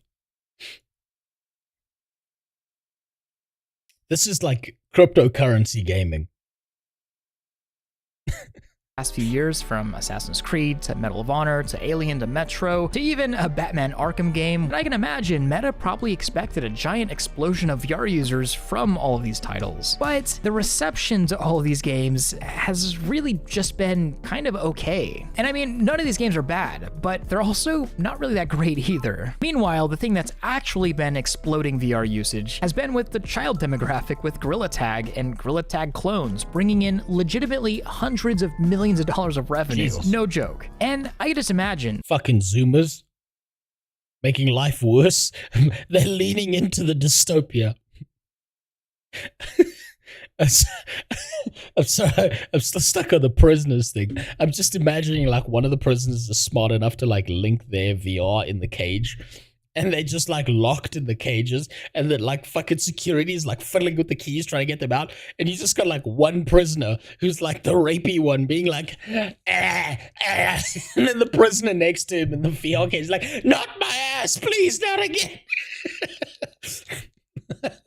That's all I'm imagining happening.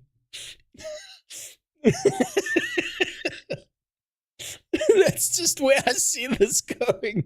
The absolute confusion of Meta's executives as they realize they don't really know their own platform as well as they think they do. It's not that they don't know their platform, it's that they don't know who they're selling to. They have no target market. They have no understanding who the fuck is going to use this. This is where my worries come in. I have a feeling that Meta doesn't really want these games like Animal Company to be exceeding at all. In fact, the push for Horizon Worlds over the past year, including a $50 million Horizon Worlds fund, really just feels like a push to get people off of individual VR applications and onto a platform that Meta owns. With recent moves, you know what they're trying to build? This is what happened.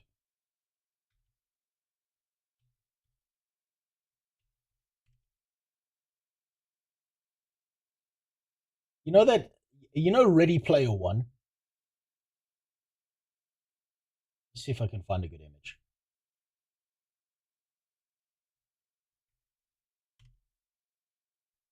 This is what Mark Zuckerberg thinks he's building. He thinks he's building fucking Ready Player One. He thinks he's this guy. He saw this movie and he got obsessed with it. And this is what he thinks he's doing. I could tell just from their behavior that that's what's happened. To make Horizon Worlds almost its own game engine, Meta wants the biggest VR games to be within their platform, not just within their store, but within Horizon. And I also have a feeling, given Bosworth's recent words, that Meta is going to do literally whatever it takes to hit critical mass of users within Horizon, even if it quite literally takes killing VR, even if it's just the name. But so much more happened in VR than just Meta getting a little confused. We've been talking about Deckard for, well, pretty much 4 years now, but it seems we're closer to release than ever. Gabe Follower, a known Valve leaker, claims that Valve's long-rumored upcoming standalone hybrid VR headset is actually launching this year, and we have a supposed price. Deckard will supposedly be launching $20,000 at $1,200, which doesn't quite hit the Quest competitor price range that I was hoping for, but reportedly, even at $1,200, Valve will I'll see if I can steal one. We'll get one secondhand off of like Facebook Marketplace that someone fucked up and I can repair. Still be selling this headset at a loss. And according to Gabe Follower's leak, Deckard will be running SteamOS standalone, come bundled with some in-house games or demos that have already been finished, and of course feature controllers, codename Roy, that double as gamepads for flat-screen gaming. We've already talked about most of those details in the past. You can watch that video if you're interested. I'm sorry, but there's two reasons to buy this, right? It's VR chat and porn. That's it. If they don't understand this, it's over. You need to develop porn on this thing. That's all you need. And I would still take all of this with a grain of salt, but between the Steam VR driver leaks, job listings, Valve's not so subtle hints, and the litany of leaks that we've gotten over time, Deckard is obviously on its way, and I have a feeling that the stars are almost aligned. But now we can talk about the big story. Palmer Luckey, aka the guy that literally created modern VR, is back. And if you don't know who this is, let me just give a quick crash course. Palmer is well known as the guy that basically revived modern day virtual reality, initially creating VR headsets out of a trailer to eventually launched the Oculus Kickstarter. And long story short, Facebook, later Meta, acquired Oculus for $2 billion, and things were seemingly going pretty well until Facebook basically fired Palmer Luckey for very loosely supporting Trump during the 2016 election. Which, by the way, I find fuck, I bet they're fucking regretting that decision now.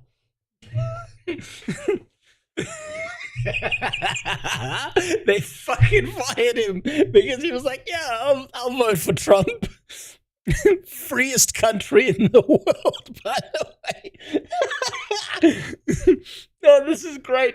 I love this shit. This is like fucking idiocracy level shit. It's great. Incredibly ironic in 2025, given Mark Zuckerberg, the guy who essentially bought Oculus, kicked out the founder for supporting Trump, and then subsequently killed the Oculus brand, is suddenly best friends with Trump, but I digress. After being blacklisted from the Man, this I'm saying this now. This lizard right here is a fucking survivor. He will do everything to not get raped in prison. He will learn Brazilian jiu-jitsu. He will be friends with Trump. Whatever he needs to do to not get raped in prison, he will make happen. Billions of dollars down the tube, just so that no one touches his tube. industry, Palmer went on to build Anduril, a billion-dollar defense company from scratch that now manufactures a wide variety of defense technologies from drones to counter missiles and more. But the big news is that Anduril just took over the $22 billion contract for the US Army's Integrated Visual Augmented System, or IVAS, which is basically the biggest military XR project in history. Previously spearheaded by Microsoft's HoloLens team, the project was supposedly close to being canned after difficulties with the HoloLens hardware. But with Anduril's involvement, this man went dark. Jesus Christ. He got fired and he was like, fuck you, I'm bombing kids. The project has received an entire new life. Palmer laid out most of his plans in his blog, and honestly, it's pretty insane. This isn't just some fancy HoloLens with a heads-up display. He essentially wants to build a superpower device. Night vision, ultraviolet, thermal, AI-enhanced overlays, predictive combat intelligence, drone integration. It's what he calls a full-blown technomancer heads-up display. One that I don't know what he would do with drone integration, because that already exists.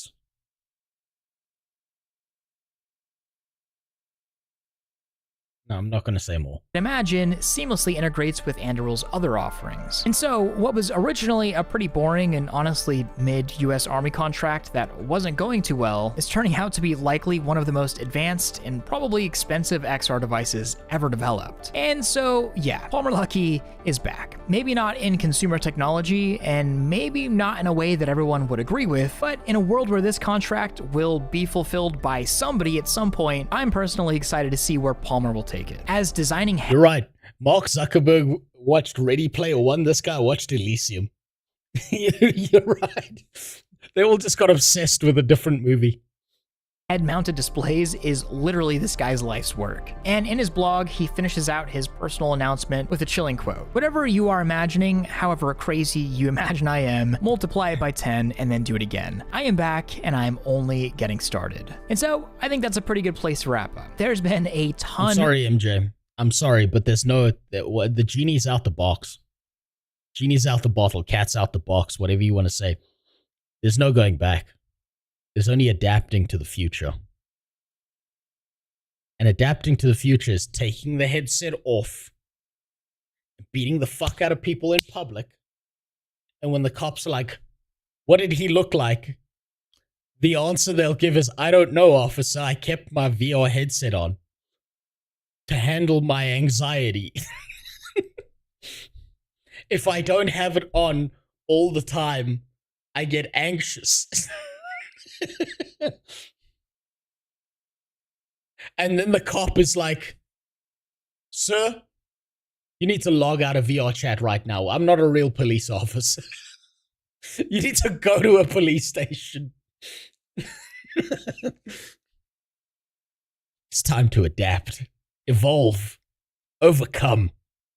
Of doom and gloom within the VR industry in a lot of ways the past few weeks and kind of this whole year, and I don't really blame anybody for it. Given everything I just talked about with Meta, which I really tried not to sound super negative about, but it's just almost surreal the way things are going. And also, the past couple of years have just been pretty tough. Dozens of studios have closed, tens of thousands of people have been laid off, a lot of hyped releases fell really flat, and again, you got Meta making really weird decisions that do everything but inspire confidence in the VR industry. And of course, this isn't just VR, this is gaming as a whole, but I'm gonna say this today, and it's gonna be the same thing I say next year, and it's gonna be the same thing I say in 10 years. This technology isn't going anywhere. It's simply far too compelling. That being said, there are going to be... It's not going anywhere, but it's also not gonna take over anytime soon.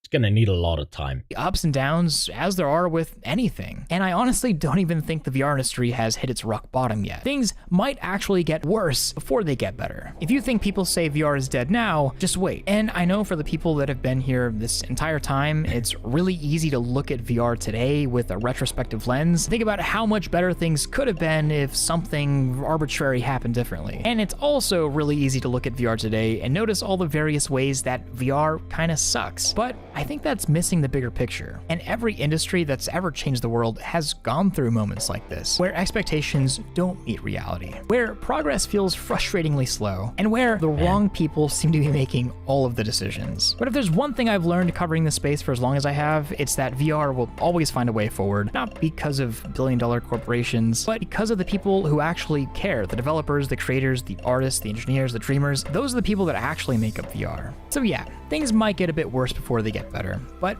they're on the way. And that original spark that inspired me to even get into VR is still there, and it's still there for you too if you know where to look. And I think that's exactly where I come in. Now, while I can't promise a Tuesday News Day every week, I don't think you'd want that anyways, I think you'll start seeing a few more videos from me. But until next time, thank you so much to my Patreon supporters. You guys make videos like this possible. If you want to join a great VR community, then check out my Discord server, links below. And of course, don't forget to like this video if you loved it, subscribe if you want more of this, and hit that freaking bell if you just can't live without it. Much love, shit. Thrill out. This is the funniest shit. You're gonna be like visiting your grandkids one day, and they're just gonna be sitting there, fucking working the shaft and the balls like that old lady in that one clip. And you're gonna know what the fuck is up. Oh man. We're putting AI, we're putting prisoners in VR so they can re-experience their rape. That way it fixes them. We're gonna Clockwork Orange them out of being rapists. It's great. Well, you see, we gave the prisoners a VR experience, and they decided, I don't want to rape anymore. At least that's what they told the therapist. And then they just immediately get out and rape again. What servers are you on Guild Wars 2? I'm on the EU servers. Have you tried the larger scale PvP? No, I want to like dedicate like a section to that, right? Guild Wars 2, the highest. Right, okay. Did AI write this article? I will save for next time. I'm aware of Worm Online. I know that was sent to me earlier. I'm going to do something quick. We're not going to play WoW. But I am going to set up WoW. Right? Because there is something I wanted to do today. To reset up me doing my WoW Hardcore Challenge. And I'm going to do it the right way. As opposed to the way where I'm forcing it. And you know how forcing it goes. It just goes the wrong way. Mythic plus when? Probably never. I'll be jacked before my character gets to fucking, you know, that level.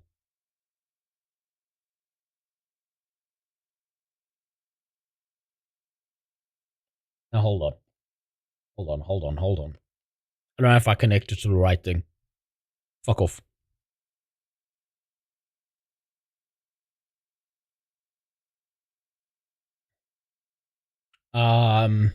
Fucking, I don't know.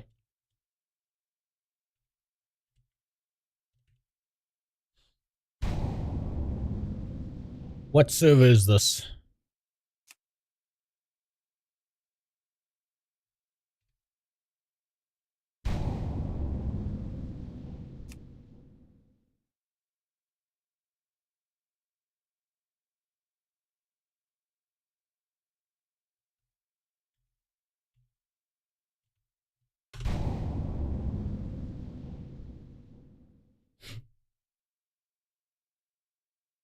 Change realm.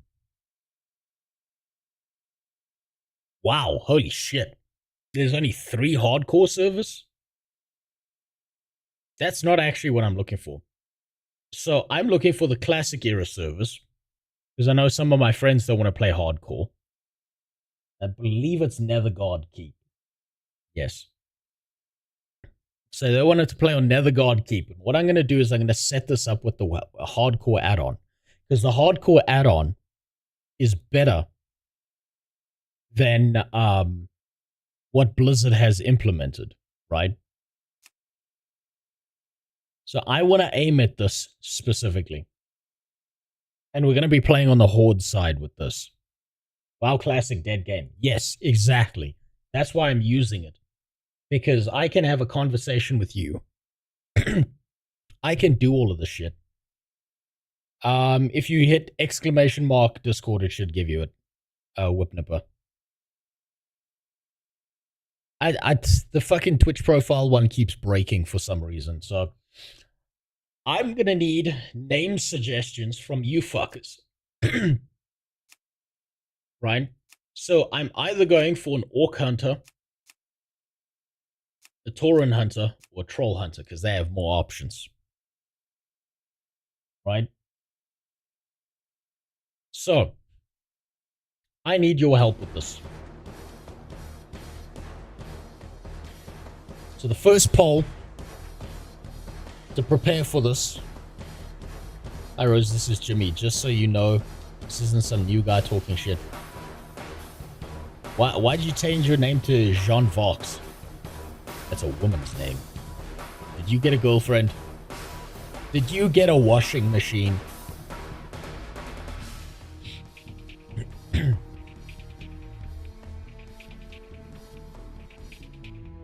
You like this name a lot better. Okay. Might buy a flashlight. Should I reveal something to you guys?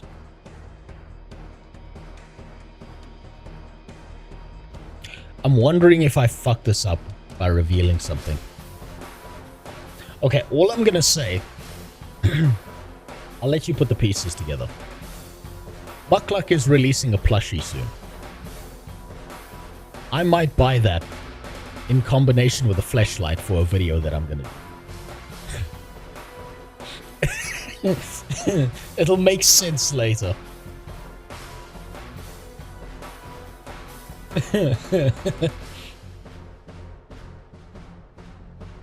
Okay, first poll.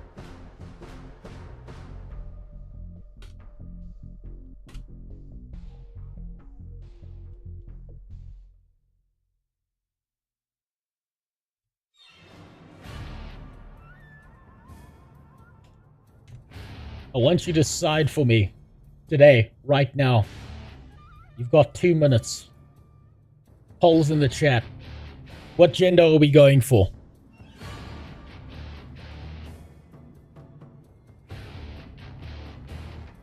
He hasn't released it yet. It's still in the works as far as I'm aware. I've joined the waiting list. I want one of those plushies. Of course, you're gonna make me play an object. Not surprising. Really not surprising. At all. Saw this coming. Body type 2. Because in Blizzard's world, women are always second place. You better know where you belong. I'm not the one who made these rules up, ladies. Blizzard wants you to know you're second place.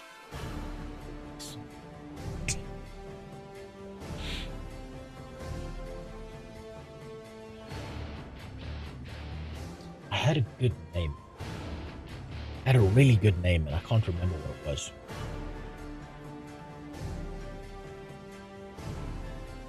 Make sure you pick the classic CD Projekt Red Penis 2 on your object. Don't worry, I will. Right. I think this is, you know, I think this is pretty settled.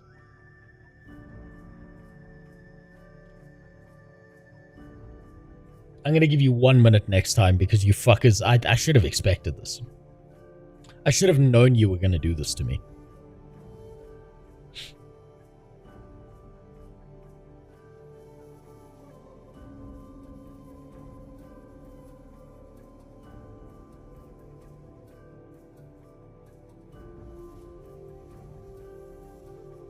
So there are certain names I'm going to try and get away with here. Right? So, let's see. What's the next poll that you guys get to decide on? Race.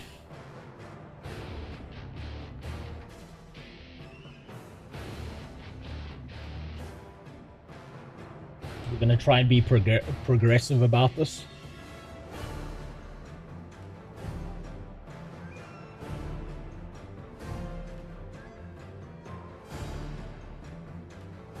And I'm going to give you 1 minute because you fuckers are too fast. You tell me which one of these races we're playing. I'm using Blizzard terminology in these polls, so don't blame me, okay?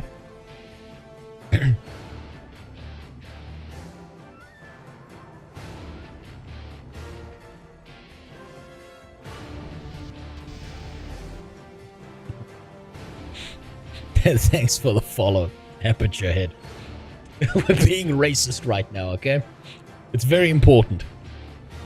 Being racist, being sexist. We've got the Indians. We've got the Jamaicans, and we got the traditional black people, according to every progressive news station out there. The orcs just wanted a home in Gondor. They were immigrants too. Looks like Jamaican's gonna be the way to go, huh? You're gonna make me play the worst fucking hunter. Of course you are. Right, Jamaican it is. Okay, now for names. I'm gonna let you choose 3 names. Player name Laisha Clarendon. Remember, Blizzard is shit at this, so you're only allowed 1 name. You're only allowed 1 word to fit in here.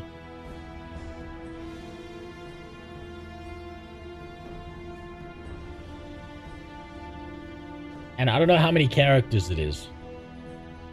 1, 2, 3, 4, 5, 6, 7, 8, 9, 10, 11, 12, 13, 12. 12 letters. 12 letters, 1 name. Cracker. That's a good one. I like that one. There's no way that's not taken, though. So I'm going to put up a name of my own. Right?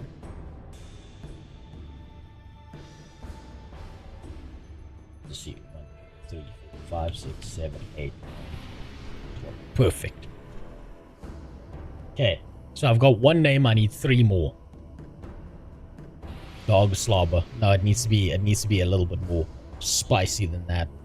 Ask Grok. I've asked Grok before, Keith. Grok gives dog shit names.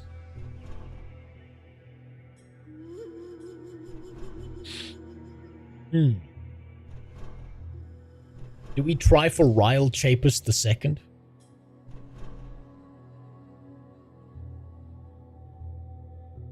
Because we're playing on EU servers. And EU people are less sensitive. But I might still get banned.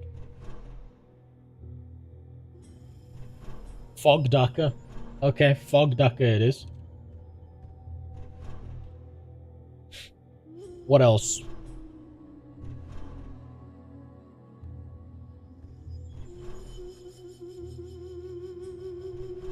Mamaranth. That might be good.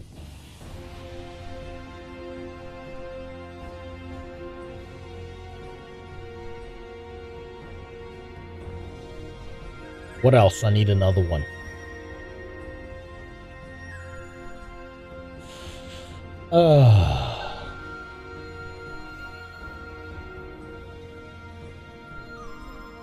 Canine Connoisseur. Well, we've already got Fog Ducker. It doesn't let you put the plus.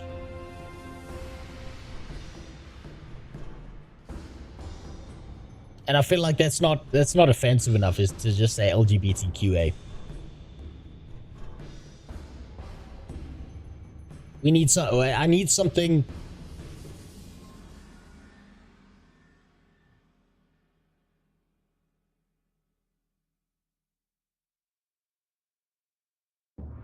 I'm gonna take your idea filter. And we're going to take it a step further.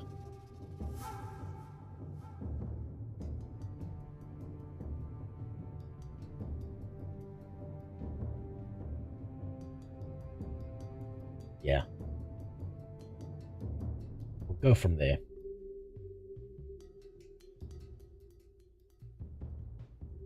We'll see if we can get away with any of these. Remember, I will change the names if I have to, like the spelling of it, if the game doesn't let me do this shit. But there's the 4 names.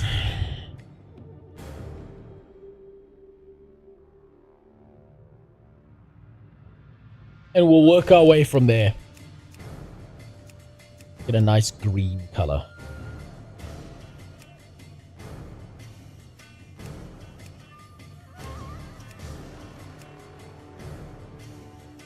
Get a good hairstyle. Traditional Jamaican hairstyle where it covers the nips. Be an old bitch. You know, one with that wizard sleeve dangling out. There we go. That's about right. Okay, Mamaranth seems to be the winner. So that's the one we're going to try. I'm surprised you guys didn't go for Gang of Grapes. I'm shocked.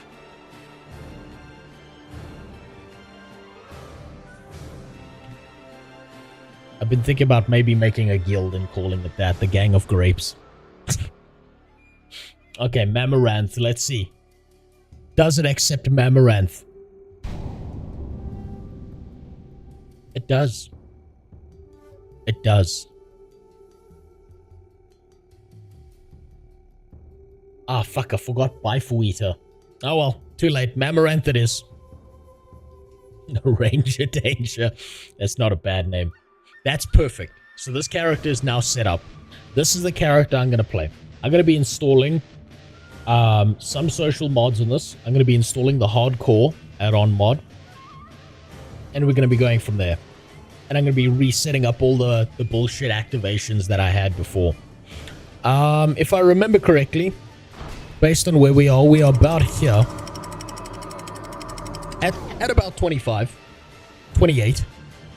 Which means I'm going to start it there. But I will do a whooping wheel because it's been way too long. And I will do a giveaway at the start of that stream when I start with this character. Once I've got it set up. To say sorry for me fucking up because that's my fault. But that's set out. Which is perfect. Now then. I'm going to be right back. I'm going to go take a piss. And then it's Guild Wars 2 time.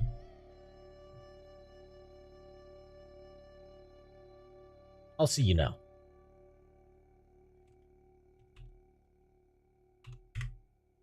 That's all I needed. There we go. I'll see you now. Be right back.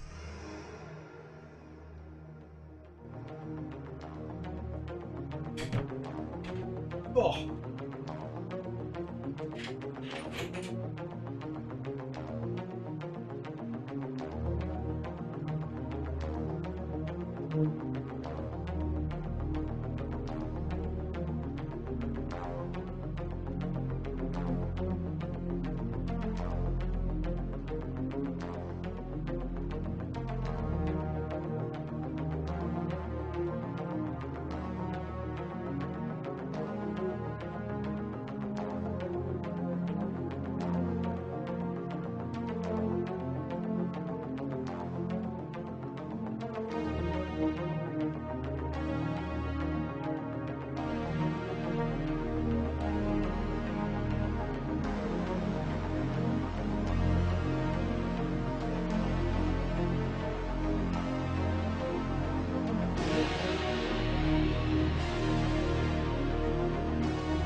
Oh, that was glorious. Oh, what great fucking music. I can't believe Soulman didn't know I played a bunch of Command and Conquer. But I'll always play this music on my stream. Fuck, what a banger of a track this is.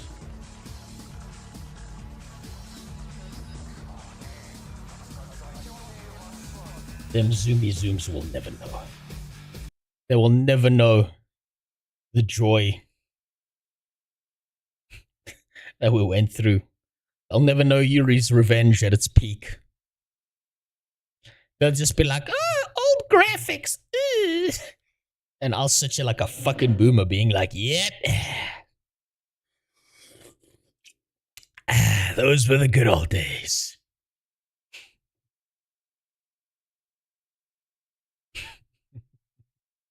How long was I out for? I have no idea how long you were out for. I went and took a massive piss. Got myself some water. I get to see my internet actually work. Shake its ass for me. Why'd I stop the music? I knew that there was going to be an update. I haven't opened Guild Wars 2 in a while. I didn't get to open it at all last week. Look at that. Look at that face. Isn't that just the most fuckable Western developed game character you've seen in a while? Man. Aloy is really great because you can jam your dick into any of the fat folds she has and have a good time. You don't even need to aim.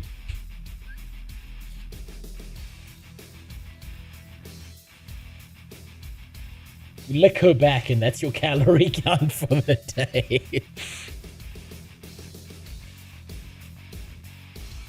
Is this Guild Wars 2? It's gonna be. It's fucking gonna be.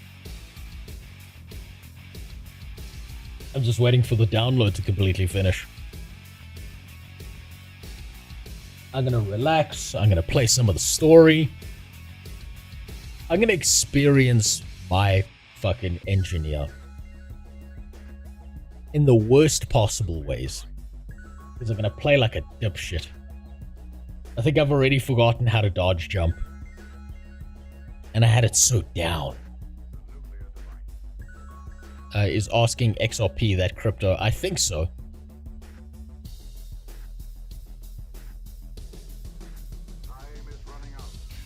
Hold on. XRP is a crypto. It's Ripple. It's been through a lot of shit. It was in a court case for a very long time, which it won. But should invest in XRP. Well, it's got a better track record than most other cryptos out there. I would say it's probably one of the safer ones to look at. It won keep in mind, Ripple won a court case against the US fucking financial bodies that were suing it. And they won that court case when the US government was directly against all forms of crypto, which is impressive. Hell, I didn't even think they'd pull it off. Want to hear my opinion about this video? Hey, did you hear about these tariffs? It's very troubling, isn't it? So troubling that we're going to have to do an impromptu Friendly Geordies video, and you can tell that it's really impromptu because I embarrassingly have this in the background, as if this channel wasn't autistic enough.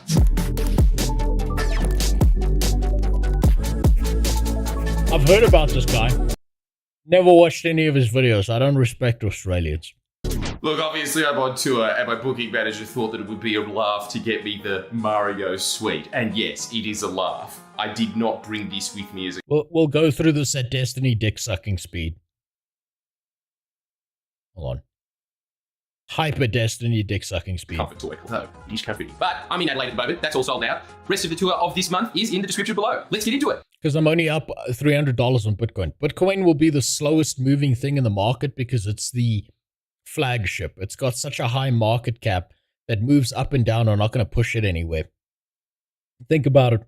For Bitcoin to double, it's like $1 trillion that needs to move into that market. Smaller caps are always going to give you bigger returns, but they also come with higher risk. That's In case you haven't heard, because you don't watch ABC 24 hours a day, which shame, you have to keep up to date with these things, don't you? 25% tariffs on steel and aluminium. Yes, we did not meet the exemption of Trump putting tariffs on everyone on the table.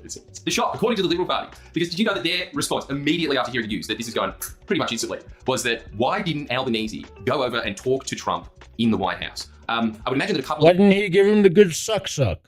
Why didn't he give him the double twist supreme? Come on.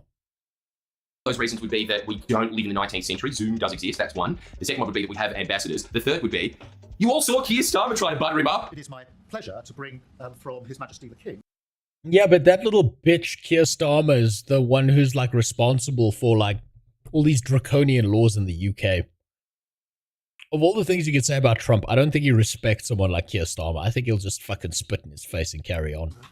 A letter. He had an official letter from the king. A very rare Harry Potter letter from the king. Who gives a fuck about the king? Come on. Now, Queen Lizzie was someone. The king is just her bastard child. Beautiful scroll. I wouldn't be surprised if it actually was magic. I wouldn't be surprised if it was signed off by the Minister of Magic. He didn't get an exemption. What do you think Albo's going to do? Go over there and be like, you want to try some Vegemite? It tastes bad. Yeah. You're not going to put a tariff on that as well, are you? Obviously, no one can talk sense into Trump when it comes to tariffs. I remember when there was this massive trade report, and then he just... My cousin said that big point, what you mean big Bitcoin, wouldn't go up to 100K. I didn't believe him, and I was back in 2020. Well, yeah, of course it wasn't going to go to 100K. The narrative around it was it's going to 100K, it's going to 100K, which means everyone's going to time the market, which means everyone's going to get out before 100K because they think that it's still going to go to 100K and then correct downwards and they're going to get out. What they don't understand is that institutions are generally ahead of them. They're very fucking stupid about this, right? They also don't understand market movement and inertial movements of markets because market cap around it is a lot more fucking different, right? The bigger something gets, the more difficult it is to move it up or down. Like currently, Bitcoin's been moving around 70,000 to 90,000 mostly. People see it go down to 70,000 and like, it's over. It's the apocalypse. They don't understand that 5 years ago it was at like $3,000. They think the market's dead when it's at 70,000 US dollars. People are fucking stupid. They're emotional, or they're trying to push the price in one direction or another. And now the US is opening its own cryptocurrency reserve, so it's a pretty secure asset. It's moving from high risk to pretty stable, which is not going to be surprising. Wrote over the top of it. Obviously didn't open it because it still looked like it was fresh, like a brand new school book. And over the top of it just wrote, "Drink is bad." How are you supposed to get an exemption out of that guy? They tried. Over the last few months, that has basically been Kevin Rudd's job, to try and get an exemption on Make a deal, that's how. Steel and aluminium. It didn't go down. And I think the reason that they have been trying to get this exemption is because we are one of their special friends. We are trying to do them a favor. This isn't going to hurt us anywhere near as much as it is the Americans. It's really weird that as soon as the new Republican administration has come in... I don't like that idea. I don't like this idea that, oh, all these small countries, we're not going to suffer. But the big behemoth that's in control of anything, they're going to suffer. You are a fly on its arse cheek. My country's learning that lesson. Does Australia really think it's above that? It's going to be real entertaining. Their response to the world seems to be, I go to shoot my friends in the head by shooting myself through the head, and the bullet hopefully will ricochet and hit elbow. Honestly, Anthony Albanese, as usual, has been playing the I'm a very sensible adult role impeccably, with the surprising added twist of this grey bureaucrat finally getting some... I love that. I love the fucking mental gymnastics people do economically when it comes to the idea of tariffs, right? Where they're like, oh, another country has placed tariffs upon me. That's gonna hurt them. Like this new monetary theory thing that people keep on doing, where they think that I'm gonna say this thing and that's gonna make it true, is fucking retarded. It's really retarded. I'm an American Ukrainian born in America. Okay, so you're an American. I'm a full patriot. Why the fuck do we have to give money to other countries? You don't. Crackhead. Actually don't. My country's learning that lesson right now. Right? The US should not be interfering in the everyday workings of every other country. The US should not be giving my country billions of fucking dollars of their taxpayers' money every single year. Because guess what? Not a single cent of that is actually going to help the people. It's disappearing into some fucking politician's bank account. That whole thing of stopping aid? Good. Fucking good. It's a waste of a US taxpayer dollars. It's not going to help the people it's supposed to help. They shouldn't be doing that. The only argument you could make for the US interfering in a country like mine is the fact that my country is currently in the state it is because the US interfered to make it the way it is currently. And therefore they hold some kind of moral responsibility to fix their fuck up. But the counter argument to that is, if they fucked it up in the first place, what makes them think that by interfering more, they're not just going to fuck it up more? Right? So there's two sides to that. But I think it's retarded. I think it's borderline retarded that a country like the US is just giving money to my country for free. That's so stupid.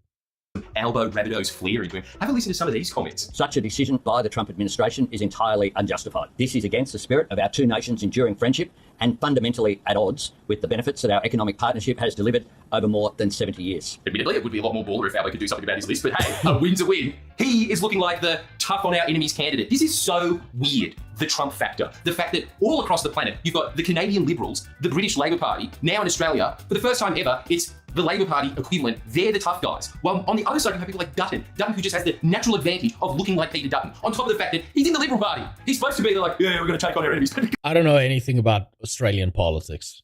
You're all just a bunch of criminals on an island that the British got rid of. Why the fuck am I listening to this? Politicians are rats, no matter where they're from and what color they are.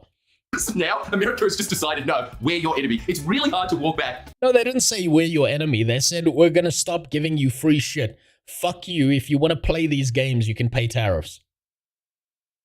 I love this. I love the mental gymnastics. 50 years of relentless American simping. It's just not going to happen overnight. He has that image now. In fact, he was really pushing that through the whole, oh yeah, Australia needs its own Doge. Feel like because Gina Reinhardt opened up a Twitter feed that day. Like, yeah, Doge, I get it, it's your main coin. Look, we've got a video on Doge coming out that is not impromptu, so we won't go too far into that. Obviously, there's going to be a couple of Facebook uncles that love Trump. The general electorate of Australia, however, does not. They would not have elected Donald Trump. And so Peter Dutton has to reckon with the fact that, yes, he does have to pander to that Sky News audience, but also does have to be appealing somehow to a broad base of the electorate that isn't into him. And this is getting worse now because now Donald Trump is actively interfering with the Australian government and its place in the world. So when you look at Dutton, yeah, Donald Trump, the guy who, the US, the guys who are most responsible for Western security and any Western nation's security and safety around the world, are now demanding more shit from him. And he's like, no, fuck off. Yeah, Trump's the bad guy because he won't just give people what they want. Like, you can hate Trump for all his fucking behavior and for the way he's losing his mind. But This mental gymnastics shit doesn't work. This is Reddit tier, I'm so much smarter. How do you like my fucking face to your foot technique? Side. And if you look at Anthony Albanese on the other, and we have an election coming up very quickly. Couldn't have come at a better time, really good for our vote. This is God's mana. I think it is honestly going to have a similar effect to what you are seeing in Canada. Obviously not to the same degree, because he's not saying, and also we're going to make Australia the 52nd state. Why not? I mean, Hawaii's one. But it's going to have that same knock-on effect of the electorate that already is primed not to like Donald Trump. They are going to be looking at this and thinking, oh, why would we get a mini-me Donald Trump elected? Why would we be doing that? Especially when he is menacing around. Oh, look, the buzzwords. Oh, this guy's like a mini Donald Trump. This is all just marketing. This is all just political marketing. You know what we'll do to smear the person we don't like politically? We'll call them a mini Donald Trump. That's what we'll do. He is being menacing to Australia now. They are going to be moving towards the guy that they already envisioned in their heads, just purely on a vibe level, probably wouldn't get on with Donald Trump as well as Peter Dutton would. Now that is really good news for Australia in the long run on many fronts. First off, steel and aluminium exports to America, what is it? It's like 0.2% of trade or something like that. It is going to hurt Australia. Nowhere near as much as it's going to hurt America, which means that probably in the long run... Huh? I need to hear that at slower speed. That made no sense. Really good news for Australia in the long run on many fronts. First off, steel and aluminium exports to America, what is it? It's like 0.2% of trade or something like that. So exports in aluminium to the US is less than 0.2% of the total value of Australian exports. Now consider the size of the US.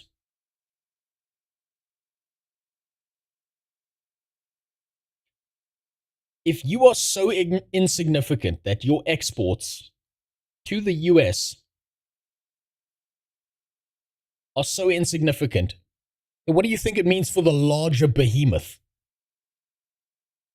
Like that, it is going to hurt Australia. Nowhere near as much as it's going to hurt America, which means that probably in the long run anyway, they will just quietly walk back these tariffs. In the meantime, Anthony Albanese gets to be tough on Trump, which is just going to be very good for him electorally. And that means that we probably will get a second Labor term. And the reason that I'm really excited about that is, I briefly talked about this in a much longer video that we released 40 hours ago. You can go back and watch that now. But me just... Well, Trump is actually stopping the world police thing. He may be doing it for other reasons, but I'd rather not have it play pretend police with far more red tape and wasteful occupation. Well, I mean, think about it. The US spends more money in every other country on the planet than itself when it comes to being the police and deciding what happens. It's probably a really good decision, economically speaking, for the US to be like, you know what? I'm not giving all these fucking countries billions of dollars. Why am I their sugar daddy? Just briefly mentioning what the Future Made in Australia plan is. I did not realize how few people didn't know what this is. I thought, what do you mean? You didn't see the extremely boring, watered down government ads on 9Go? And so most of my own audience doesn't know what Future Made in Australia is. Future Made in Australia is the biggest project that any government has put out probably since World War II. This is about bringing back an entire manufacturing base. This is exactly the same stuff that Trump talks about but doesn't do. He just says, we're going to bring back American jobs and then loses 170,000. Anthony Albanese has already started implementing the basics of this policy. This is a complete misunderstanding of global economics, and it's fucking retarded. It's painful. It's excruciating to watch someone like this talk. Let me show you why. He just says, we're going to bring back American jobs and then loses. Money printer on. Money printer off. Money printer on. If you look at a chart like this, right, propping up a bunch of false manufacturing jobs by continuing to devalue the US dollar is not going to be valuable in the long term. This is bound to happen regardless. Because what this does is devaluing the world reserve currency the way that it's been happening under Biden, under Obama, all of that shit. What it does is it's like you're kicking the can down the road. And there's a statistical chance that every time you decide to kick the can further down the road, that can at some point is going to turn into an unsecured grenade. So you can either take a small hit, or you can kick the can down the road outside of your presidency. and take a massive hit later. But hey, guess what? It won't be your fault because you're not the president at the time. This is so fucking retarded. This kind of shit, where you get rid of a bunch of manufacturing jobs that don't do anything, is related to the US economy. If you turn the money printer off, value doesn't continue to increase for large manufacturing plants, which means they need to lay people off. Oh my God. 170,000. Anthony Albanese has already started implementing. I hate surface level analysis when it comes to political and financial shit like this, because it drives me insane. The basics of this policy. And we have seen a return of over 70,000 manufacturing jobs to Australia. And what are those manufacturing jobs in? This is the real... Okay, so you've read a news article. Where's your confirmation that those jobs are actually being filled? Where's your confirmation that those jobs, those factories exist? How do you know this isn't just people being imported into your country to work low-tier labor jobs and is actually valuable for the local population? You probably don't, because you just found an Australian website that does politics, and you know that when you see a news article, it's either biased left or it's biased right, depending on what you're reading. But no, he found one article. Guys, I can find a source right now on vaccines causing autism. That doesn't mean all of them cause autism. A really big gun, and it's going to be great. Very great. You should buy that World War II German gun. That one where that, like, before they fired it, like they had to have people run away from it. His politician has been in office for almost 2 decades, and Trump just got back into office for 3 months. Well, yeah, because it works to his advantage to pretend that never happened, because that goes against his point, right? And what are those manufacturing jobs in? This is the really important part. The entire point of Future Made in Australia is to build an entire new manufacturing base around green energy, green tech. Okay. We are going to be I am talking with Germany, and I'm going to buy their blueprints for the Gustav cannon, and that is a very big gun. Very yes, that's big the gun. one. The Gustav cannon, that's the one. So wait, hold on. He's moving to green energy. Are going to be moving the blue. Hold on. We this future made plan around. What are they going to be using? Renewable energy. What's that? Solar? You mean you get a bunch of solar panels manufactured inside of China that's then going to cause more emissions into the atmosphere than other forms of energy? Do you mean nuclear? Are you brave enough to use nuclear after all the negative press it's got, even though it's probably the best option you have? Is it going to be wind? Oh, wind. So we're going to erect a bunch of gigantic fucking windmills that destroy giant amounts of bird populations. And by the way, those composite blades used on the giant windmills that they put everywhere today, guess what? When they're done, after they've done a certain amount of rotational cycles, and they've got enough crack propagation that you can't use them again, you take those things, you bury them in the earth, and they don't degrade for something ridiculous like 1,000 years. Because those composite blades just fucking fuck everything up. Chop up birds, fucking terrible noise they make. So you got to build them where no one is. Then you've got to think about transporting the power. Then you've got to worry about maintaining all those lines. It's not, they think it's this magical thing. I love how people think that green energy is like this magical thing that you can just like clap your hands and say Shazam and all of a sudden you've got magical green energy. That's not how this works. That's not how this works at all. Your best option for long-term use is probably a thorium nuclear power reactor. It's the best, it's the safest. It's got better storage for nuclear material that can be dug up and reused later as technology advances. But no. It's fucking retarded. Green energy. Green tech. Green. What's the green? What? Oh, for fuck's sakes. Are going to be moving the blue-collar working class of Australia. Pussy tonight. Kappa Pride. Maybe.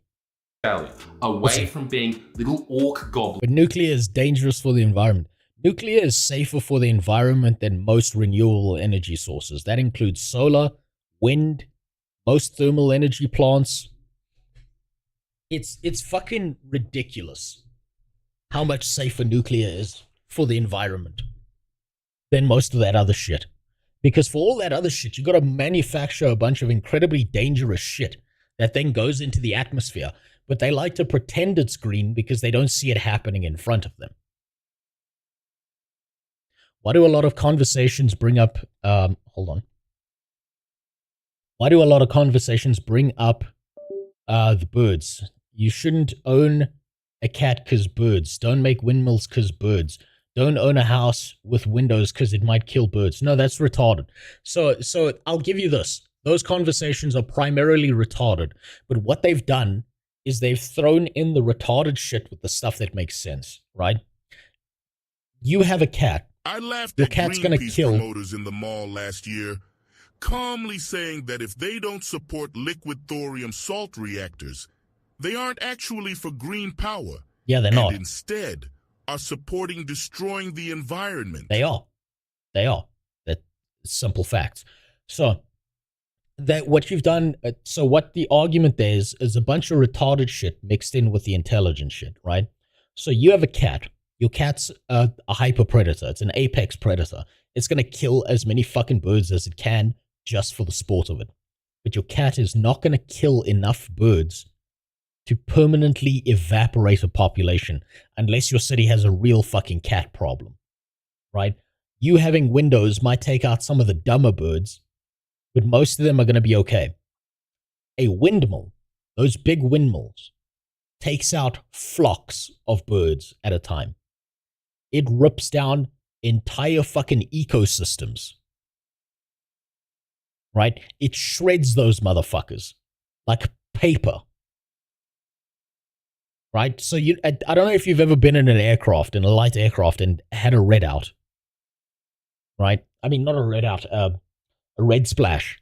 Right? I don't know what they call it in other countries.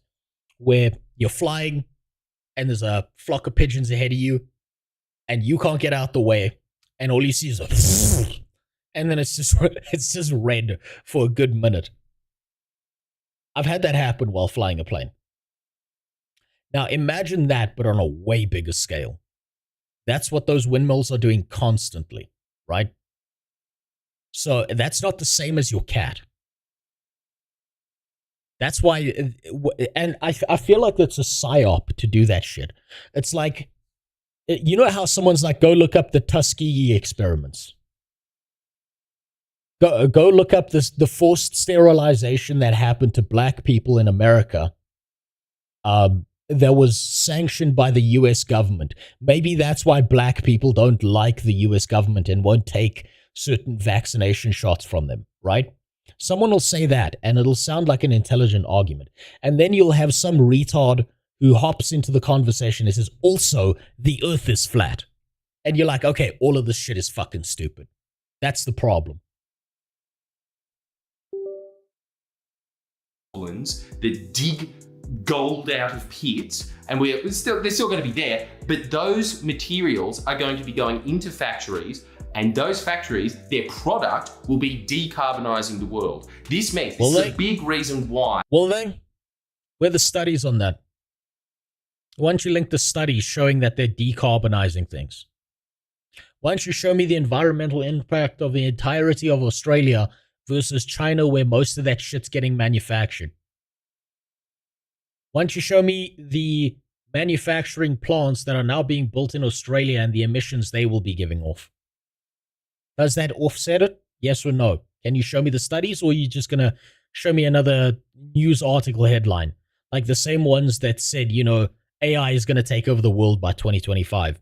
Or maybe you want to show me the articles, the news articles that said by 2012, so next week we're going to be half of the world's online going at to be the underwater. same time, like maybe 8:30 p.m. playing GW2 already, Yeah, in pretty time much. for Marionette, and then BFLA OLC. Your second lick of true group content. To my knowledge, the gang runs every day, so you can any day of the week. So next week we're going online at the same time, 8:30 p.m. playing Guild Wars 2 already. Yeah, probably. We'll see. We'll see. And free. I can't make any promises because I feel like if I make a promise, it's immediately going to be destroyed. I seem to be cursed. Places in TAFE might be one of the most underrated but best government policies that has been put around in the last half a century. Definitely. Because what you are doing is trying to educate the working class to be working in these manufacturing jobs where their entire point is, instead of carbonizing the world, which is what we're doing now with coal exports, changing that around. It's the working class. Those guys are the problem. I just want you guys to remember something. You know all that carbon they want to remove from the planet? You're the carbon they want to remove from the planet. Just keep that in mind. That's all I want you to remember. To renewables, to electric car batteries, supercomputers. This is a huge shift. This is, I'm seriously not overstating it when I say that this might be the biggest shift in Australia since World War II. This is talking about creating an entire new economy based around green tech. And what's really, really exciting about that is the fact that Trump is winding back all of Biden's investments in renewables. That opens up trillions of dollars of private investment. Okay, and where was that money going? If he's winding back all that money, was it because you were actually using that money? Or was it a case where it was just evaporating into a bank account somewhere? Which is exactly what Future Made in Australia is designed to do. It's the same thing as the HAF. It is designed to start combining government funding with private funding, so you make that sort of glue. Hold on, so Australia's losing funding.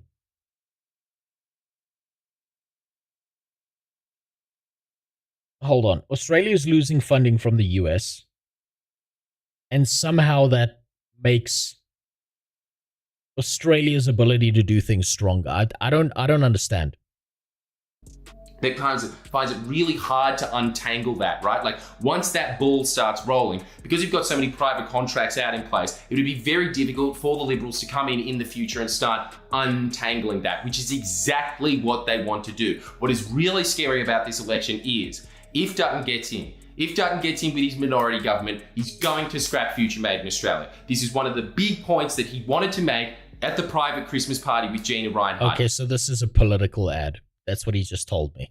He wants to wind back Future Made in Australia. Why does he want to wind back Future Made in Australia? For the exact reason that the Labor Party wants it in. This is exactly why, because it is a union baby. This is something that was birthed in the unions, along with Ross Garnaut. Obviously, he was the big economic architect behind this, which is also just another guy. He was the guy that came up with the ETS, yeah? So like those guys, they're the ones that are coming up with this. And the reason is because it's going to be really good for the working class's living standards. It's going to be really good for their education standards. How do you know? How do you know? How can you make such definitive statements? And also because they're working in factories, they're going to shock horror, unionize at greater rates. And the Liberal Party doesn't want that. So all I'm saying is, go Trump. What a guy. Keep him coming. Put on more tariffs. More. All I'm saying is, Albo, if you could just get a speech pathologist, but keep up your calf language, you're golden. Majority government. I'm ready. I think it's probably going to happen now. Like, I think that this is honestly going to start shifting polls. Let's see though. Because every time I've ever said anything about polls, I've been completely wrong. But we'll see. And you will see my brand new alien. Okay. I don't know. I suppose we'll see. Someone needs to save that video and then play it back to him, like, I don't know, 5 to 10 years from now, and we'll see if all of that played out or whether it was full of shit. Because maybe I'm wrong. I don't know. I don't pay attention to politics outside of maybe the US. Who knows? Maybe he's right. Maybe it's going to be fantastic for the US. Maybe they're just going to be so fucking great from now on.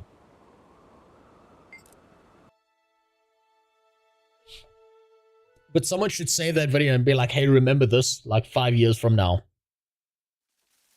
And see if it plays out the way he thinks it does.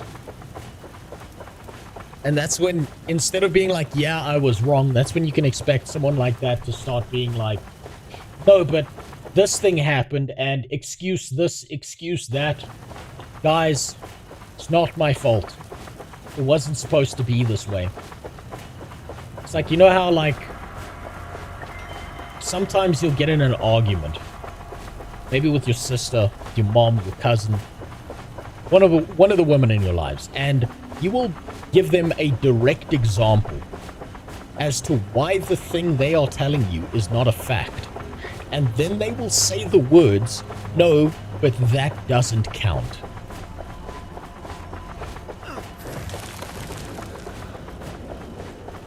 Show me your inventory. Like I said, untouched. It's beautiful.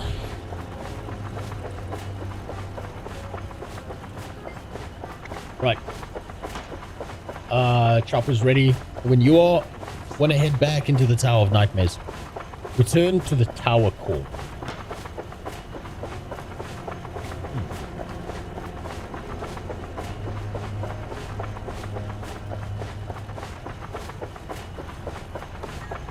I'm gonna, yeah, I know about the video. I know about the video. I was sick last week and trying to fucking, not die. I will use that video, don't you worry.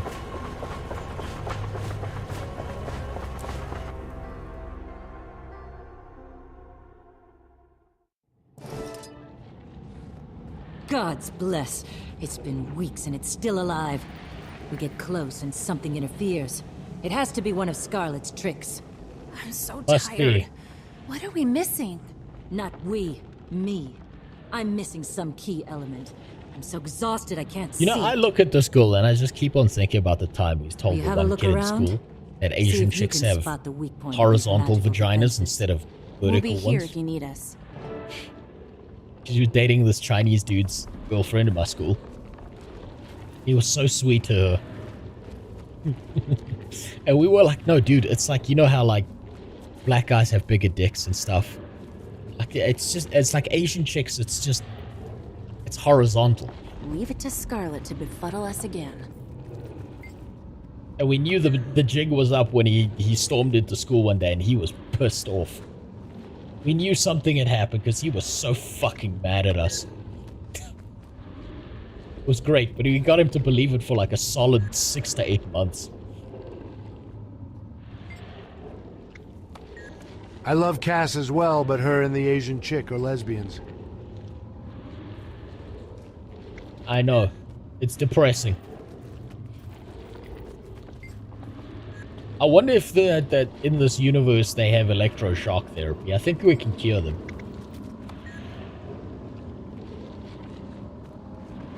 Search the area for a clue. Cause defenses. With the pod. Scarlet must have been experimenting. If we find out more, find more of the tools, whatever. Toxic pod. Perhaps Scarlet meant to create more monstrosities like the one we fought. Ah, there we go. Jam it down her vine passage.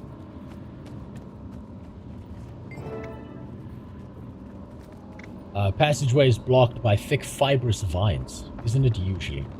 Although the vines are impossible to dislodge, they appear similar to the vines surrounding. Yeah, nothing worse than an overgrown bush. It's stuck in your teeth. You have to floss with it.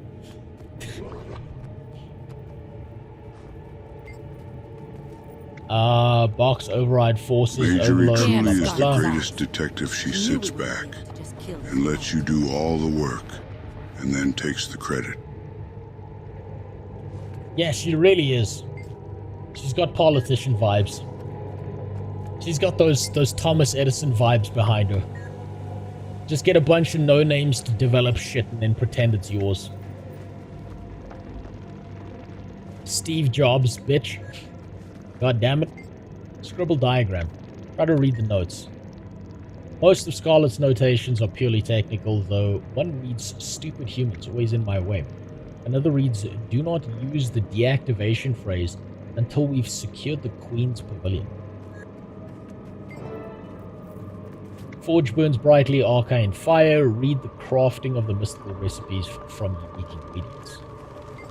Okay. Portable console seems to have been modified by Scarlet. The last user was doing an analysis of test results. There's also a rotating central power. Try to interpret the data. Appears to be a matrix of Asuran characters. Disgusting. There are prompts to collate the data collate into quantitative results. Collate into qualitative results. I'm going to tell you why this is bullshit. You can't collate into qualitative results. Because qualitative results are reliant on human analysis. Quantitative results, though, those will give you some numbers. Prompt appears requesting sort by relevance. Relevant sample data suggests correlation between etheric energy output and mesmeric illusions. Apply data sorting. Resulting data analysis doesn't seem to be helpful.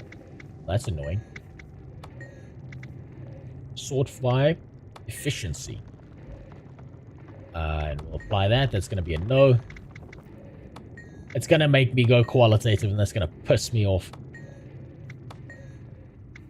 Console passes the data and displays a prompt to output to a portable device. Oh, thank God. Oh, thank God. The Guild Wars 2 devs have a brain. Molten coolant box. Box is an override that forces the overload a set of controls, shut down the power and control to enter standby mode. Examine the controls. 3 panels of sliders, each marked with a symbol. First has the sun, flames, and steam. Sun.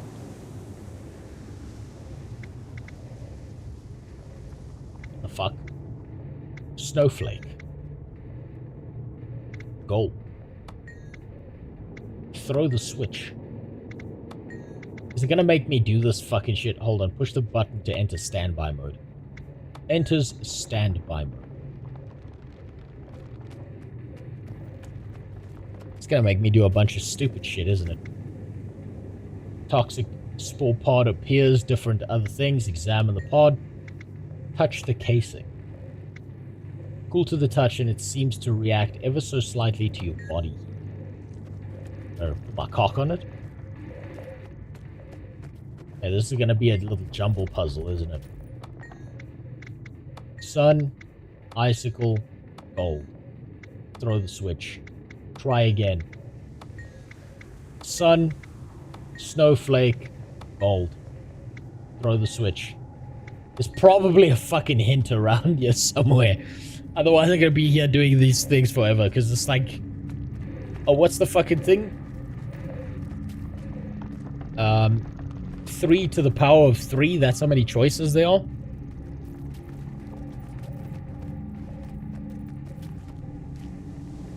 You're really expecting the writers to know what the fuck they're talking about when it comes to a science magic system that's softer than an infant's cranium? Yes, I do.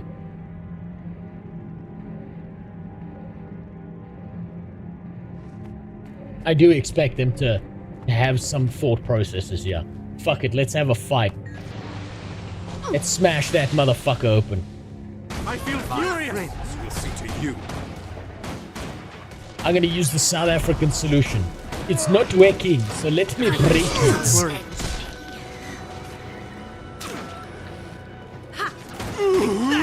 Safe from harm. My keybinds hold? They did. Wonderful.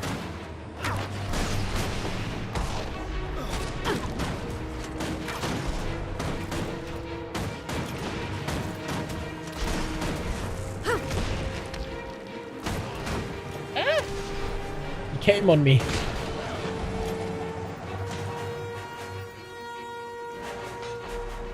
Great. Fantastic. One of these things is about the Molten Alliance, another for the Aether Blades, another for the Watchworks Nightmares, and the last for the Toxic Alliance. Well, Toxic Alliance dealt with. That kind of makes sense what you said, right? So Molten Alliance would probably be flame. Aetheric guys were they water or were they ice?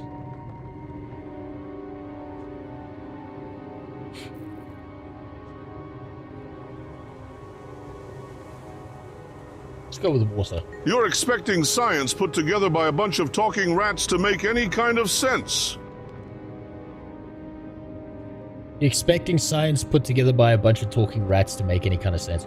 No, I'm expecting the talking rats to be so retarded that what they do, instead of figuring things out, is like a baby's first puzzle.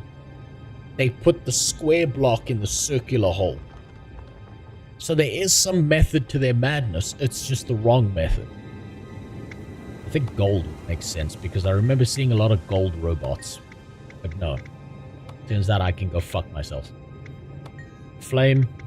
Water. Iron. Throw the switch. No.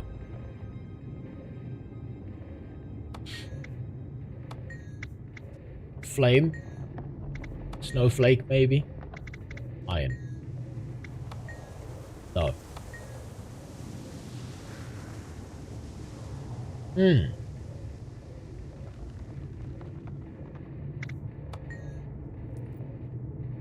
Molten Alliance has to be flame.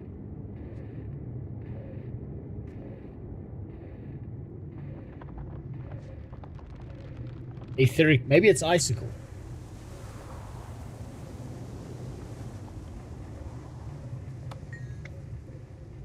That can't be that one. No, well, fuck it. Force and overload, fuck these guys.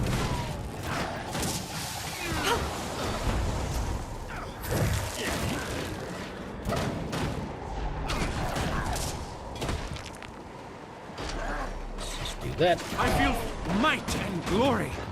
Come on. Nice. Safe from harm. A nice big bunch of bullshit. And then it's just one of them to deal with. And I can just blow him away, lock him down, and then we're fine. And I can just sit here and do this. Yeah. Oh no. Might die. Safe from We harm. just drink something.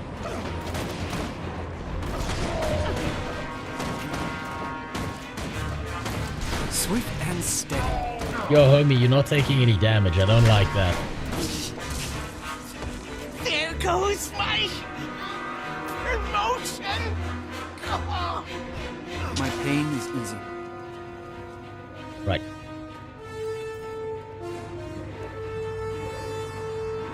The Surin Recorder. Look at the first phrase. Nobody breaks my toys but me. These watch nights you're so proud of mine now. Nothing wrong with you I can't fix forever. How sweet. How gentle and loving. When do we get to ram down on some Scarlatusi? That's all I want to know. Watch Knight stares impassively, though it clutches its weapon tightly, suggesting it retains its basic programming. Do you understand? Okay, great.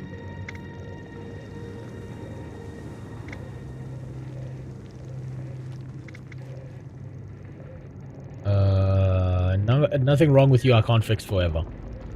Oh, shit. That's a bomb. Now that's what I call a success. What do we got here? Tanks filled with cum in the middle of the room.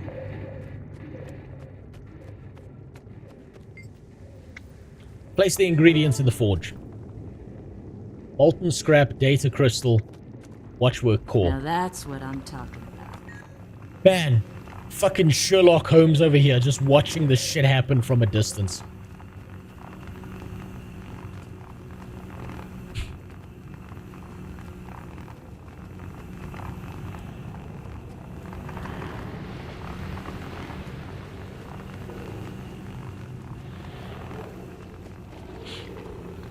Can you make him open Scarlet's present?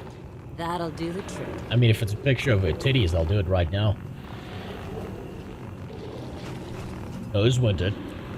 Man, I really need to actually spend some time looking at that fucking video. It's super made.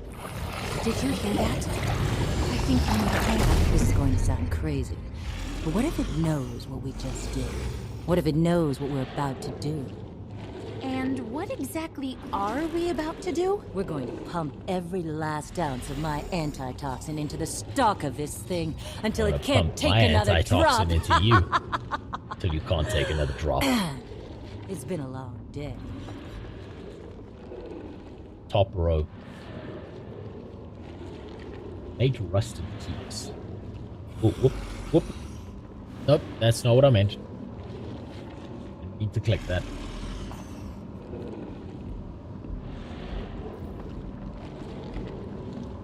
I don't see Scarlet's present. Gift from Scarlet. Oh, okay. Yeah, this is gonna be some fucked up shit. You know this bitch is crazy. Is she gonna suck me off?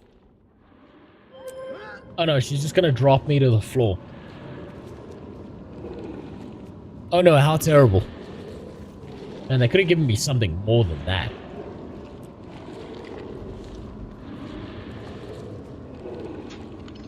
Anyway, let's inject some balls.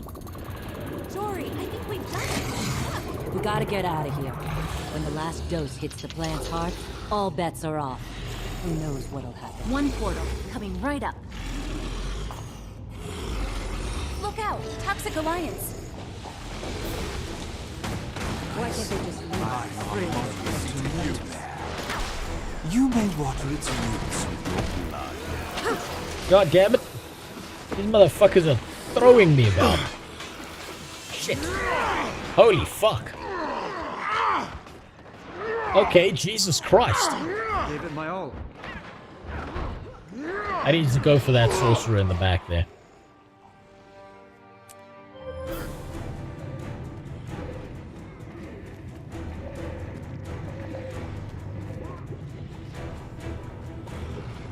There's an achievement for killing them all. Well, I suppose I'm gonna die a bunch of times. Because death doesn't matter. But you've got the lowest health. Let me show you pain.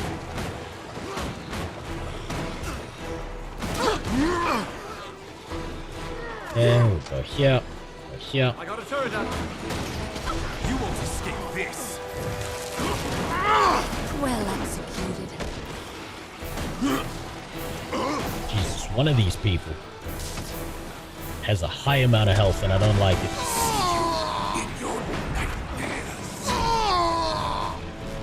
Oop. It's that one. That's the one I need to worry about. Swift and steady.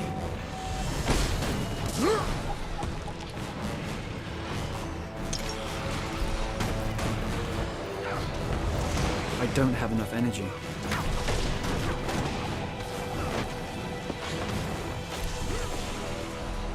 He's getting too close. I don't like that. Problem is, I don't think I have enough CC to break him out of that shit.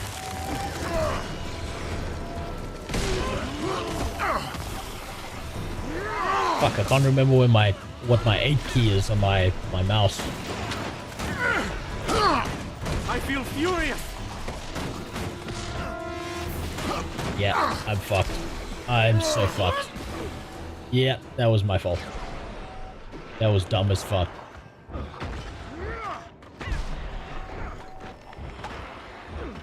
Take that. Allah!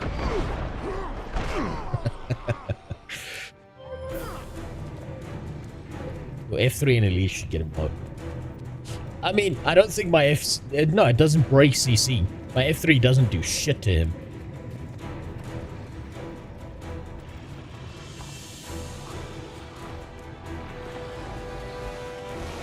I think I've got 1 Defiance break or 2. Yeah, I think I've just got the 1 Defiance break.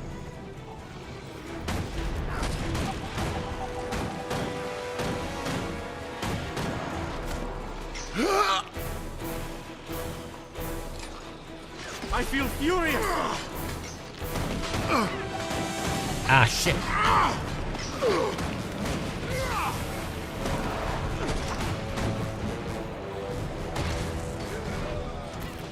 Dodge, come on. Which one is my key? I can't remember which one's my fucking key, and I keep on hitting that shit. There it is. Okay, so these guys are gonna keep coming no matter what, so...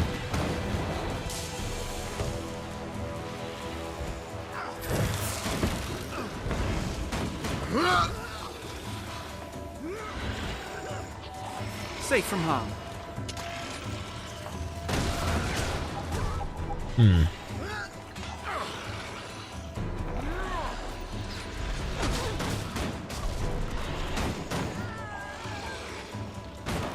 This motherfucker's gonna keep on regenning health, isn't he?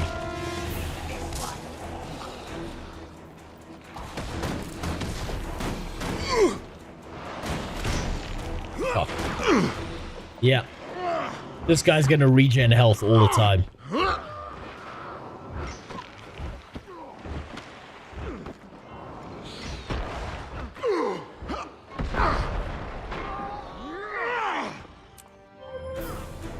Alright, I get the feeling I'm not supposed to kill him. Unless I'm in a group.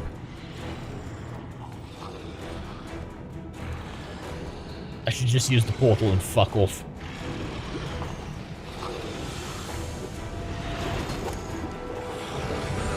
Bad bitch!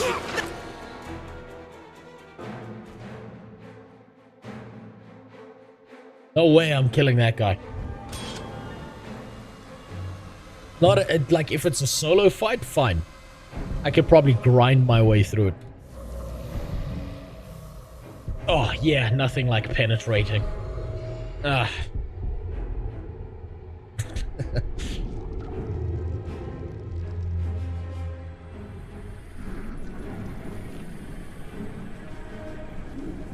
Could probably solo that guy if you don't have ads running at you from every side. You COVID, Corona, the China flu, it's coming.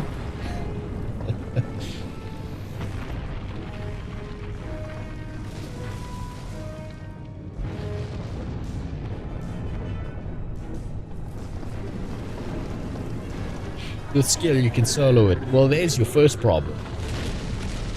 That's like, oh, you got depression? Just stop being depressed. Oh, you suck? Just have skill. Oh, what? Why didn't I think of that?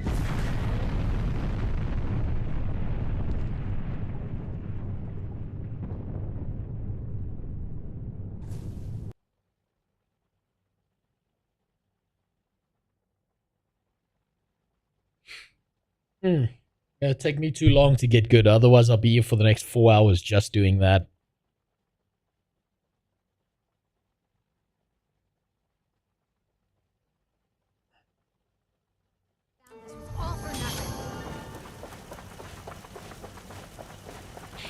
Right. I deserve an award. An equipped item. Ugh, who cares?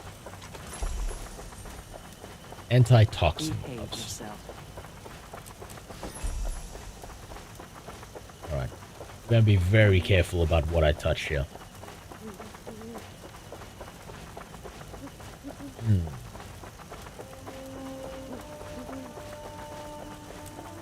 Drive the centaurs back.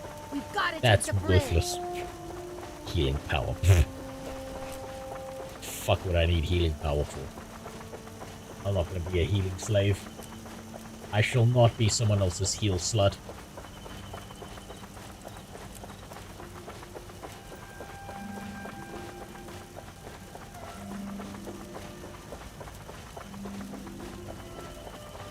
Rare loot.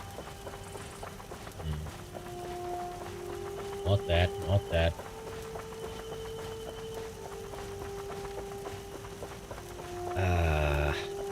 Secure the bridge. I kinda wanna If keep it the doesn't go pistol. down, this was all for nothing. Yeah, fuck it. I'll keep the pistol. Hello. I wanted to congratulate you on solving the counselor's murder. My, aren't you a big boy? One of Listen the to all the biggest in my ambient homestead, dialogue. actually. I'm Bran. Oh. Pleased to meet you. Well, I'm Brad, fuck ugly. I don't currently have any mountain-sized acquaintances, so the pleasure's all mine. You have You two can call me mountain-sized Mom. acquaintances. What the fuck are you talking I'm about? Casimir, Marjorie's assistant. Are you the ones who went after Scarlet? Yeah, I'm Bran, and that's Rox. Hello.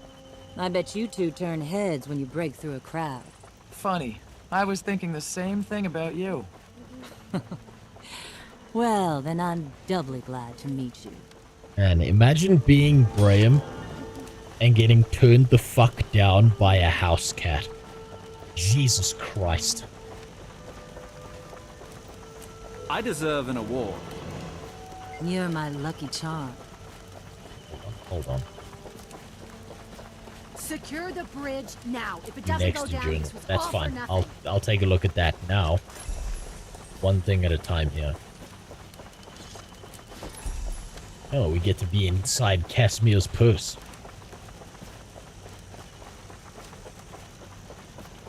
Oh, Casimir. Never thought you'd allow me in here. Damn.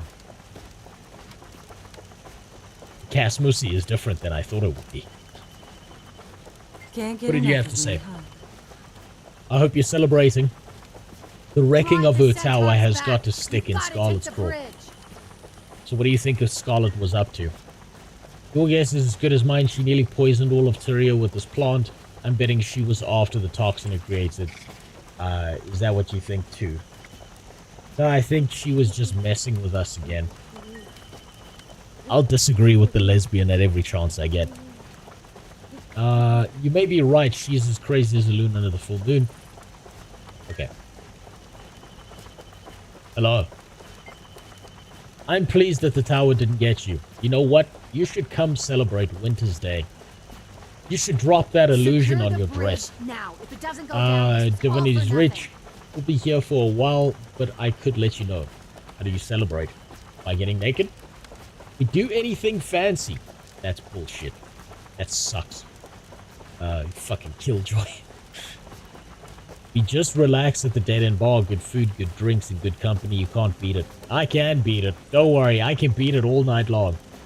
I'd like to talk with you and Majorie about Scarlet. Good idea. Need to pull our resources. I heard Scarlet has delusions of grandeur. She thinks she understands the way the world works. The way magic works. No one can know, can they? The Okay, there, rocks in her freaky ass pet. She almost did it this time. The toxic spores are still spreading. Looks like new ones are growing from the root runners. This may not be over yet. Are you ready to do something about it? Ready when you are. We'll follow you into battle. So let's figure out how to do this thing. Like Graham says, you need a plan. What do you know about Scarlet? She's an engineer good with iron and gears. But she can handle my rod anytime. And she's no slouch with magic either. That's a dangerous combination. Okay, now that I've heard dialogue from all of the people, we can move on. For you. United in victory. Relive. No thank you. Okay, fine. I'll fucking hear yip yip over here. I'll hear chim chim out. How about that, Scarlet? Love to... Oh, okay. Right. Upper hand. Whatever. Track your... I can't. I'm sorry. I can't. I can't do it. The fleas at your feet are better looking than you.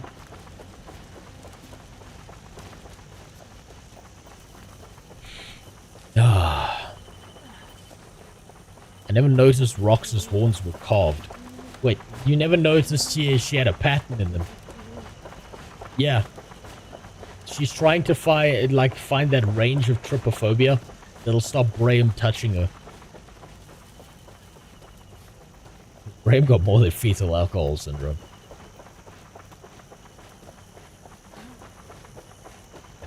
Graham got her mom gave birth to me in the woods and walked away syndrome. Fucking Jesus. I've never seen such an unwanted pregnancy in my life. That's right, I have to accept this bullshit.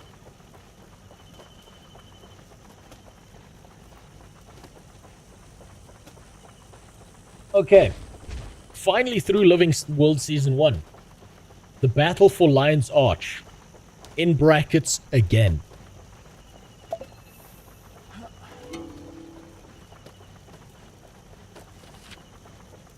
Commander, rapidly developing situation, Lorna's past. Apparently Scarlet Briar is deploying a massive construct based on the Watch Knights as some kind of sadistic field test.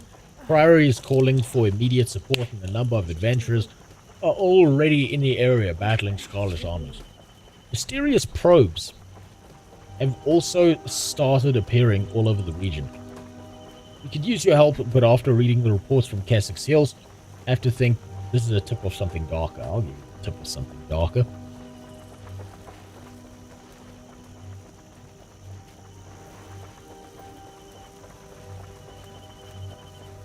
Okay. It's just north of us. Cool. This lazy bitch didn't attack across the map. She was just like, here we go! And then like just went north like 5 steps. What an efficient criminal. Wait, is Lorna's in the mountain? Is this just gonna take me to a... Oh, it is. Never mind. Okay. This bitch is not efficient. Never mind. I didn't zoom out far enough.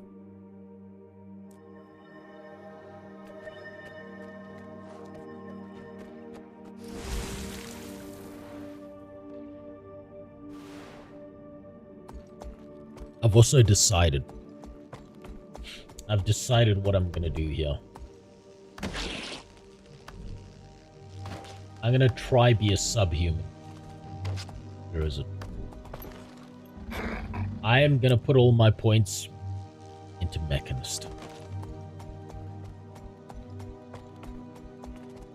I've decided that's what I want to give a try. Now that I've tried out Scrapper,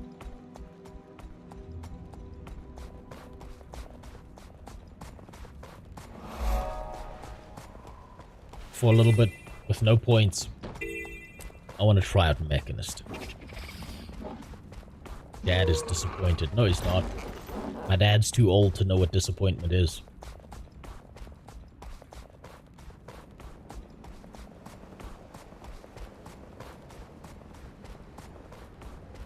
I need to fight off the grand enemy, the greatest boss fight imaginable, which is latency. Now I'm thinking maybe Mechanist has that cure.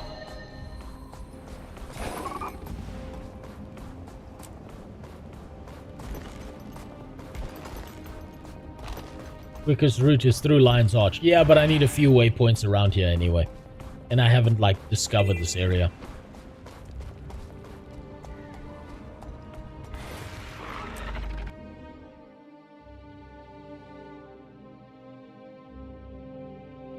Feels like a problem to me, since I can't time my swings. It pisses me off that I can't time my swings with the hammer. It's irritating. It upsets my autism. Oh, look, it's Ugly McFuckface. You were asked to come too. Not around you, buddy. Sorry, I'm soft as a baby. Don't like the rumors of Scarlet, not so close to home. Heard something about weapons, blah. Okay. Okay, little boy. Maybe I'd respect what you had to say if your mom hadn't abandoned you. This is definitely Scarlet's work. I'd lay my reputation... Oh, okay. I don't care. You know she's a terrorist, right? Of course the Asura supports the terrorist. Wait, say hello to your future source of Deus Ex Machinas. Oh, Jesus Christ. So this bitch is everywhere, apparently. Right. Should get out of here before she shows up. No, you should stay. That way I don't have to look at you.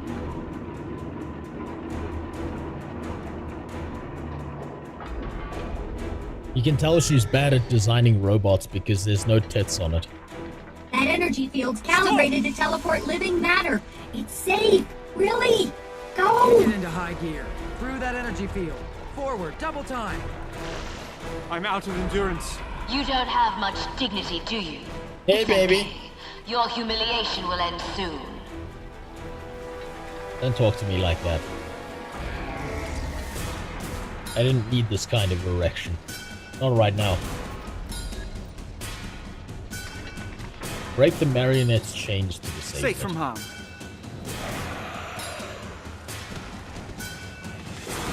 Okay. Ow. Didn't see that shit coming. Oh, is this a step on me mommy boss? Is that what this shit is?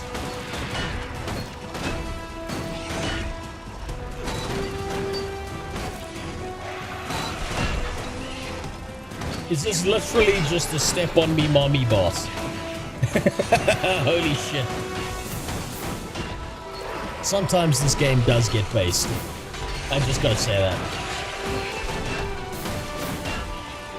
Might and glory.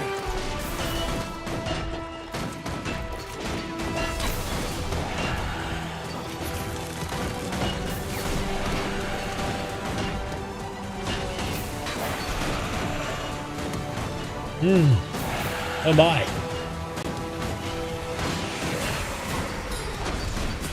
Ready for more.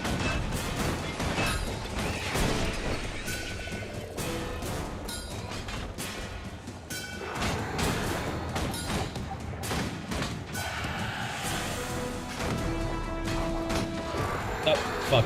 Meant to press 5 there.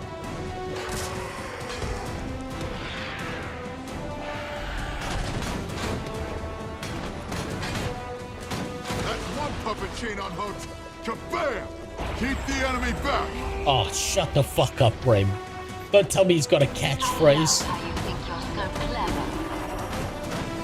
Don't tell me this motherfucker has a catchphrase and says kabam all the time. Please don't fucking tell me that. Don't give me more reasons to hate this stupid prick.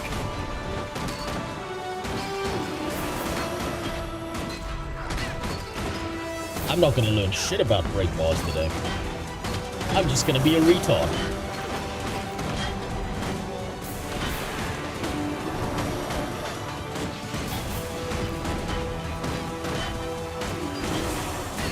It's actually Kabram. It's actually Kabram. Don't fucking... No, it's fucking not. Fuck you. Might and glory. No, move. Damn it. Oh, for fuck's sakes, that was bullshit. I was spamming dodge the whole time. Allah! I can't do this alone. See if I can pick myself up. Jerk myself off a little bit.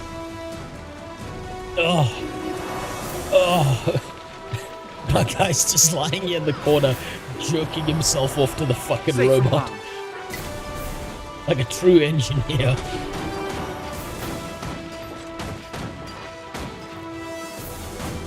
I feel my pain is instant.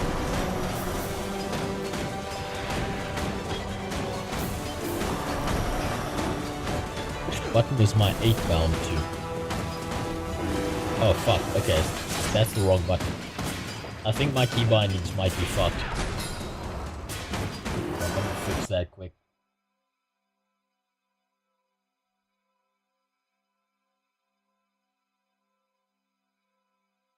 During this intense battle, let me just...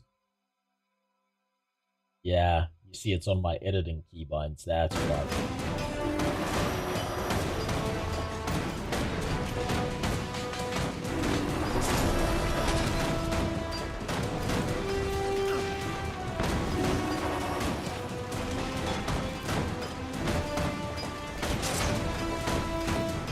Let's see if it's fixed now. I got a turret up.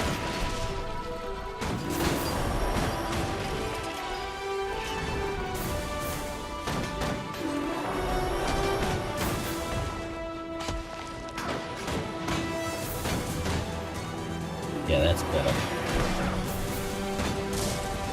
Yeah, okay. There we go. Now my keybinds will work. 2 chains down.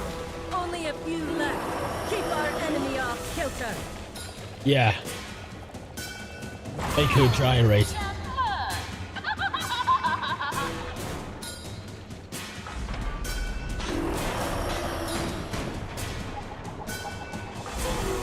Make her do the gyracy.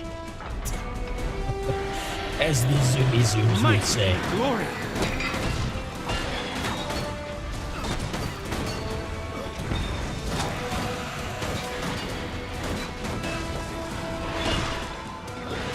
Whoop, jumped right into that.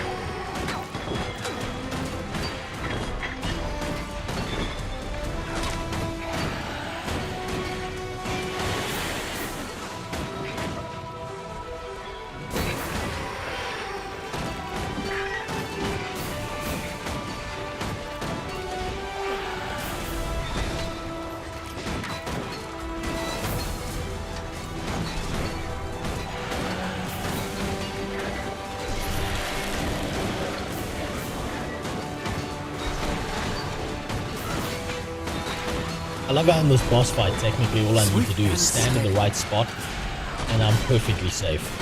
And not waste my goddamn Defiance Grape at stupid fucking points in time.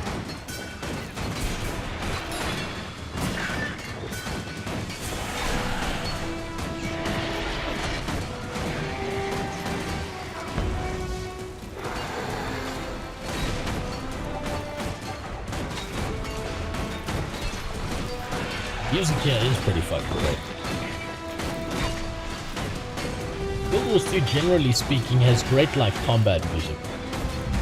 It's not so good for downtime music, I've noticed.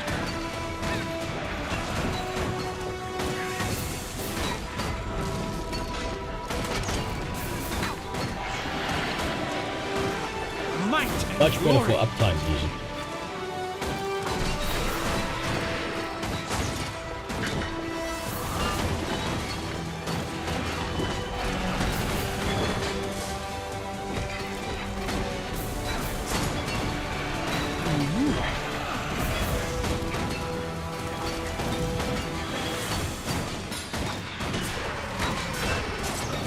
Christ.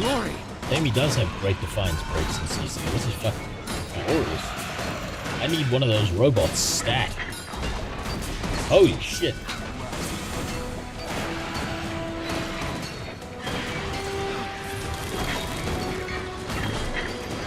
I'm wilting. Need more endurance.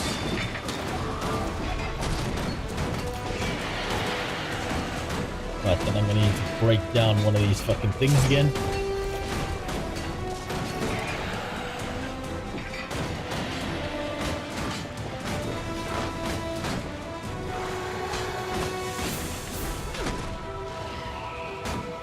So you do know what a Defiance bar is? Yes, I do. I'm just fucking shit at not pressing my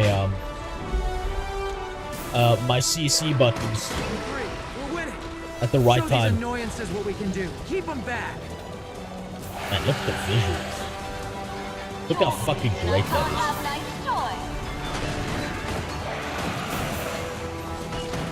is. That's fantastic.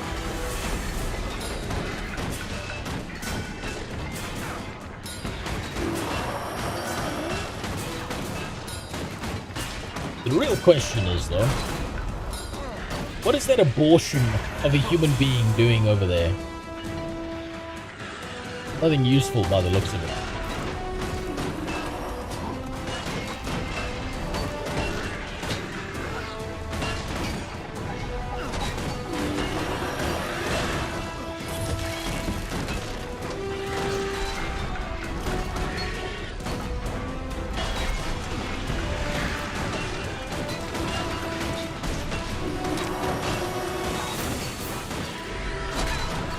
Ah, fuck, I did it again. God, I can't help myself. I just need to be a worthless piece of shit and use my CC at the wrong times. It's like a disease.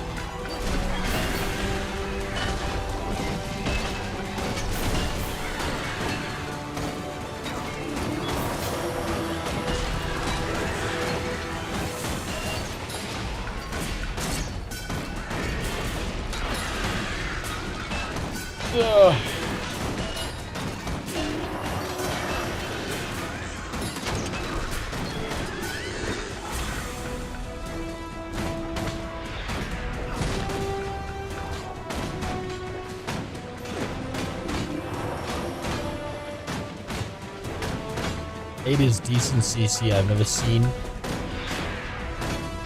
Hold on. 8 is decent CC. There's no Defiance break on this. Rocket Boots has no Defiance break. What the hell are you talking about? Decent CC. You're so cute when you're on the offensive. Oh, don't say words like that to me. Like I want to take you home and fuck your braids out. You crazy bitch. You're pulling on strings I buried long ago. Stop it.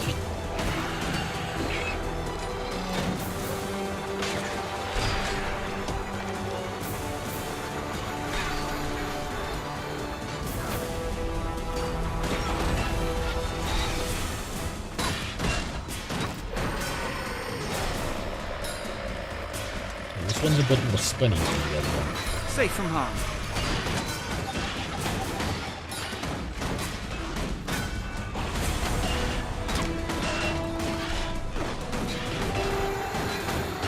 What do you mean it's time to make a real character? This is a real character.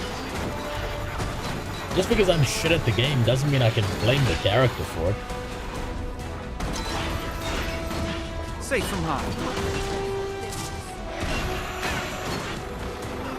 I do need more Defiance break because this is fucking ridiculous.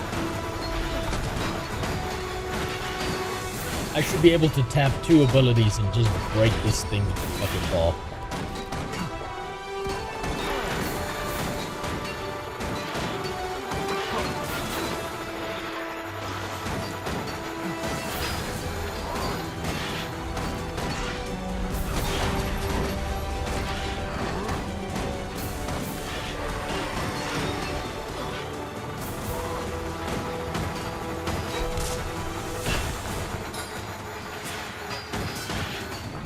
I feel like that CC bar is a much bigger deal Safe from harm.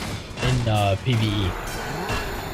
I really need to think about respecting to something more useful. Maybe just pissing everyone off by going full sigils. That's always fun.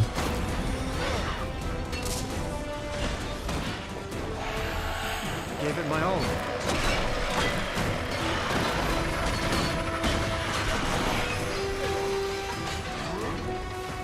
Character at the moment is actually shit because you said Scrapper is air, yet you haven't tried Scrapper. I know I haven't tried Scrapper, but I'm leaning away from it because of the hammer and the way the hammer functions.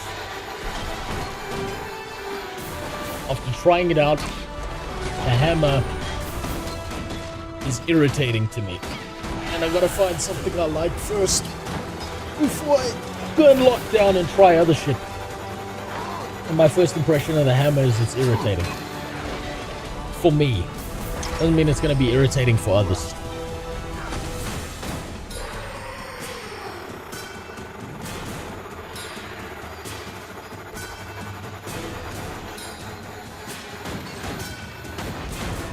What is going on here?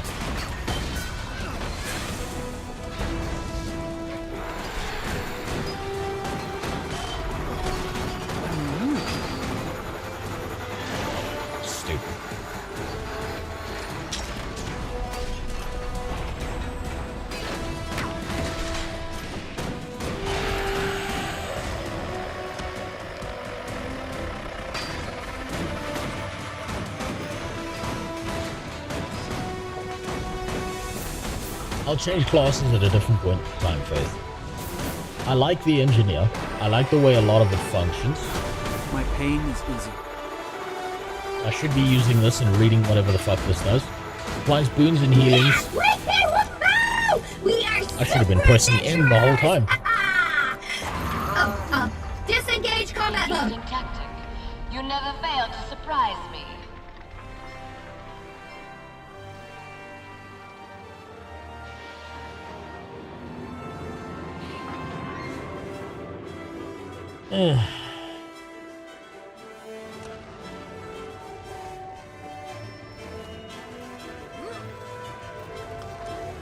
Oh, you're That was fucking kidding fun. me. I can't just jump I off the actually thought platform. we That's might not ridiculous. win against that thing. Shut the fuck I'm up, starting you to dog. think Scarlet doesn't care whether she wins or loses against us. Goddamn munt. What does that mean? She doesn't Like a fight horror like she show. wants to win. She sacrifices her weapons to take some of us out. It's like she's culling the herd. Our herd. Yeah, Tyria's defenders. What do you think about those devices she's left around? We don't know that Scarlet dropped those off, do we? Who else? I keep waiting for one of them to explode. You want to ignore the Or mechanics. spout best thing you toxins can like do. the Tower of Probably, Nightmares. but I should probably learn them. You can And I'll stop learn them through worrying. pure They're stupidity, not don't worry. offensive. They're probes. She's looking for something. Or open up and spew dredge into the surrounding area? Whatever they are, I'm convinced they're dangerous. Nobody ever listens to me. Did you hear about the worms Thank God. acting up in Bloodtide Coast? Someone was saying something about that. It's the most fucking You gonna go degenerate check it out? group imaginable. Nah. A rat, I'm so tired. My 2 pillow's already lesbians, snoring. a guy who wants to fuck a house cat, Mine too. and the house cat Soon the as we're guy done wants here, to fuck. Bram and I are heading back to Lion's Arch. This is terrible. Yeah, I'm Give me back starving. diversity's edge. At Me least they ain't too. good fight. Casimir, you okay? Yes, I'm fine. Don't worry. Jesus Christ. Honestly, I wonder if I should dedicate a stream to just hunting down hero points and not going out of the way to ruin the story by going for the ones that come in like Heart of Thorns and shit.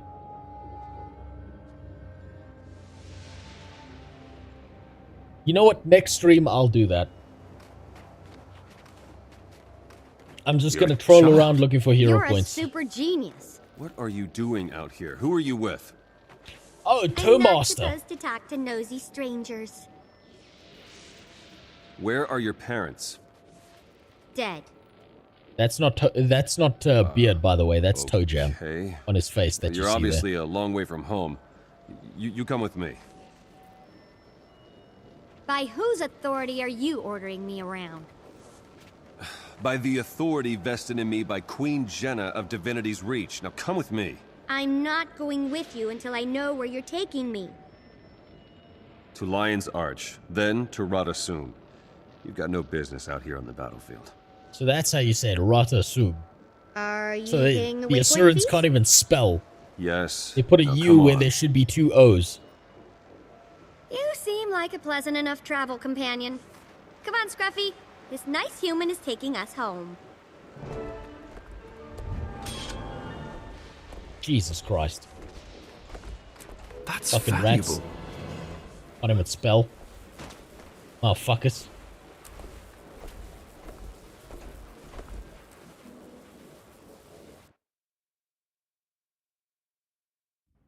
I don't have to do shit now. Congratulations and an opportunity. Priory scholars have informed me of your triumph over the marionette blah blah blah. Okay, that's fine.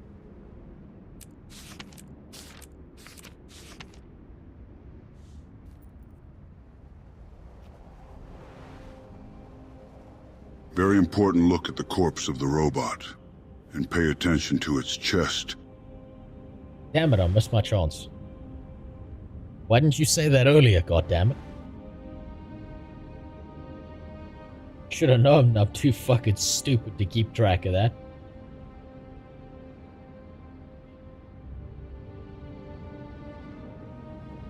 So that's a portal. Where's this taking me?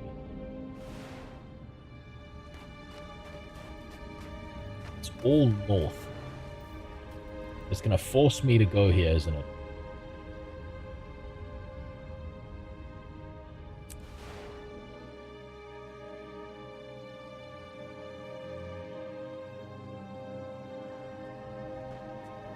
The Yeah, vista honestly, next that's- to you outside the story instance.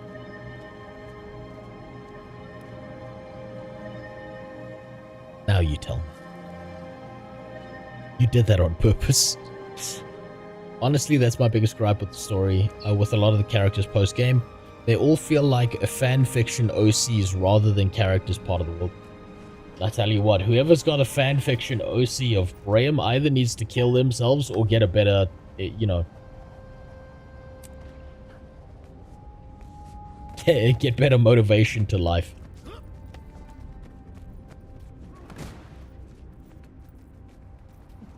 Need to fix this shit up.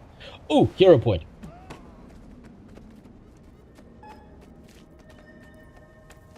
Oh.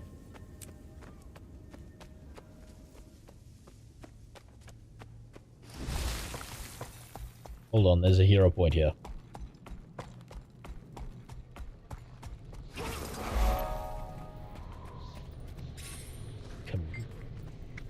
Commune is place of power. Oh, is this one of those ones where I don't have to do anything? My character just does a Power Rangers pose and I get shit? Great.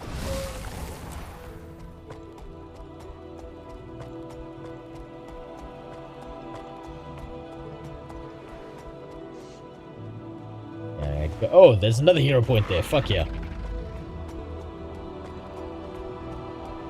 And there's a waypoint there. Hold on, there's a waypoint there.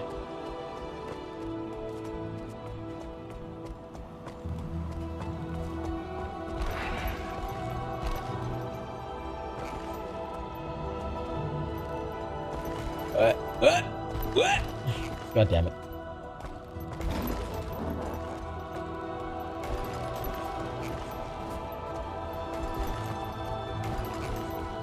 I can do this.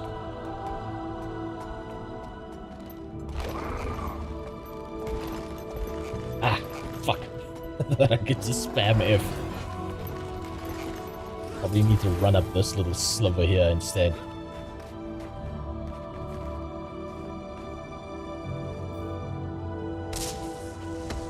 There we go.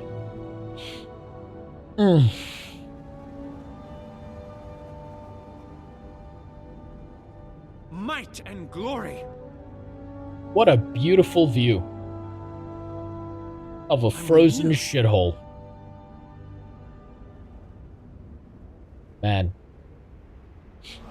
The Northern really have it hard.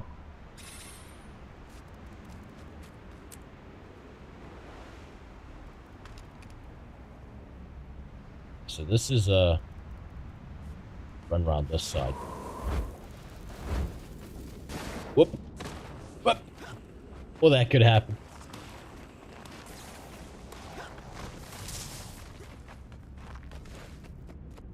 I know about the gyros. I know about all that shit.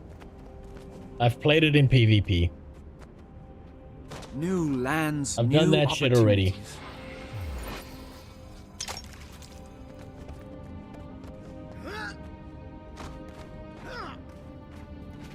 I know how good the gyros are.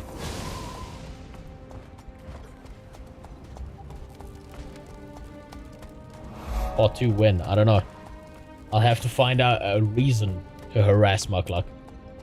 Also, I'll need to not fuck the audio up for a 2-minute joke that just didn't pan out. Good point.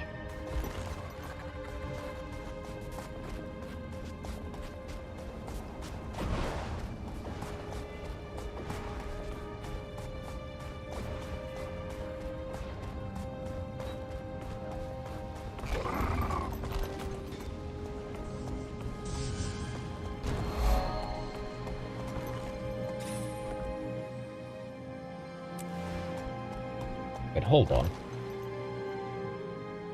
Do I need to just... Okay, I suppose I just gotta go up the other path. Right, so... Hold on. Oh, what the fuck am I doing? Going the complete wrong direction. If I'm gonna harass Muckluck, I've got to find a reason to do it. I can't just be like out of nowhere. That would be wrong. That would be unnatural.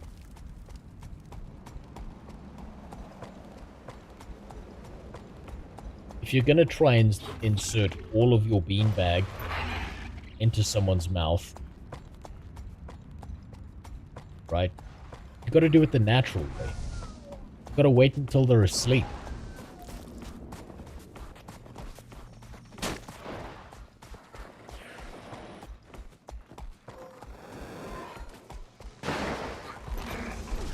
Hold on. There was a ledge there. There was a ledge there. Hold on. No, it wasn't a ledge.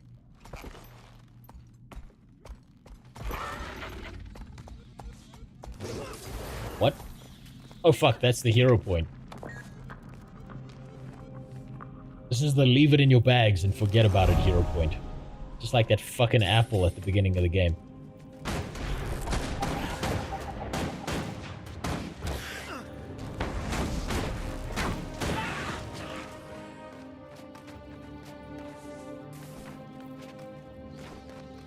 That shit.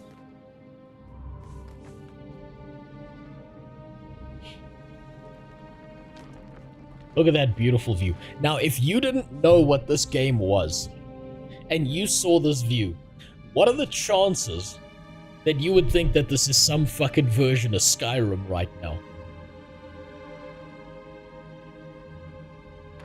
What are the chances you'd look out at this vista? And if you weren't spending a good, solid, 25 minutes. Fuck, I didn't have my recording on. You weren't spending like a good, solid 25 minutes to 4 hours thinking about what Air's butthole tasted like. That you would look out here and be like, I don't remember High Hrothgar looking like this. This has got to be Skyrim. No, it's not Skyrim. It's Airrim.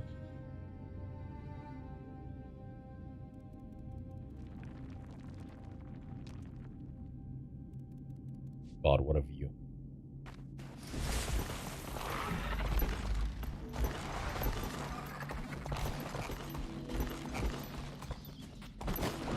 Oh, there's a waypoint back there. That doesn't matter as much.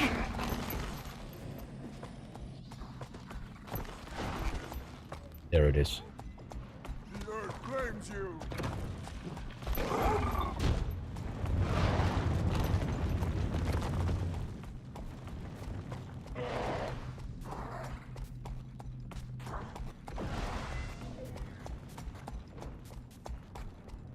You re-downloaded Skyrim. I'm sorry for your loss. Which version? Oh fuck, there it is. Which version? Todd's got some questions for you if it's not the right version, by the way. Which version? Which version did you download, goddammit? PC. Yeah, anniversary, new edition, 2025 release? Or are we gonna have a problem here?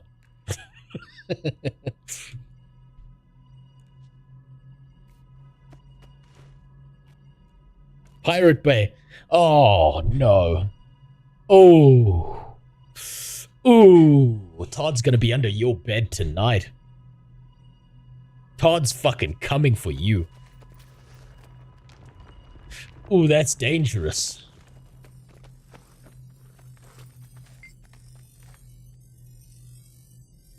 Admiral. Abort. Okay, let's see. Away from the nightmares. Getting worse. Oh.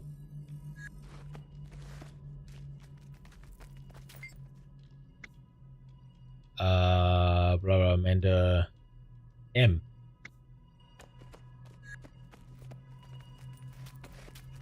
OM.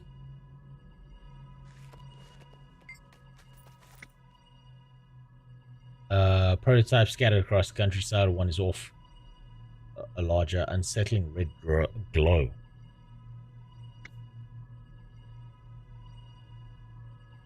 That's not a note. OMA.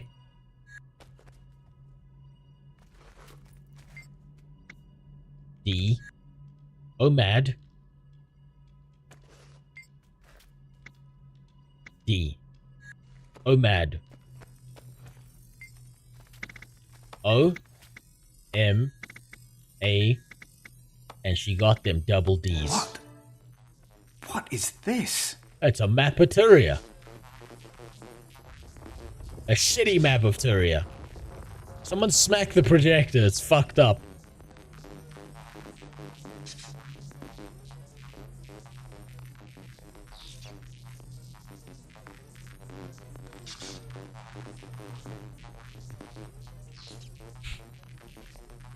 Alright. Access text record OMAD. Oh, fuck. Fuck, 2 pages? In an MMO? I ain't fucking reading that. Oh, fuck, another 2 pages? Oh, it's like these people don't know their player base. God damn it.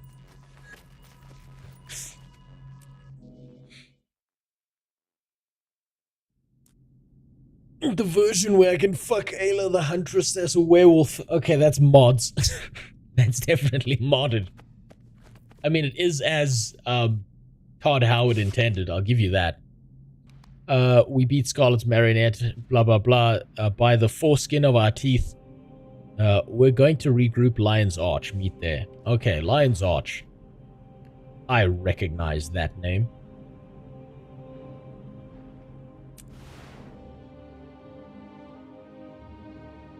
The most difficult boss fight in this game so far is reading. You're not wrong. Look, if I could read, I would know what my abilities do. But I mean, this shit here, you know what they need to do is they need to attach a little video, a little YouTube video, so that when I mouse over it, it just starts playing the video. But it also needs to be playing the video in like the top half, and then Subway Surfers in the bottom half. And then to the right of the video, it needs to be like some guy cutting plastic grass or some shit. Then I'll be able to pay attention. Then I'll be able to tell you what the fuck is going on. Never know the deep lore. I'll look it up later. Guild Wars 3 is gonna have video tooltips. It is. And it's just gonna be like placed between Air's ass cheeks. It's gonna be great.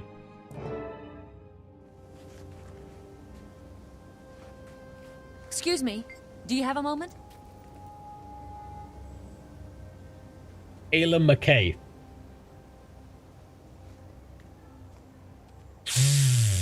I have a moment. The Doman Priory is warning and informing people about the Sylvari.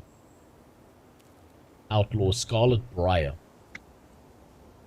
Would you like to learn more about her and her history? Yes. Identified location, Scarlet's Labs. Underneath the Doman Priory. You're joking. No, it's right in Lorna's Pass. You don't say. I was just there. Finest scholars, blah blah blah, early. Yeah, okay, we know all of this though. You're just repeating the story. Soldier, report. Where's my Tequatl tail? Back where I'm bunking, sir. I'll go get it immediately. Wait, you took down Tequatl? As reported, sir. I sent you a missive requesting an audience. Been busy. I'm here now. Should I go get the tail and bring it to you, Tribune? No, I don't need a slab of decaying meat. But I've been You don't hauling it even know around who for OMAD weeks. is. No, I don't. I bet that smell sticks to your gear. It does. I've been hearing about this Scarlet Sylvari. You know anything about her? She's building an army, sir. She's the one behind the Molten Alliance. So I heard. I want you to take her down. Permanently. Whatever the cost. You do that, Rox, and you're in the warband. What? I need to repeat myself. No, Tribune. Consider her dead. Report to me when it's done. And, Rox, be careful. Will do, sir. Aw, she has a dad. Unlike Braham.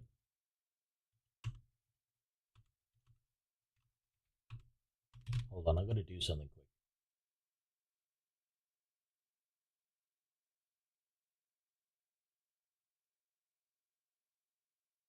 If I kill Scarlet, I'm in the warband. Definitely. Oh, I see. What's the matter? I thought you'd be happy for me. I just don't understand why you need some warband you don't even know. Six nipple pussy running you got away me, from him. And we've got a team of our own. Look around. They're all here with you. Me trying to leave. It's a char thing. You wouldn't understand. A char thing? You'd rather be in your fancy warband than with people who've been beside you all this time? That's not what I said. Yes. Stone warband. Why? Because it'll make you special? You're already special. At least to me. You'll still see me after I get in. Uh-huh. You will. Sometimes. Bram? Bram! We have to talk about it sooner or later. I have to go clean my gear. Bram! He's gonna go jerk off. He's gonna have an angry wank about this. I gotta do something quick. It's really important.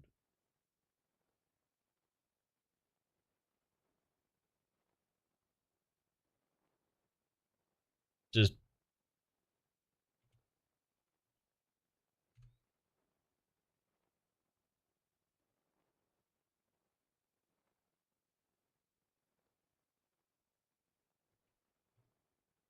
there we go. That's better.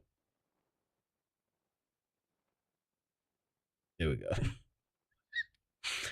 I'm saving that for later.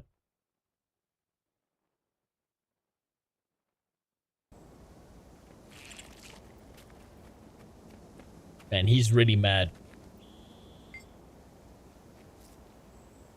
You see that metal human with the enormous, yeah, dangerous. So, what are we going to do about Scarlet? With the enormous what? Schlong?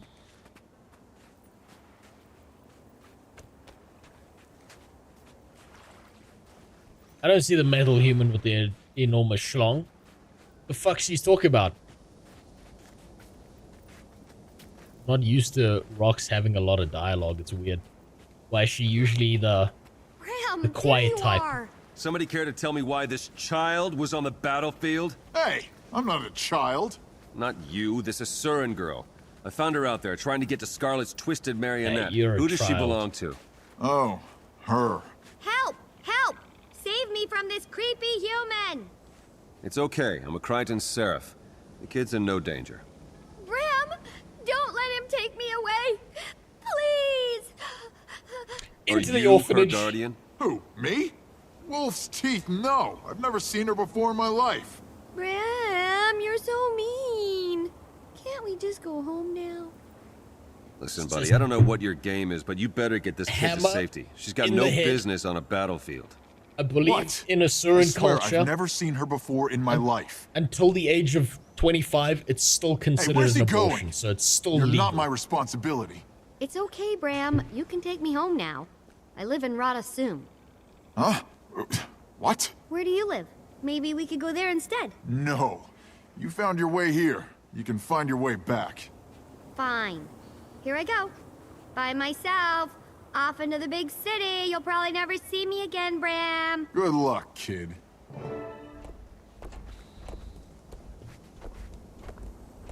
Man, Graham is really trying real fucking hard to avoid those allegations. I see. He might be ugly, but he's not ending up on Chris Hansen's Margaret, show. a word, please. I'll be right back, Kaz. Oh, fuck. More dialogue. Is Lady Casimir okay? Yeah, she'll be fine. It's just been a rough day. Did you see that twisted marionette? I did. And I heard there are jungle worms erupting from the ground in Bloodtide Coast. That's because they're disturbed by Scarlet's seeking devices. I thought your Norn was taking you home. He is. He just doesn't know it yet. What does a little squirt like you know about Scarlet, anyway? As it so happens, I know a Don't talk lot. about an Asuran I've been squirting, studying please. her for months. I came to meet her, but she didn't show up. To meet her? Why would you want to do that? Because she's brilliant, of course. My theory is that she knows something about the dragons, and that's why she's building an army. Your theory, huh? You don't think she's just a big old meanie? Do you always talk like a 4-year-old? Hey, I've been meaning to ask you something. You wouldn't know anyone who goes by the initial E, would you? Just E? I do. E? No, why? No reason. Just eliminating possibilities. How's the Queen?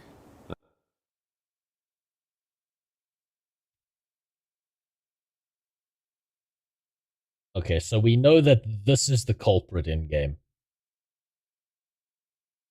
This is who we're looking for. Keep him in mind. We'll know him when we see him. Okay, let's talk to fucking should have been thrown in a dumpster over here. Still stirred up by that fight. Yeah, what you say doesn't matter.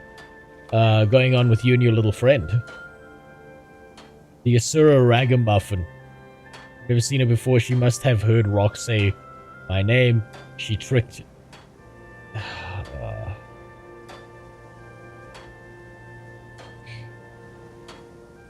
I just registered it.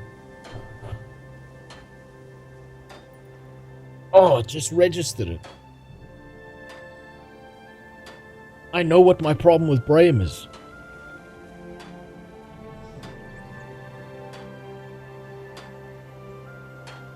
When I was in school,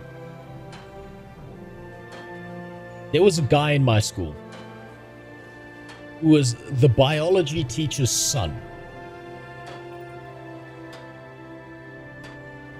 He looked exactly like him. Almost exactly like him. He was just paler.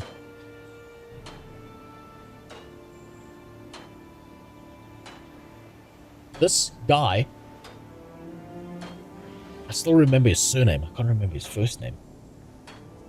God. This guy was the guy who, there was a kid on one of the camps who went to the bathroom to jack off, right?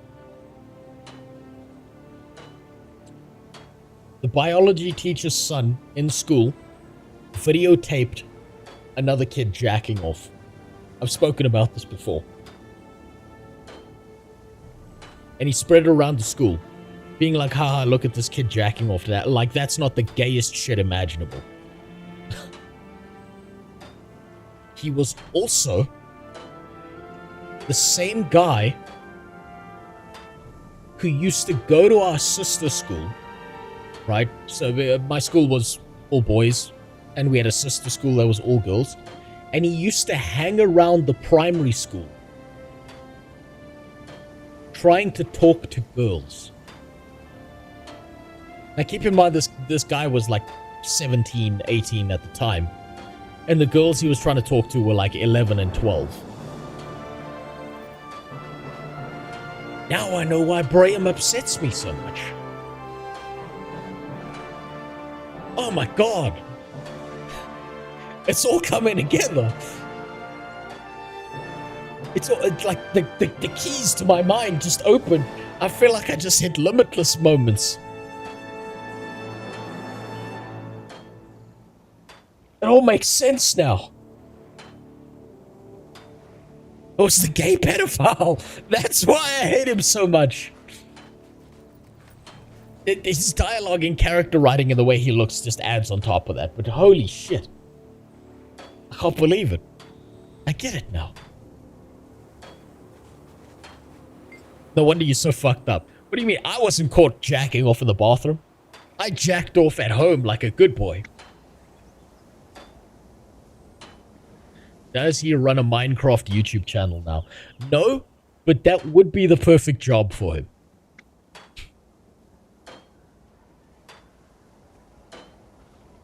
There's one... What? This one kid in my high school fucked a girl on the stairs in school and got suspended for it, then came back the next year and did the same thing. Well, yeah. they was like, all right, bet, I'll fucking do it again. What are you gonna do? I already know what the punishment is. The nut was worth it. Oh no, I don't have to go to school if I nut. He just got double gifts. He just got... It's like, don't make me punish you with a good time. Oh no, I nutted. I guess I'll have to go home and nut again. Thinking about the time I nutted. He was a mega fat black kid. How the fuck was he getting laid then? Jesus. How did he have the stamina to get laid? Still stirred up by that fight. What's going on with you and your little friend?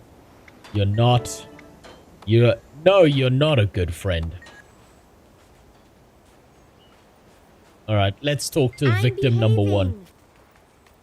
Are you a friend of Graham's? I am, or rather I will be soon.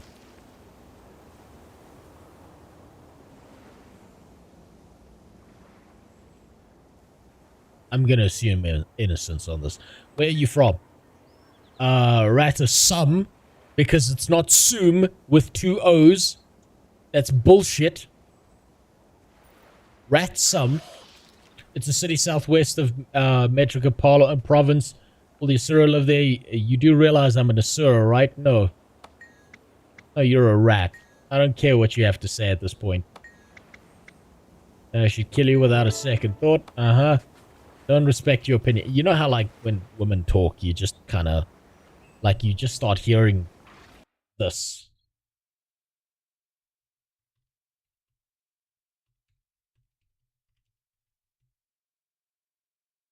You know, like, Tammy starts talking and, like, this is what happens.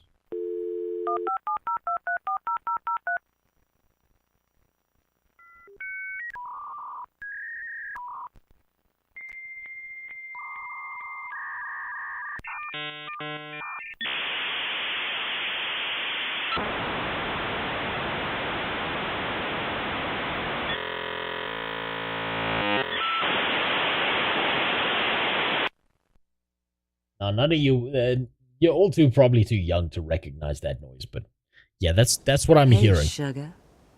What's the plan? Now we find out where to corner Scarlet. How do you recommend we do that? Learn everything we can. Divinity's Reach. Maybe they know something.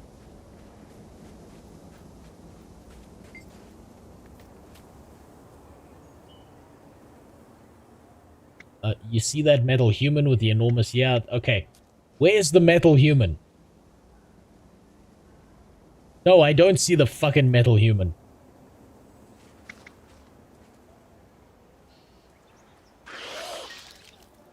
Doesn't want me to join the Stone Warband. He thinks he'll never see me again. Will we see you again? I'll be busy. They'll have missions. If you need help, I'll be there if you can. Okay. Can't predict where I'll be and what I'm doing. You know I can't promise. Okay, great. Cool. Take a shot every time Timey says dragon magic ley lines or ley energy. You'll be dead in a week. Fucking hell. I'm guessing she becomes irritating as well. How the fuck do you get that into that satellite sound effect? That's not a satellite. Crackhead. Crackhead, you just revealed you're under the age of 50 right now, okay? What are you doing in this old age home?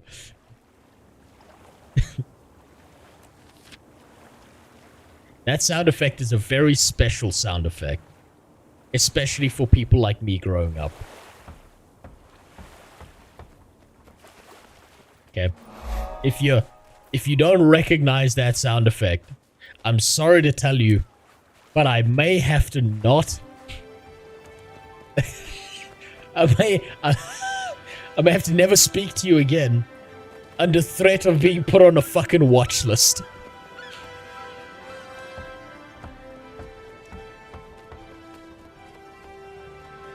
No, no, no! What is that idiot What you are doing hearing, over there? I'll give you a piece of history. You can take this to your friends and fuck with them using this. I'll give you a piece of internet history.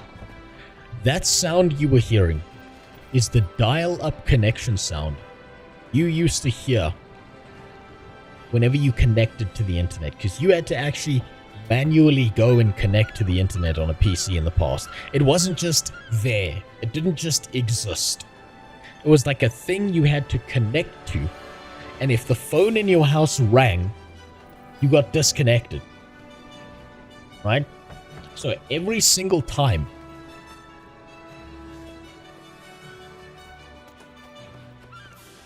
it was called ADSL. Right? A lot of people in the world still use this shit. But there used to be like phone line ADSL. Actually, no, that's wrong. It was before ADSL. It was much longer before ADSL. That came later.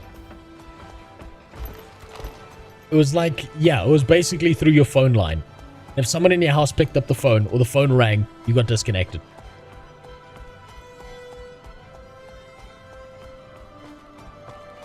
Hello. It's from a simpler age. And if you wanted to watch porn, you pressed Control P so you could print out the pictures. That way you wouldn't use up the internet connection. Any new mount? No. I'm still on this shit Raptor. It was from a, like, I'm serious. I knew guys in school who had a folder, a bound folder of all the porn they had looked at online. Because they knew they would only get one opportunity to look at it. So they would print out the porn and put it in a folder and keep the folder. That way they wouldn't have to go back to the website. They had it in a folder.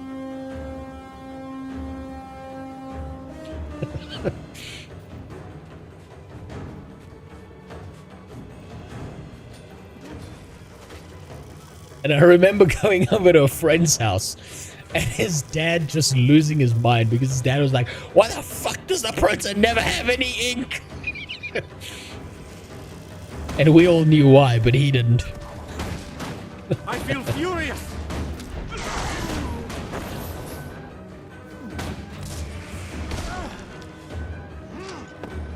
Safe from harm.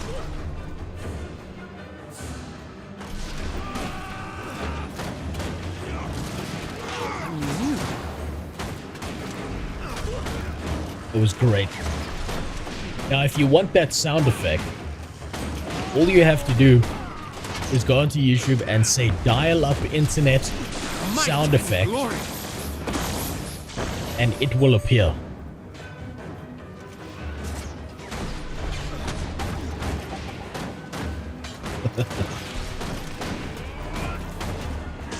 Playing through car audio. No. Oh, I'm playing through car audio because you're in the car. Just drive your fucking car to work, dude. I'm gonna have to stop streaming sometime soon anyway.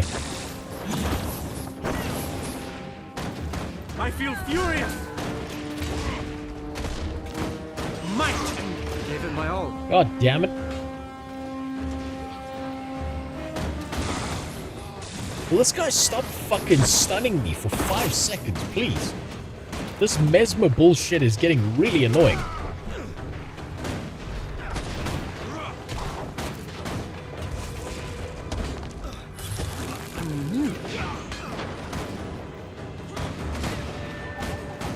Safe from harm. God damn it.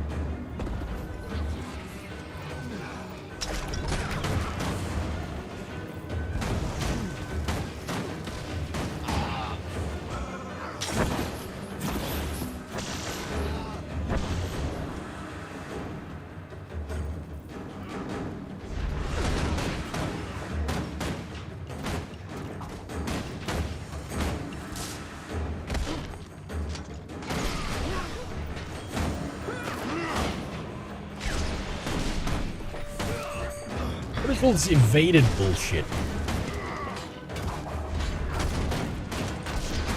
How come he's getting to evade like half of my attacks? This is bullshit. Fuck. Thought I dodged that.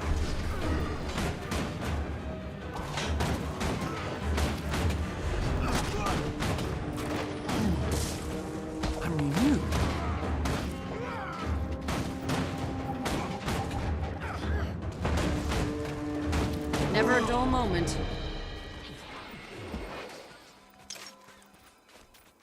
I'd offer the traditional pirate's greeting, but your spleen is better unperforated.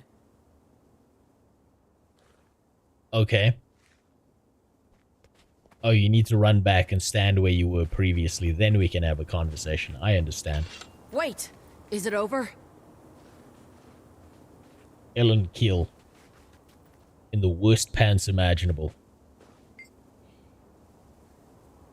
I can see why I hated these fucks when I didn't know what stun break was. Yeah, no, I can see.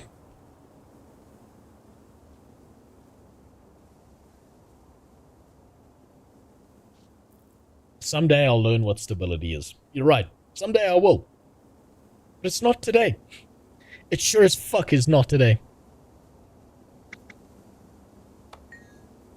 Aether Blades, smash and grab from the other, blah, blah, blah. Come with me to Sheriff Sirium. Oh, wait, we've seen that name before. Officer, charge of the jail. Alright, let's move.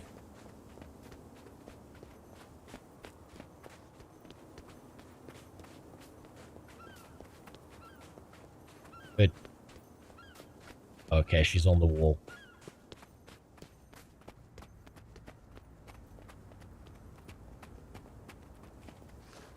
Hello.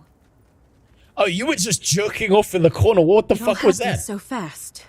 Scarlet's minions were everywhere. You fucking lazy goddamn Brussels sprout. One of them broadcast Scarlet's voice. She said, "Vacation's over, Mai. I have work for you in the mists." The invaders took Mai to a portal outside. They had to fight past a squad of Lion Guard to get there. And two strangers, a golem and a Nord lad with a fearsome mace. After Mai entered the portal, the golem went after her. The Norn shouted for it to stop, but it wouldn't. It declared, "Leave me alone. I know what I'm doing." And actually ran faster. Wouldn't retrieve my Trin. Blah, blah, blah. I'm going to take this to council demand we bring the justice. My friends are after Scarlet. Do you have any leads? Latest crises, Lion Guard reported. Even one day in the break, in the bay here, we have divers checking. What do you think it's doing? Captain Shud claims it's a probe, but we can't remove it easily. Should be able to see it from here with the spyglass. Oh, okay, cool.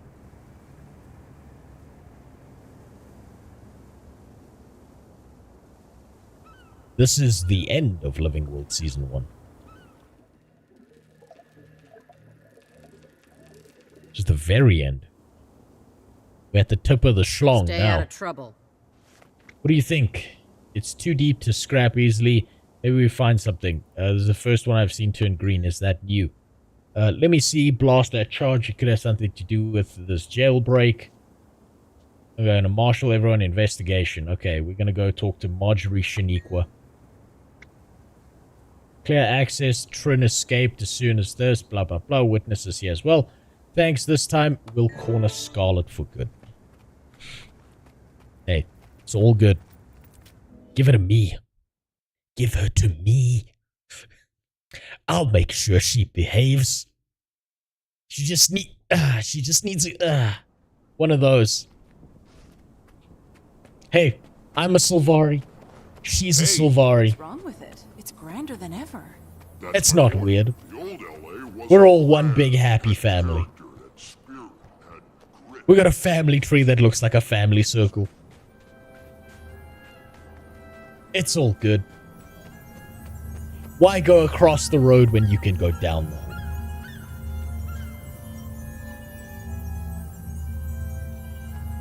You have not selected your World versus World team. Choose it first. What the fuck does that mean?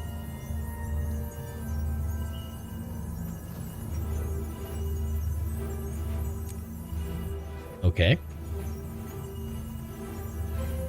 Should pollinate her buds. Spend all day pollinating her. I gotta say, my ex left some real damage on me. If people like fucking Scarlet still have an effect on my psyche. Damn. That bitch really damaged me hard. Where's the World versus World thing?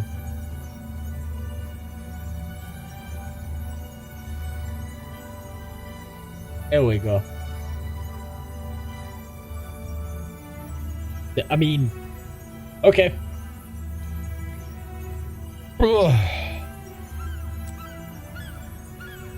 Select this guild as your World versus World guild. Attached to alliance will be used to determine placement in the next team creation.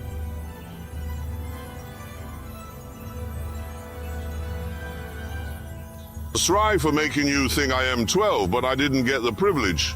My dad teaching me how to use TTS. I just wanted to how to do it. It's okay. I understand. I get it. Being 12 is difficult. Sometimes it also means you get banned in my channel. See you later. I'm fucking with you, don't worry.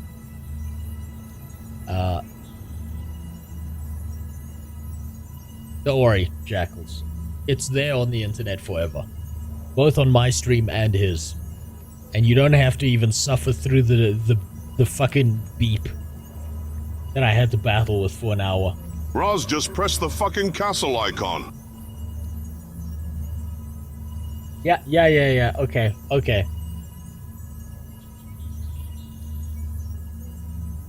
Must enter the map to see stats.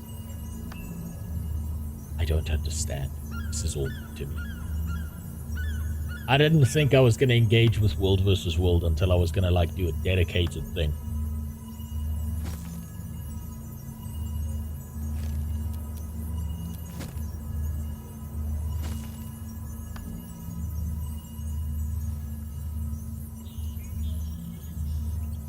Instant access to competitive playing can be enjoyed while you're waiting for a mist war.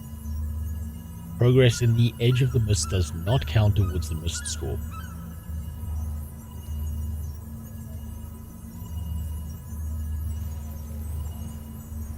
You ban me, please. I've been bad, real bad. No, this is a kink. I refuse to lean into kinks fluently. That's for me, Scarlet Briar, and Braham, who has to watch from a chair in the hotel lobby. Just like Sneeko. What the fuck are these locked, though? Is this like a timing thing?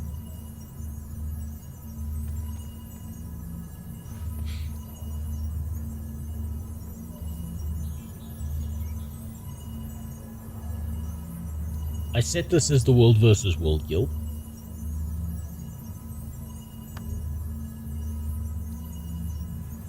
There are 2 people online. More than enough. That's missions. That's teams. That's storage. That's history. This is ranks. Okay, that means nothing to me.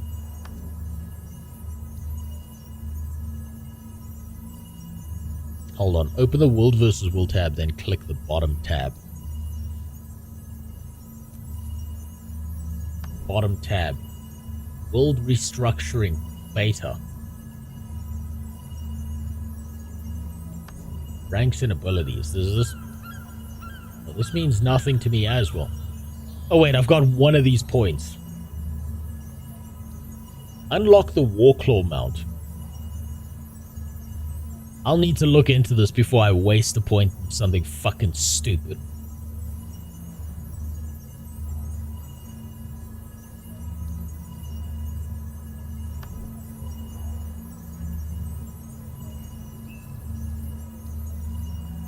I mean, fuck it, okay. Once placed on a team, you will automatically be placed on a team during the next matchmaking. Alright. Time to get fucked up. Time to get royally fucked up in PvP. This is not gonna go great. I need to change this.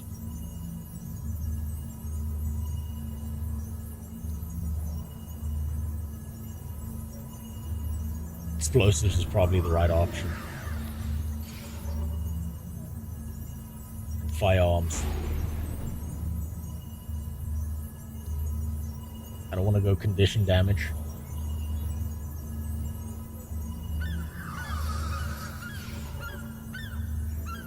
Please don't tell me this is... Okay. No. Fuck, I can't remember what I had. And I don't think I saved this build.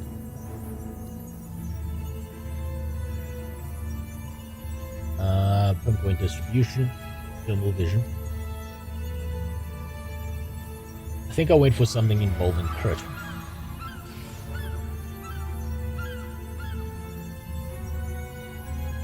And I was avoiding condition stuff on purpose.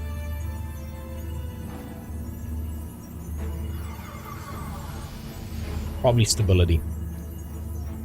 Thanks for the follow. Wildflower or Wild Flower, whichever you prefer. Yeah, fuck it, I'll just leave it as that.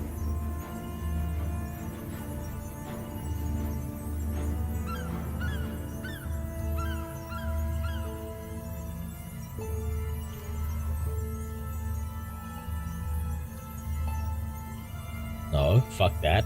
I'm not giving you money just so I can store extra shit.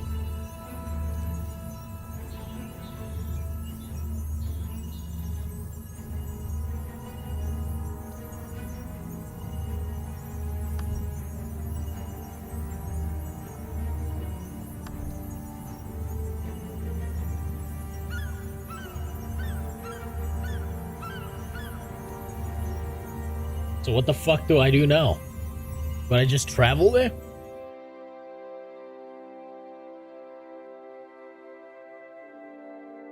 Thanks, you. I made an engineer. It's the funniest shit I've ever seen, by the way. Oh well, I'm glad you did. I really like engineer. I think it's wacky. I love how wacky it is and how fucking stupid I am with this class. Well, welcome to the Edge of the Mists. You've never been here before. I can help you. Thanks. Something I'd like to know. What do I do here? 3 teams fighting for control. Edging on the mist. Capture the territory, hold it from your enemy, keep an eye out, Aetherblade pirates, they've been spotted in the mist. Okay. What types of objectives? Oh, is this just like stand there and press F? Yeah, that was difficult. This is just... Surprised to find you sitting still, God damn it. The way you took off, I figured you'd be halfway to Mount Maelstrom by now. Oh, for fuck's sakes. Scruffy, my golem, broke down. And I still Graham and his future girlfriend. I've been here than you have in your whole life. Graham and his jailbait. Why did your silly magical It's like a whale lord trying to fuck a skitty. I was studying that strange device, but every time I got too close, it zapped me and knocked me back. Good night, Sarah. Eventually, Scruffy's power cells shorted out and pieces of him fell off. That activated his emergency mode. So he followed protocol like he's supposed to. He carried me here, spit me out, and then powered down. And you've got a lot of nerve calling Scruffy silly with those clothes and that haircut. So your golem's dead. Why don't you just walk out of here? Same reason you don't fly out, because I can't. My ears, how thick are you? This is Living World Season 1 or 2. I believe it's still 1. Right. Yeah, it's the I can't very walk end. very far unassisted. Sorry. I didn't know. What did you learn about those, things you were studying before your golem Graham, broke? it appears, will try to fuck anything with a All right, heartbeat. I've got nothing but time, so let's get And rid of never, them. They thankfully, appear in he will survey never probes succeed. For the purpose of identifying high-energy thermic channels and matrices. So it's like magical energy is a swirling storm, and these things are mapping it. A trifle simplistic, but yes, that's exactly the case. Okay, truth time. Why did you run away from me? Why did you come here in the first place? It's not personal. I just wanted to see Scarlet's handiwork up close. Her marionette was amazing, inspiring. When I saw her minions running through a portal, I followed them. You were I've got 4 minutes to get out of here. I told you to stop. Zosha tells me to do stuff all the time. So does Vorp. I don't listen to them either. What's your story, anyway? I don't mind spoilers. How does a little thing like you get into such big trouble? Graham becomes the commander's gay lover. I'm a progeny prodigy. I've got important people Well, fighting I for hope the right he's to be bottoming all the time. Hope he's shitting people, pancakes. Are they like he real deserves. people, or just big-eared figments of your overactive imagination? They're real, but they all want to tell me what to learn. I'd rather be like Scarlet and pick my own courses. Wolf's tail, girl. Don't be too much like Scarlet, okay? One's way too many. God damn it. Make me sit through that dialogue. Glad to see a friendly face. No, not really.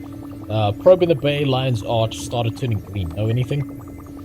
Don't like the sound of that. It means Scarlet's machines are doing something. And that something is never good. Timey, investigating. Good idea. Tell me more about the probes you examined. They're well designed. They emit pulsed eldritch waves that register the relative strength of all local ambient magic. Like the way bats hunt?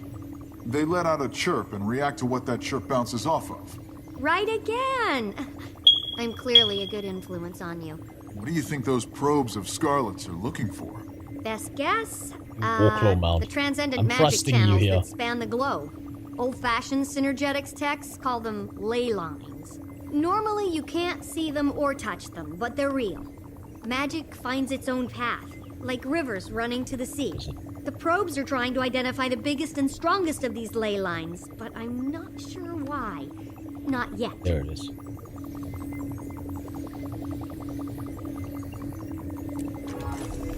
I'm trusting you. You probably fucked me over, but I'm trusting you. Felicitations. I've never heard someone say that who's not a piece of shit. Scruffy here got kicked around by the probe's defensive capabilities. Blah, can you help? Tell me more. Learned the hard way that you can get close to Scarlet's probes without getting scared. Scruffy lost crucial components. What can I do? Collect the parts myself. If you find any Scruffy parts, then bring them back. Okay.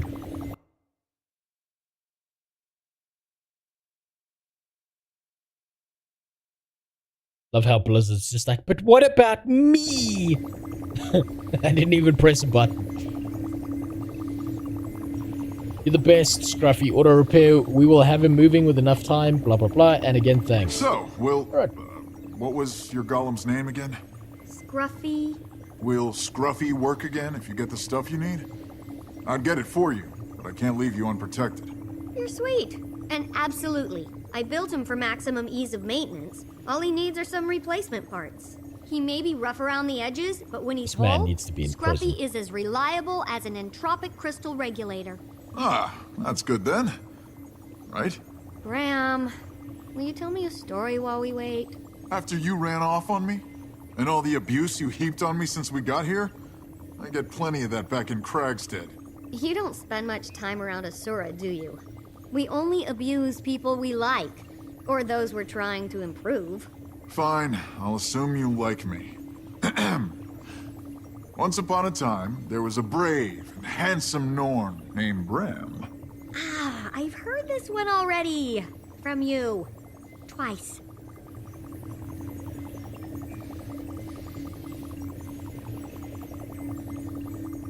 You know, Brahim seems like the kind of guy,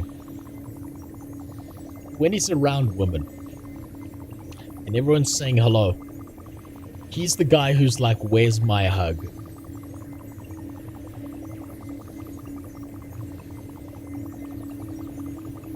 He's the guy who will want to smell your hand if you tell him you touched a titty today.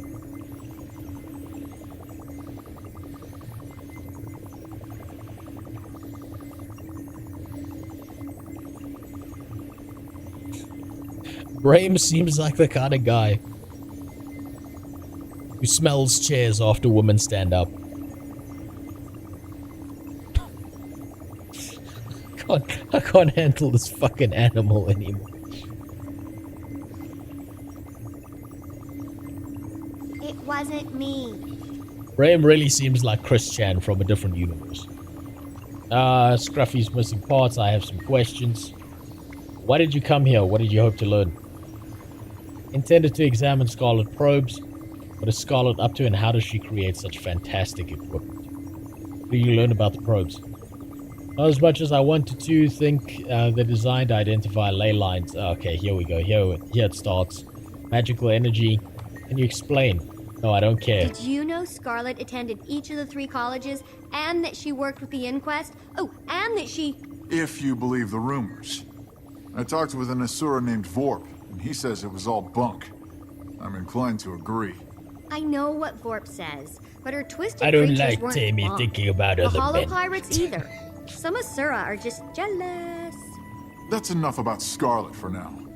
Jormag's tooth, you really need a new hero.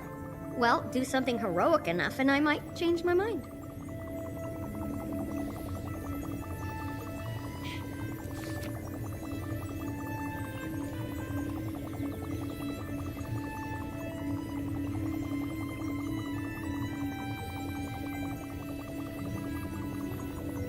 This man needs to be on a list. This man needs to be on a list.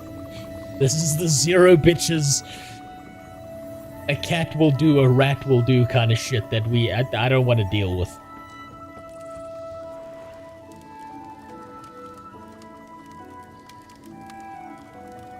Where's that other point?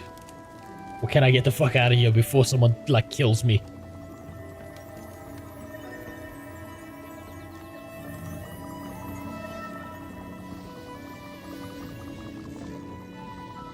How do I get the fuck out of here? PvP?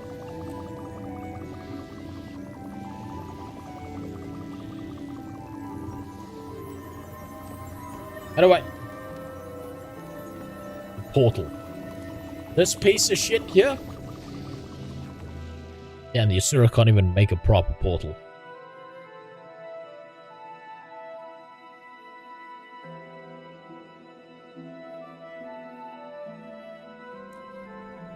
Fuck. Someone needs to put that man in prison.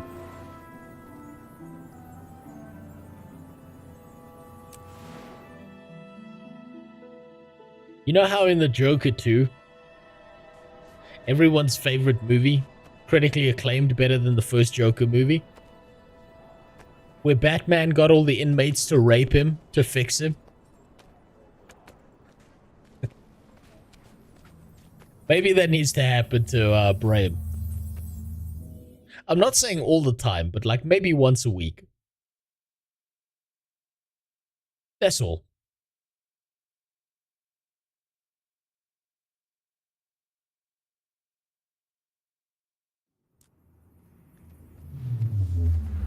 Now, okay. I think actually I'm going to stop here because I'm hearing the sounds of my solar batteries fucking dying. Right? I've been going for a good 7 hours now. I need some sleep. I've got like a long day, like 8 hours of work to do, and then I'm going to be back to streaming if I can. Plus, I need to like decompress after seeing that much Brahim. That's like disgusting shit. So I'm going to stop there. I will say... This isn't a good time. I haven't tested out the Warclaw yet. I will. I don't want to do anything now because my power's going to shut off any second now. But I will say this. For some reason, the story of Guild Wars 2 is currently holding on to me more than it was previously. It's not perfect. It's not even good. But it's better than the Zaitan story build-up. And that's enough to keep me going.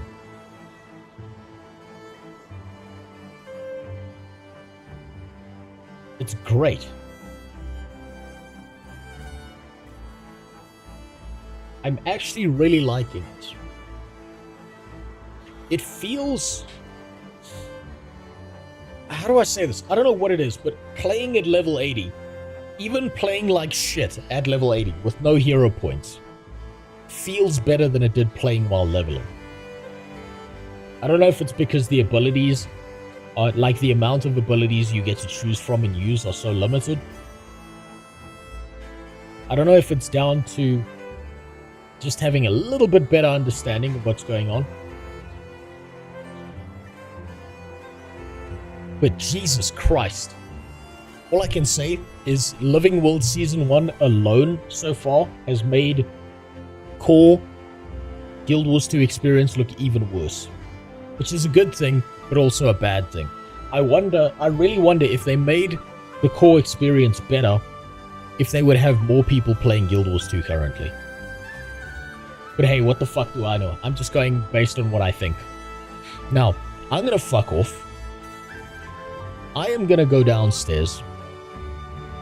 I am going to purge my system of all thoughts of Graham by taking the world's biggest dump. It's gonna look like LeBron James came out of me. And then I'm gonna go take a nap. my N-word, bang bang, skit skit rose. Sorry for not being a boomer. It's all good, mega crackhead.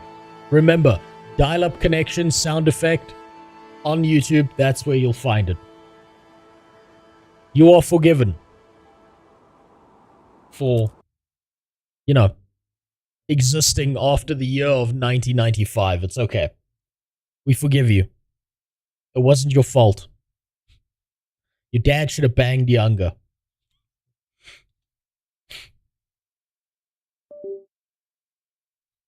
Now then, gotta just put this in the right place. I want you to all know it's okay. I will be back at some point. I won't die, or at least I'll try not to. And hopefully I'm back to streaming now, and I'll be able to set things up so I can start with my WoW hardcore runs again. And we can start again from scratch.